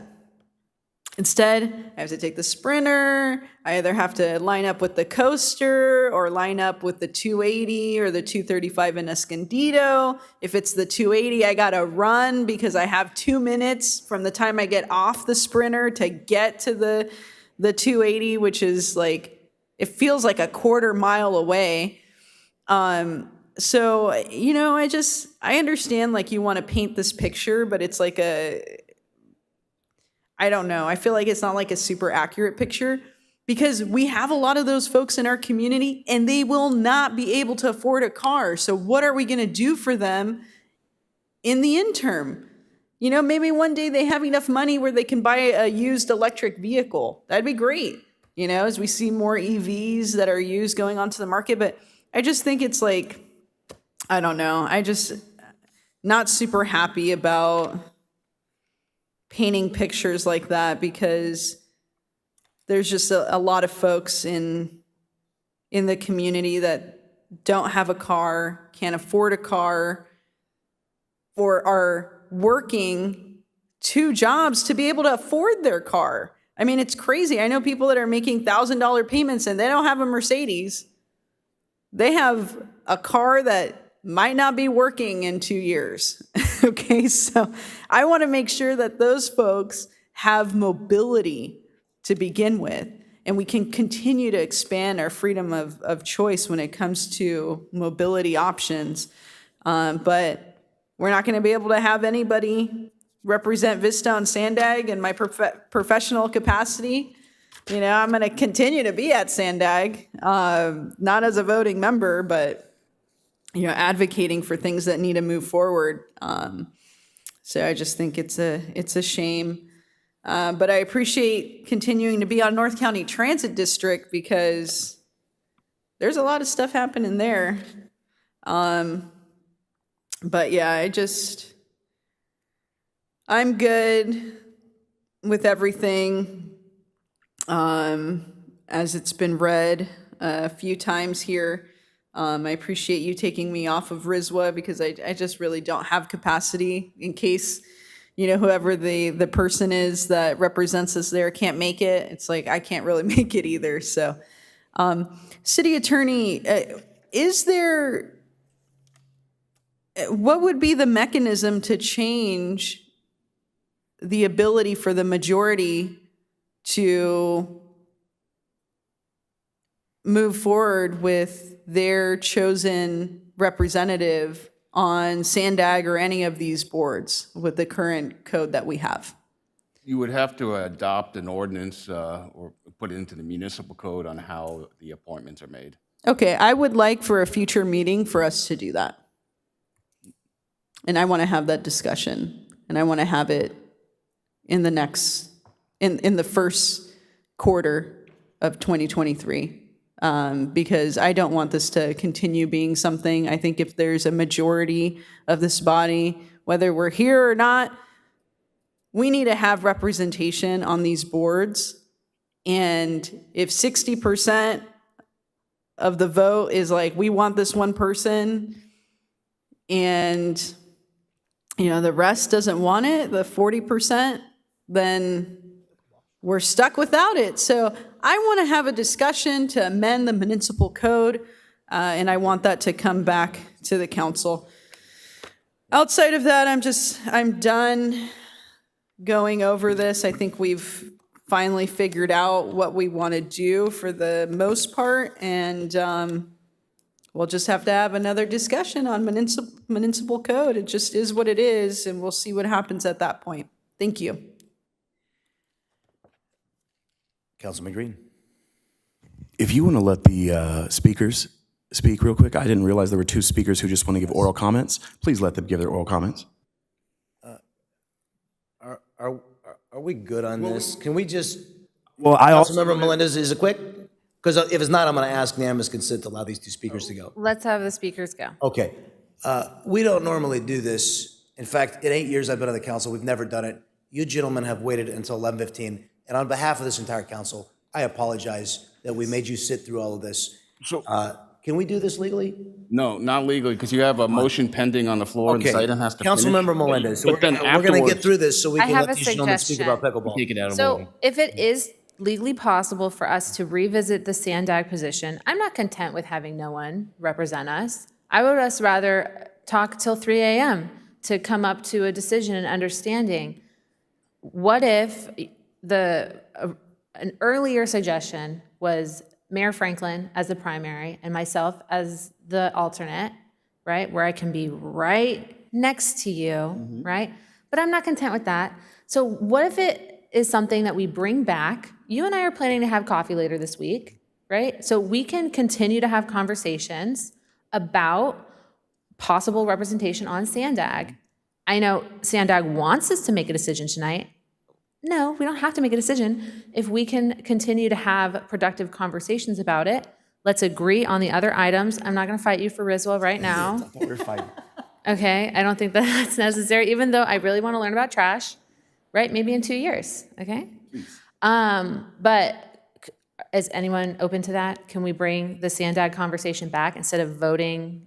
I think Councilwoman Contreras just asked staff to do that. Yeah. I thought that you were talking about a different policy solution, so we'll have further conversations then. So with that said, my motion is still on the floor to approve everything except for Sandag, correct? Does anybody else want to speak on this motion? You sure, Dan? I think, does anybody want to be the official seconder? If not, I'll second it so we can move on. I'll second it. Okay. No, see, any other discussion on the motion? Seeing none, please cast your votes. This is everything except Sandag, as has been read into the record about 11 times. Okay. Now I'm going to ask unanimous, that passes unanimously. I'm going to ask unanimous consent for only these two gentlemen who've been waiting. Anybody else wants to pull a card, they're waiting until the end. But do I have unanimous consent to allow these two gentlemen to reward them for waiting until 11:18 p.m.? Mr. Gary Duffield, I am so sorry that you had to sit through this. I truly apologize. Should we give them our lapel pins? Yes, do we have some lapel pins or something? Do we have some swag? I think that having this at the end of the agenda is a good way to stifle input. But anyway, good evening. The subject of our being here is to request that the council direct Parks and Rec to make some improvements regarding the sport of pickleball. So my name is Gary Duffield. I've lived in the same house here for over 50 years. I was a founder of the Vista Soccer Club, and I coached your youth basketball program with the city. And Jim Porter, in fact, was my assistant coach. I've been playing soccer and racquetball, and now that I'm older, I'm playing pickleball. I'm here tonight representing the pickleball community, more specifically the Morning Bringle Terrace group that play from 6:30 to about 11 or 11:30, 7 days a week. It's not always the same people, but there are over, I think, between 250 and 300 people altogether that that play at different times. We need more courts, and Bringle has 7 tennis courts, one of which was converted to pickleball a few years ago, so that one tennis court then has 4 pickleball courts on it. It's not enough to serve the players' needs, and the tennis courts adjacent to that court go unused. I mean, many days there's nobody there. Occasionally there are 2 people on one of the 2 courts. We understand city staff is looking for another site for a pickleball specific location. We'd like the council, as I said, to direct staff to convert at minimum 1 additional tennis court to pickleball use. A compromise could be to overpaint a tennis court with pickleball lines of a different color and use portable nets. Some communities have done that, and in some communities they don't like it at all. In other communities it works fine. I have a son who lives in North Carolina in Wilmington, and I've played there several times. In fact, I'll play there next week. And we get along fine with the lines. It's a little confusing the first time you go to play, though. That is not our first choice. So anyway, we'd ask you to please bring this up as an action agenda item as soon as possible. And Chuck Hoover is going to provide more specific, relevant information regarding the need and usage. So thank you very much. Thank you very much, Mr. Duffield. Mr. Chuck Hoover. Good evening, or should I say good morning? Not quite. Good evening, ladies and gentlemen. My name is Chuck Hoover, and I'm also here as a representative of the pickleball community here in Vista, specifically Bringle Terrace, as well as North County. I do this after serving this community for 27 years as a teacher, coach, and administrator for Vista Unified School District. And I retired 5 years ago, hard to believe. And I've picked up a few things that I didn't used to do in my 7-day weekends. And that includes playing pickleball as well as tennis, actually, over at Bringle Terrace. You've probably heard there are many experts, there are many benefits to any physical activity, going well into our senior years especially. But for pickleball, some of the key things, it's easy to learn. There's no question about that. There are tremendous health benefits. But I think the thing I want to address most in terms of the benefits are the social connections. And that's what we have, that's what you have in this city. It's an incredible social connection for the wide range of people. And I'll talk more about the ages in just a moment. In fact, I've even met 2 of my former students who played pickleball over at Bringle Terrace as well. So I do want to transition to an outline of some just specific local data that we've collected over the last year. I believe that some of you may have received it with new council members and so on. I'm not sure. It was submitted to Mayor Ritter, and we were told it was forwarded to the rest of the council members. I can make sure that we get that to you as well, but it's a couple things that I'll talk about. We did 2 time studies. One was in late 2021 and 2022, about a 3-month period, and the other one was in the spring of 2022. And just the conclusions that we came to was the average number of people using the 6 tennis courts that are still available on an hourly basis was about a 6.43 people using the 6 courts. We don't play tennis with only one person. So realistically, what that meant is that tennis court usage averaged about 2 courts being used by 6 people. So you might have 3 2-on-2, and then a singles match going on. Average number of people using courts 5 and 6, which are the ones adjacent to court 7, which are the ones that are rarely used. It was less than half of a person during those times. You can't play tennis with a half a person. So they're usually unused. Occasionally they were used. But the other thing is the average number of people using the 4 pickleball courts that we have in that one tennis court during the morning is about 18.75 people per the time when they're there. So 16 people can be playing at one time, so we'll always have almost 3 people waiting. And we've seen it oftentimes where there's 10 to 20 people waiting to play pickleball. We also did a demographics today. I see my time went out. And I have that information I can pass on you. We got it from 82 people. Over half of that was from people from Vista, about 20-some from Oceanside, as well as some surrounding communities. It was pretty evenly divided male-female. Most of the people who play at Bringle Terrace play there 3 to 6 times per week. 3 to 6 times per week. And the other thing is they had 3 main reasons why they wanted to be there. One was the social connection, and specifically we asked about why they wanted to be at Bringle Terrace. The social connection, the exercise, and the friendly people. So I thank you for your time and for giving me a little extra time. Oh, and by the way, I do invite you to come any day, Monday through Sunday, 7 to 11 or 6:30 to 11:30.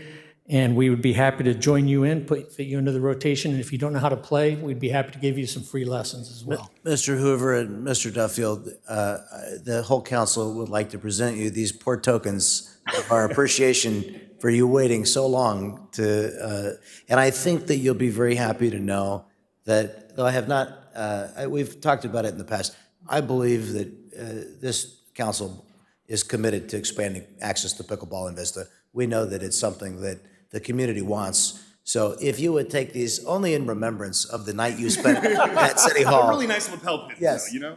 And it's really more, so when people see these, you can tell them the story. Okay? Sat for 5 hours to talk That's about right. pickleball. Thank you very much. Thank you for your time.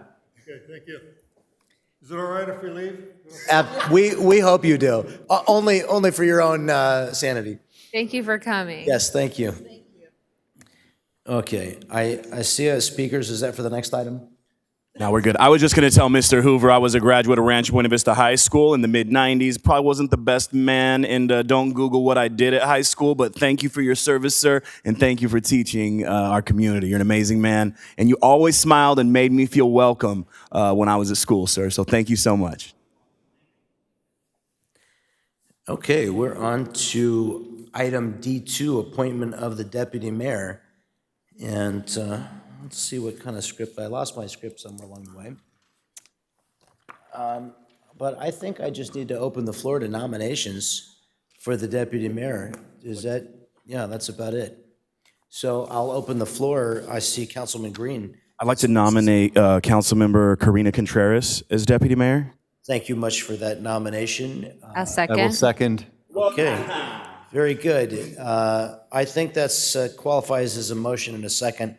Any discussion? Seeing none, please cast your votes.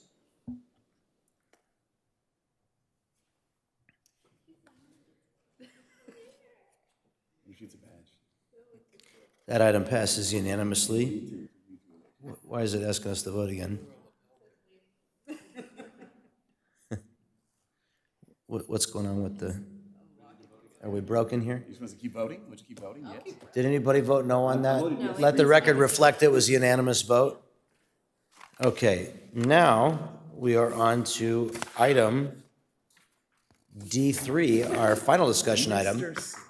Our 2022-2023 first quarter financial report. Finance Director Mike Sylvia will provide this exciting information to us. Thank you, Mayor and Council. I'll, with the advanced hour, make this brief. Item D3 is the fiscal year 22-23 first quarter report and provides a summary and comparison of our budget to actuals for the general fund. It also provides proposed operating and capital budget adjustments for the first quarter and a number of proposed personnel changes. General fund revenues and expenditures are consistent with budgetary expenditures for the first quarter. I would say, though, that the actual revenues are significantly higher than the prior year, but that's primarily due to a change in accounting procedures. Instead of using cash accounting, we've leveraged the technology funding that has been provided by council to better utilize our ERP, and so we're doing accrual, which more mimics our audited annual financials. And so that provided a shift of about $5.6 million, but almost $4 million of that was because of the accounting shift. The balance was related to increased revenue and license and permits, charges for services, and some use of money in the category. Again, cash receipts aren't received evenly throughout the year, so we wouldn't expect to be at 25% as of September 30th. We were at 16.6 for revenues and 16.7 for expenditures at that time. We do have, as I said, multiple budget adjustments requested, and they're explained in detail in Exhibit 2 on pages 9 through 12 of the agenda report, and are inclusive of the 8 items funded via the fiscal year ending 22 excess cannabis revenue, as directed by council during the October 14th City Council meeting. The 2 largest general fund adjustments are for $476,000 for the planned local housing allocation that was detailed earlier in this meeting, and $180,000 for the VSD resource officer. Both requests have matching revenue offsets, and outside of the general fund, the 3 largest impacts are the $3.5 million for the Boys and Girls Club indoor soccer arena, $1.6 million for the Luz Duran Community Park Center, $1.4 million for the electric vehicle charging stations, and again, these 3 allocations have matching revenues as well, and will be budgeted in the CIP grant fund with council approval. Of the 8 excess cannabis revenue adjustments, the 3 largest are $693,000 for playground resurfacing at multiple parks throughout the city, $550,000 for various park improvements throughout the city, including landscaping, amenity replacements such as picnic tables and trash receptacles, as well as field and court improvements. And then the third is $500,000 for increased lighting in certain neighborhoods. Again, all of these cannabis revenue-related items are consistent with direction provided by council in October. In addition to the requested budget adjustments, there are 7 personnel-related items, 5 proposed changes in the engineering department and 2 in the recreation and community services department, specifically the cultural arts division. These changes are detailed in Exhibits 10 and 11 from pages 25 through 33 in the report. And the authorizing resolution is Exhibit 3. All 7 of the personnel-related recommendations will be funded via salary savings in the current fiscal year. Specific to engineering, it's reclassification of 2 principal engineering positions to engineering division manager, retitling the sewer engineering division manager to engineering division manager, and adjusting the salary bands for the engineering division manager positions, principal engineer, and city engineer. Within the Recreation and Community Services Department, it's the addition of a theater administrative coordinator and the deletion of the theater rentals and technical supervisor. And with that, the recommendation is to receive and file the fiscal year 22-23 first quarter financial report and adopt 2 resolutions. The first for the city, amending the operating budgets for fiscal year 21-22 and 22-23, and the capital budgets for fiscal year 22-23 and 23-24. The second resolution is to authorize the amendment to the citywide classification and compensation index and repealing the provisions of any other resolutions in conflict. And with that, staff's available for questions. Councilman Green. Thank you so much. Thank you for just waiting to give that amazing report. Really appreciate it. It looks like we're doing good, man, and I appreciate you giving us an update on where we're allocating the cannabis funds.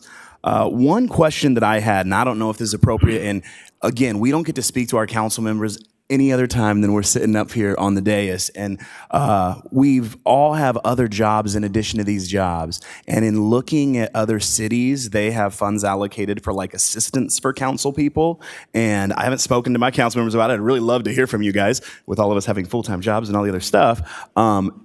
When we talk about budgets and like approving budgets and stuff like that, is this an appropriate time to bring forward to the council to say, hey, have you guys ever thought we may need a personal assistant on council or something like that? Is that something that we could discuss? So I'm not making any motions or anything, but since I've never been able to speak with my council as a body before, I'm just wondering if there's any interest in having an actual personal assistant who keeps, you know, us going along and calendared. I know it has things to do with the budget, which is why I brought it up on your item here. But we have one council secretary at this point, and it's tough to make sure she can kind of keep up on all of us. And I know other cities pay outrageous amounts for full-time assistants and things, and I just feel like there should be a little more, help. And the 6 years I've been on here, I know having an additional assistant, in the council realm would be fantastic, so that when we sit down here, we have somebody kind of, overlooking things. So I just wanted to bring this up kind of as a discussion, speaking with my council members. If I'm totally off base and you guys are like, hey, we don't need any assistants, we got all this, full-time job, 5,000 pages, as many boards as you get, give it to me. Fine, no big deal. But I just wanted to discuss, do you guys think your workload is such, with everything going on, that another assistant in council or individual assistants or mayor has an assistant, we have whatever, would be beneficial? So I just kind of wanted to talk about that at this time, very briefly, since it's 11:40 at night. Councilmember Green, I think at a different time, yeah, that's what it's called, right? A discussion item. I'm so hungry, you guys. I am just collapsing before your eyes. And I need to drink more water, but no, we have little water bottle stations here. Because I think a lot of our meetings, hopefully they won't go this long, but they might go pretty long. I would love to have a discussion come forward where we can just kind of flesh out a little bit more of your idea.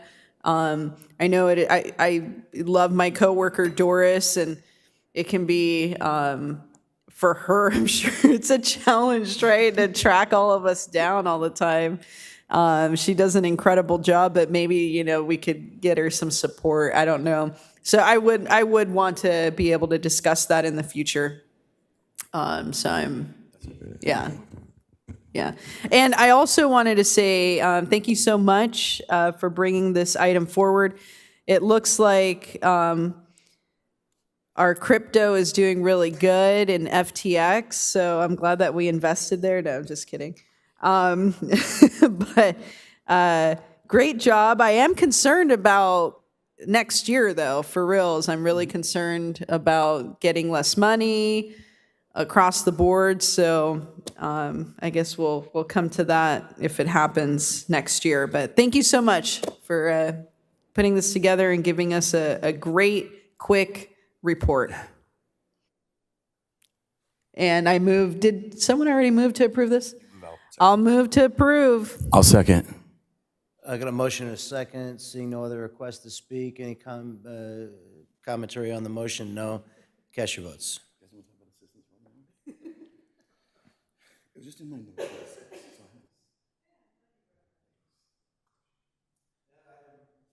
That item is approved unanimously, and now we are not adjourned. We will recess into closed session where we will resume the next portion of our meeting.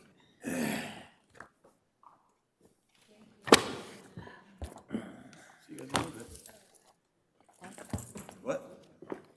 Closed session right away? Yeah, closed session. Yeah.